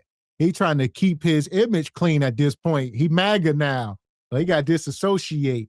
And I think there's a difference between, like you said, knowing somebody that's been to jail or having friends that are criminals. You know, it's kind of two different things. I ain't trying to be rubbing shoulders with criminals, but you know, people that's from jail and they doing the right thing, that's pretty common. Tell you what, I don't like certain allegations, but I went and looked at this Mika sister, and you know, man, that's tough. I got theories, you know, and yeah, Mika looked like it's danger. I tell you, yeah, I observed, you know, Mika and Anton Smith. I'm gonna leave it there. And man, like men were visual, and that's tough. That's tough. I gotta look her up. I didn't see an image of her, and she's not bad or anything. Like what? Okay, I gotta look it up. Yeah. So at this point, Corey, there she go. Yeah, nice looking sister. Yeah, she got a nice body. Be working out. She definitely ain't a bad looking woman. Yeah. It's just out there, you know, trying to grow her social media. Is that appropriate, Nadine? Huh? Is this appropriate? I mean, well, his wife said she cool. So he went live with his wife. His wife said, "Oh, I like her. She cool." Yeah, but look how they're positioned. That's kind of like that's kind of an intimate pose that they had right there. You know, with what she's wearing, she's kind of all up on him or whatever. So yeah, I don't know. Mine wouldn't be out here walking around with no chick like that. That's what I do know. That's because y'all ain't him. That's because y'all ain't him. Yeah. If you was him, capital HIM, you know. So y'all just got to stay in the place of common folks. Y'all don't know nothing about it. Until y'all got a couple million in the bank, y'all wouldn't know. Yeah, but Anton is far from him, y'all. There ain't nothing about him that screams him, except for maybe that money. But money can't unlame you, you know? So there's a fine line between it. You can't buy the position of him. You know, you have to become it. And it's more than just money. Yeah, I think that was a little sketchy. Like, if you got a woman, say, I don't know. In the sanctity of my marriage, I respect my wife's nerves. Like, I'm not about to sit there and let her see a picture of that, knowing how she feel about me. Absolutely not. No. So that's I don't know. Broke ninja. Y'all don't got these $1 million problems. All right. If you had that million, your wife would be sitting back hushing. That's what he said. That's his theory. That is his theory. That's also one of Kevin Samuel's theories. We gonna see. Let's see how it plays out. It's a lot of time left in life. Appreciate your Devil Games. Says mentally, Anton got Corey beat in the political arena. We can give him that 100%. I ain't gonna say everywhere Devil Games. Appreciate your Double Agent Jason. Says Corey to talk crap on the woman is sucker-ish. They both got wild. You know, Anton started talking about his co-host, and so Corey returned the favor. He got a little sassy. Appreciate you, Tabitha. Says Anton was using Corey's show as a reason to why she traveling with him, finding ways to have her around solo. I don't know. Rich folks' problems, Miss X is telling us, Tabitha. Appreciate you, Derek. Says at the end of the day, Anton was exposed. Bootlicker for massa and trying to get cheeks by offering a dream. Sounds like Harvey and Diddy in them. God. Man. God. Appreciate you. DJ says, why did Corey check it outside? Can you explain? Answer that, please. Why didn't he check outside? He said he had other stuff to do. It wasn't worth it. Yeah. Like you said, he had a bodyguard with him, an armed bodyguard. So yeah, we going outside now. It's definitely up. Somebody probably going to the upper room.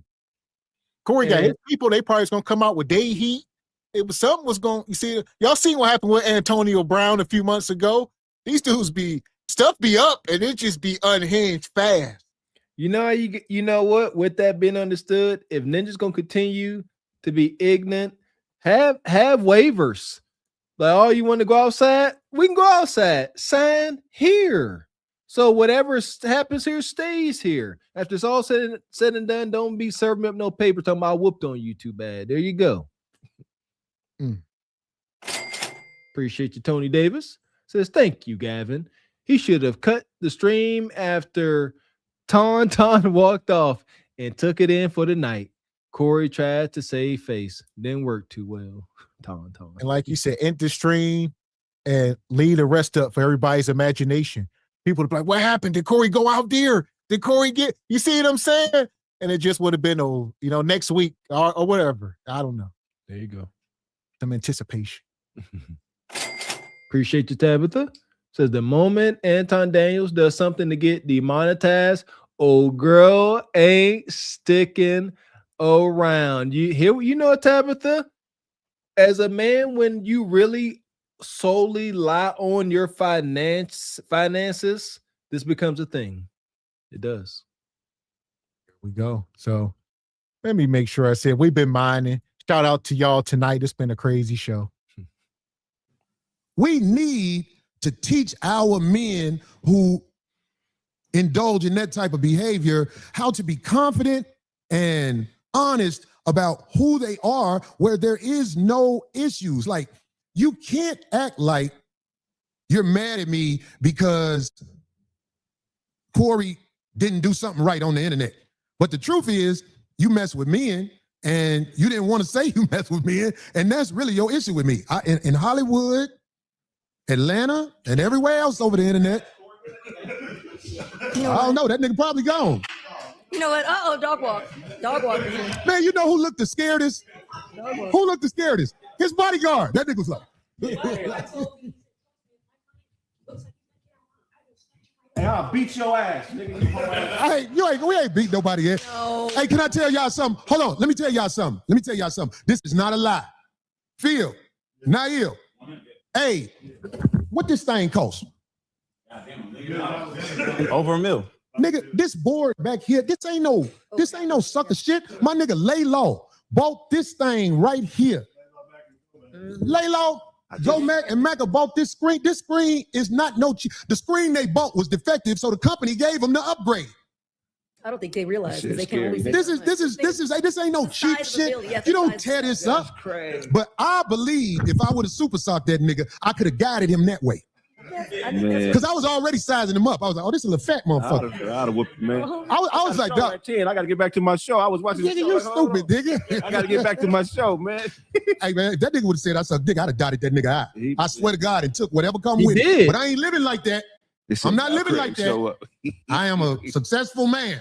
Come back with the bodyguard. I'll whoop that nigga. That bodyguard ain't with that nigga. That nigga just trying to get that money and get the fuck. Let me drop this cake ass nigga over the airport. Corey won't let it go. He just sitting up here. Only reason my nigga ain't smacked your ass dirty because we fuck with you. You keep coming over here thinking you gonna drink nigga shit up. You walked all the way over here from the view off our lives to try to drink our shit. We pay for that shit, nigga. I'm tired of fucking with that shit, nigga. Respect the code, nigga. Get the fuck out my face. You smell like wine, nigga. Corey, relax. Then Craig pull up. So Craig was supposed to be at another show. Then he watching it. He said, I got to get over here. He rushing through traffic. He pull up with the all black like he ready for smoke. And I guess they say Craig is a knockout artist, I guess. I don't know. Craig come across, he all cool. I can see it. But nevertheless, Craig look like he a little longer tooth too. We need to relax. I don't know what comedian said it, but as much squabbling as I did back in my day, it is very easy to go years, a lifetime without squabbling. I don't see me ever squabbling again for real. If I got it, I don't see it happening, especially as I get older. I got too many tools.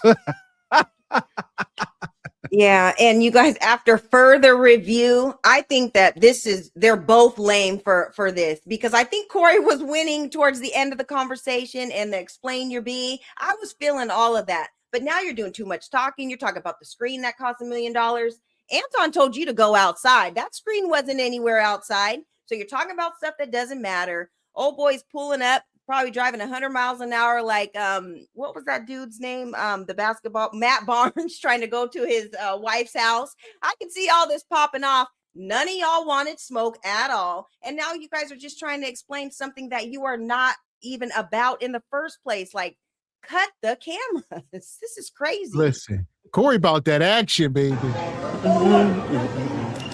Or what? What the fuck do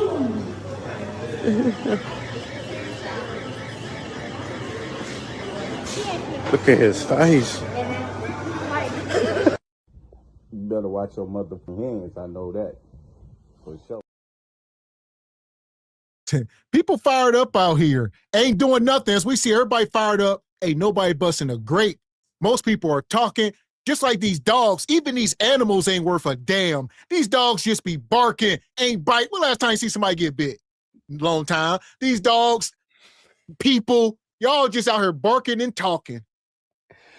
Say nobody about that action.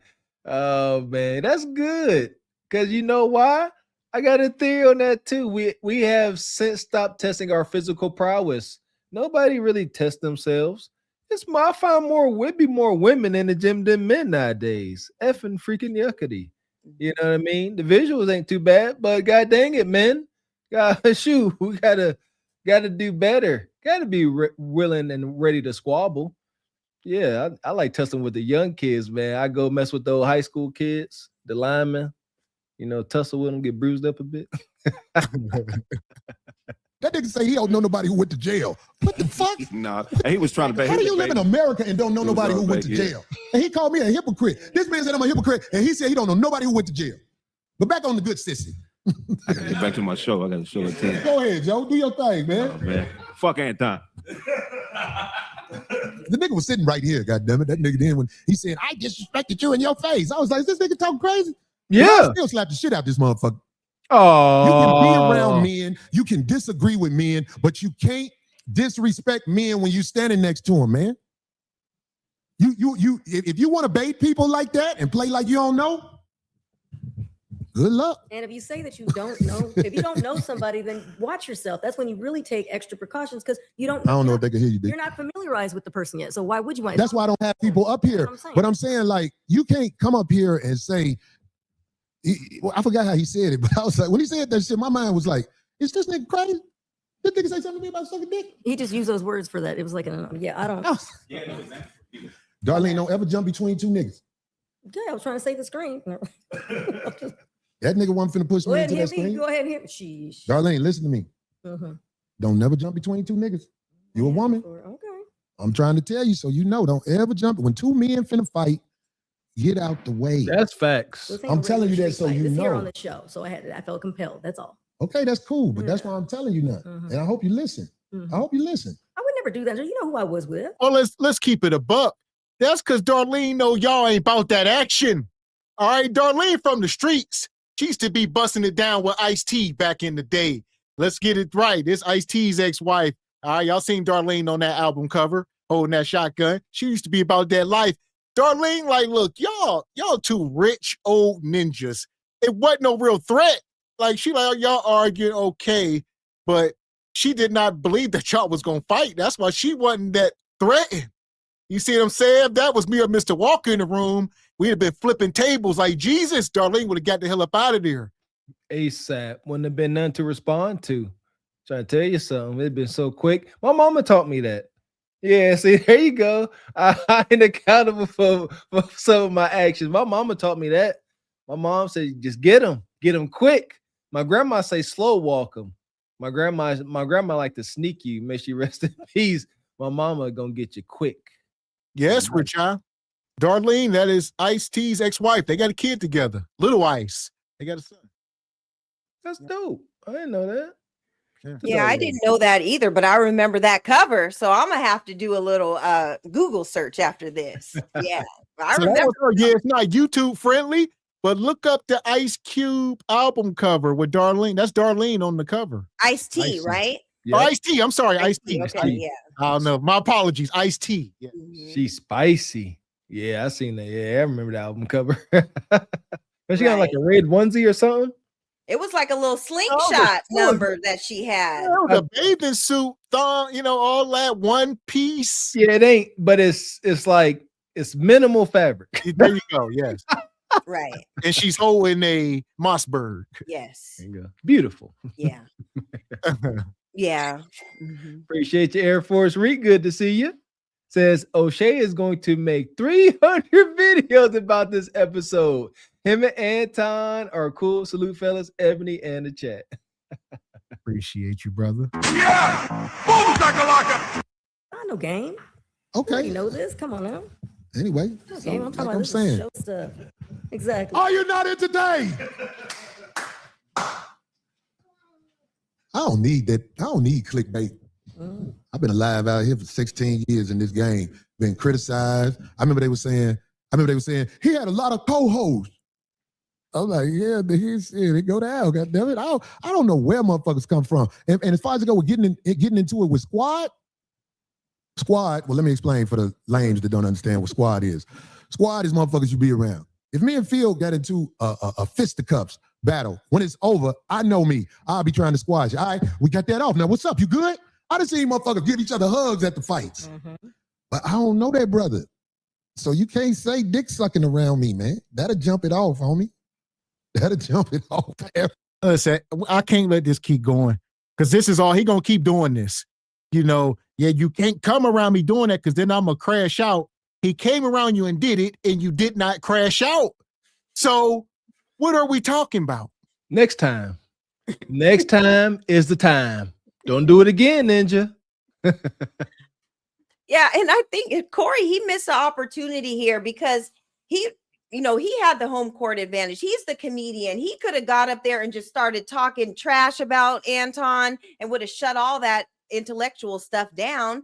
That was his his Joker card or whatever. That's what he should have done. But instead he fell into it, and then he was start talking about how he's about that life. None of y'all are about that life, but Corey should have stood on his strengths, and Anton should have stood on his strengths. And I think Corey would have had a better outcome if he would have gone the comedic route, because I would have been talking so much mess about him just from the time he came on, all the coon stuff that he was talking about, and all that. So I would have done. I think he should have went that route, and it could have been way better. So. But all this talking at the end, this has got to stop. And yeah, like Rachel said, she was in Corey's ear, and she had told Corey, "Stop, don't do it. He gonna sue you." That's what Corey said. I got money. I got money for the case. And Darlene's like, "Stop. He gonna sue you if you do anything. We gonna be working for him. All right, don't do it." Nobody wins in these type of deals but the attorneys. No, absolutely the freak not. I agree. So for that, we're going to take everybody to the pit. Corey, Anton, Darlene, y'all in the pit. All like the mistresses, the producers, everybody, that $1 million screen. Bye, Mika. Madness. Fuck is you talking about? This is Sparta! You got to know when to hold 'em, know when to fold 'em, know when to walk away, know when to hide. You gotta count your blessings. You're sitting at the table. You hear me? Ooh, child, things will get brighter. Holy cow. That's crazy. I could not believe I woke up.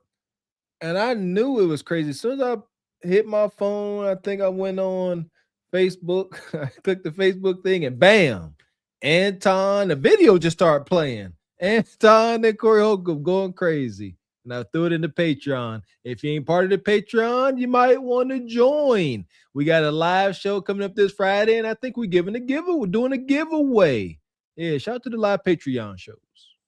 Yeah, that part. Yeah, y'all was dropping it in the Discord inside the Patreon. So shout out to, I believe, Dee, I think maybe Brother Stu or Divine, couple y'all. So y'all was all dropping it like, hey, I seen it right after our show last night. So if you watch the Truth Over Lies you know, we were up here last night. Go check it out. Go over and subscribe. We are live over there, simulcasting right now.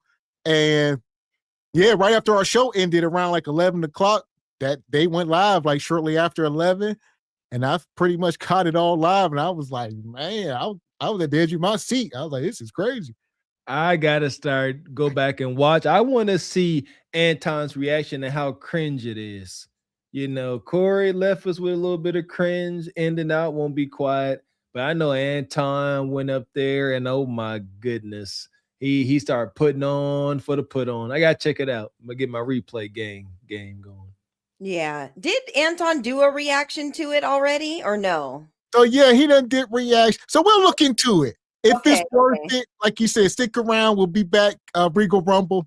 If it's any more meat on the bones, all right.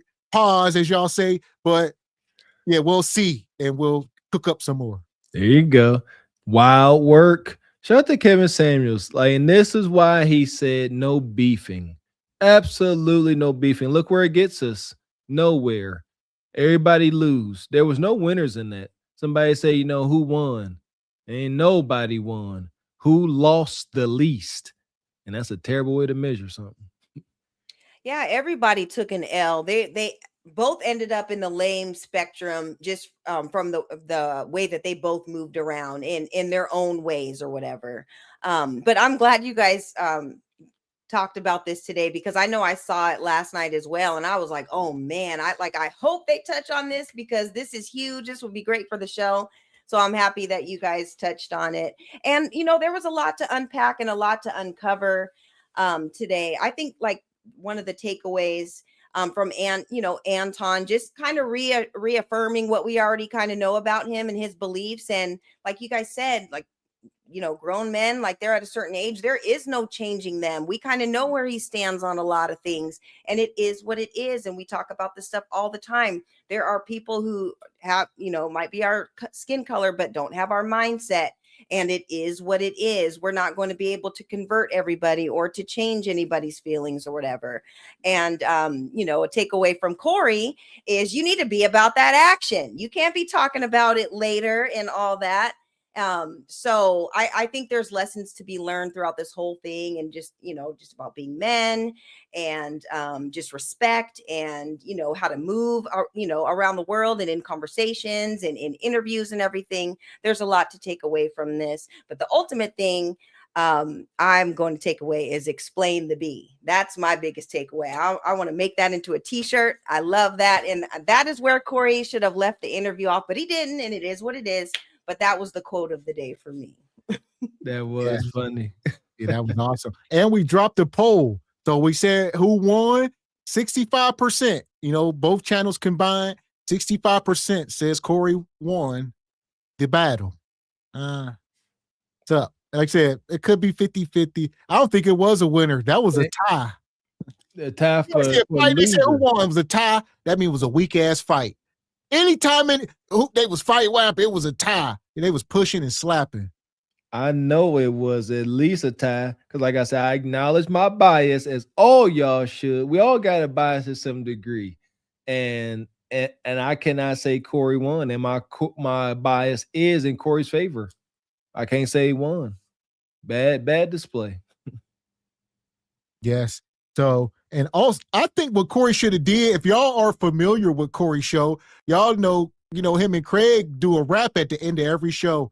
I think Corey should have just dropped the beat and right there and just went in. Oh my God. If I would have been the producer, I'd have been like, I'd have just dropped the beat. Go. Corey would have just started flowing. Yeah, bald head, chubby, whatever he was saying. Get him. All right. That would have been awesome. But they lack creativity. All right. They need us behind the scenes because that was a perfect time. They should have dropped the beat. Oh my God. There you go. You know what? Like you said, Corey should have anticipated, know how different they are than things were going to go left, and have a little song ready. Like you said, if this go left, and it did, it's better to stay ready so you ain't got to get ready. Miss opportunity. There go right, Mr. X. Mm-hmm. So, yeah, that's later in the show, but right there. He did it 2 hours later. I'm talking about right there while he was sitting there, just ether. Ether on him. That's what I was gonna say, Gavin. He should have had the ether beat drop. That would have been so epic. Yeah. And it's not so cringe, like you a comedian. Go back to what you know, man, being funny by telling some funny truths. But he got triggered by the indulging of the meat and he couldn't let it go. Right. Or he could have had the no Vaseline beat. That would have been even crazier too. That would have been really good. Yeah. Yeah. So nonetheless, missed opportunities. Where we at here? Appreciate you, King Keon. Good to see you. Says just Google that Ice Cube cover. Dang, okay, Darlene. Yeah, not too many clothes on. Ice T. Like I said, we keep confusing. There you go. Yeah, Ice T. I keep saying Ice T. Ice Cube. Lakers in 5. Hell. Yeah, there's been a lot of ice conversation going on this week. So all the ices are getting melted together at this point. Man, yeah, if you missed the Regal Rumble, like Sister Ebony said, it's been a lot of ice talk.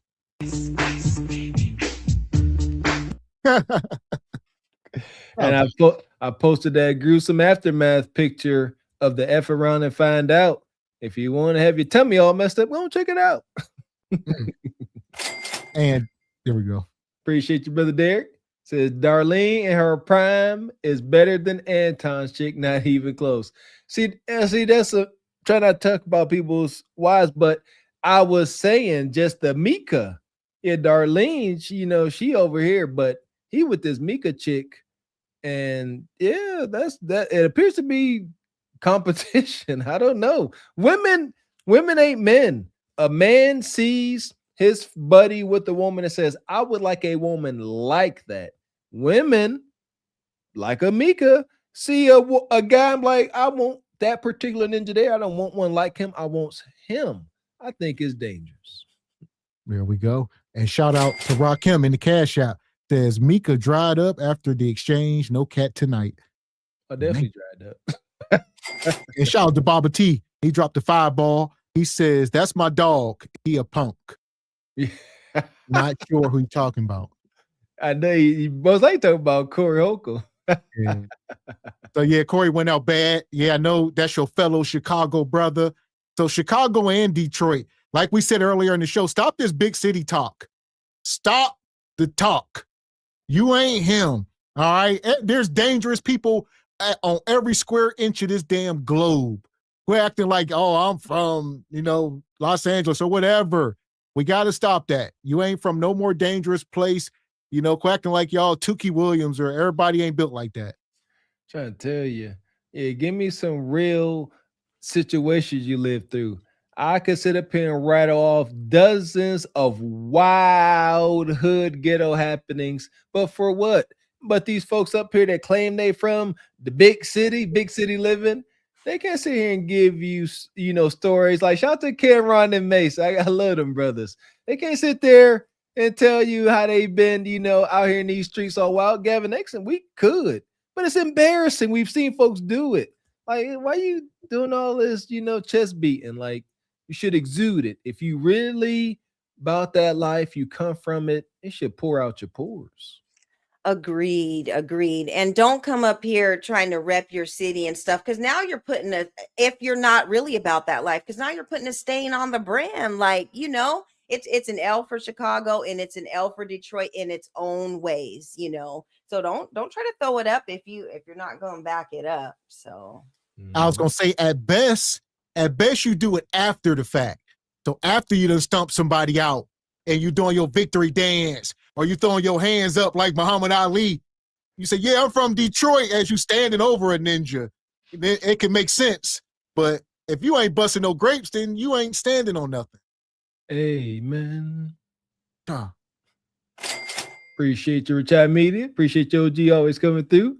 Says, dang, Darlene, no tats. She's smoking on the cover.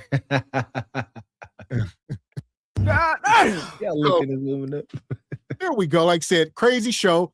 Shout out to Sister Ebony Dean. We appreciate you coming up. Hopefully we see you back Saturday for the Regal Rumble. Yeah, for sure. Thanks for having me. This was fun. A little midweek Regal Rumble, and this was for Yeah, sure. I was gonna say we plan on doing more of these, so be on the lookout.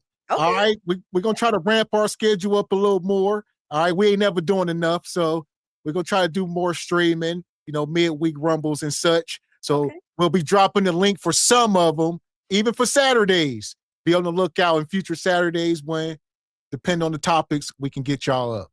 Oh, trouble. Have y'all crazy ninjas up here crashing out. That's fine. It's always a fun time. A little troublesome, but it's fun. Yeah, well, y'all just let me know. I'm always with it. So it's fun coming up here and hanging out with you guys. So thanks for having me again. Always. We appreciate you. Thanks for always coming up and making the time. Yeah. Anytime. All right. Thank you guys. Enjoy. Good night, everybody. Good night. Appreciate you. And appreciate your devil games. Says Anton just need to stick to politics. That's the problem with a lot of folks, right? Folks just need to stay in their arenas.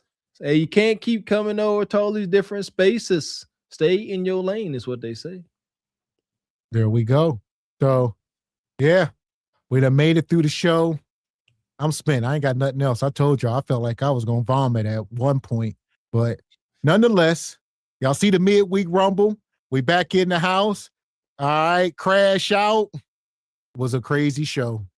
How we starting off 2026 like this?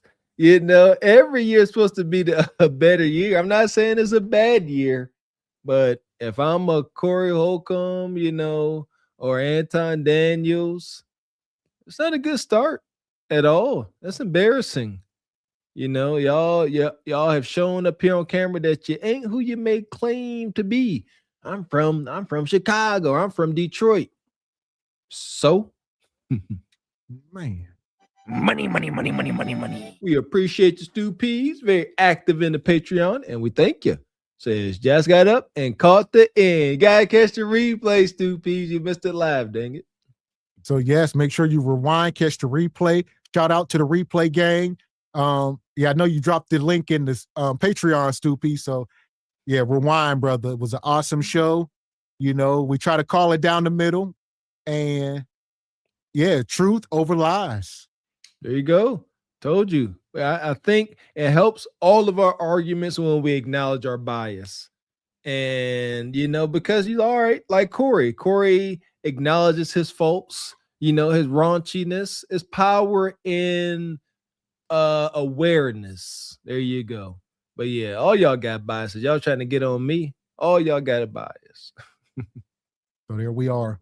We will be back tomorrow and Friday. So make sure you here tomorrow for Single by Choices. We got a crazy show.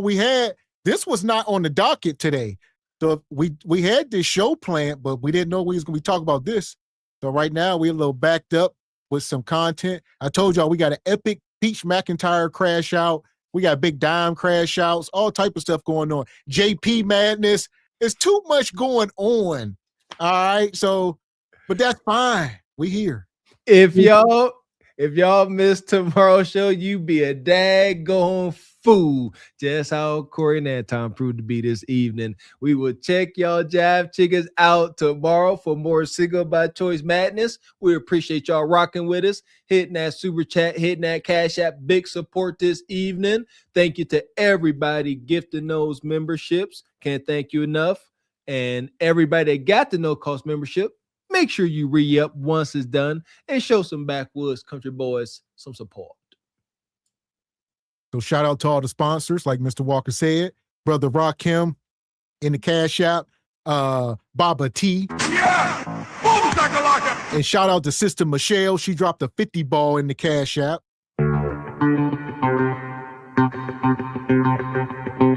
She definitely one of the big sponsors tonight. And everybody in the super chats. Brother Derek, shout out to Sister G-Nail. She came through supporting. Who else we got? Who is this? First time seeing you, Double Agent. Yeah, just joined. Yep. Shout out to Double Agent.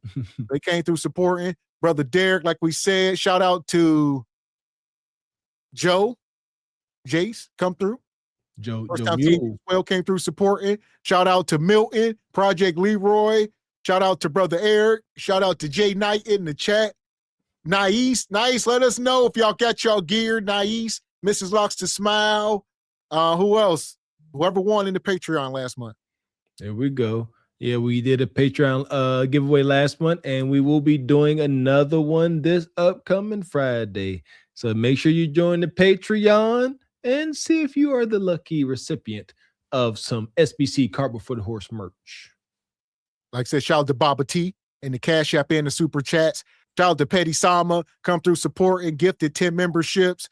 Classy Perspective, Romy Rome, Mr. Wilson, Odd Job, Divine Photos, Deep Thoughts. Shout out to, who else we got? I don't want to miss nobody. Mrs. Locks to Smile.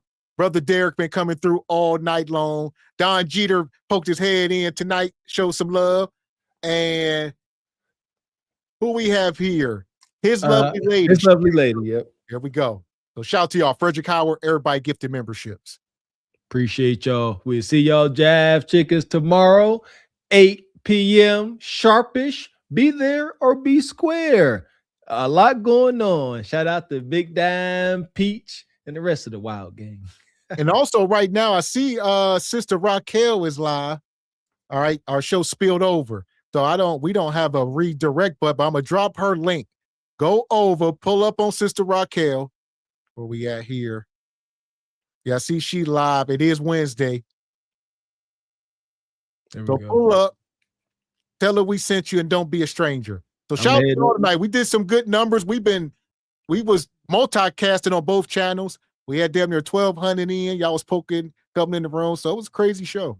Big shit for sure. Big support. Big time. Yeah, shout out to all the Rosebuds and Rose Thorns. I'm heading over there right now. So we'll see y'all tomorrow. Until then, I'm Gavin X. I am Mr. Walker. And we are Cart Before the Horse Productions. A good evening.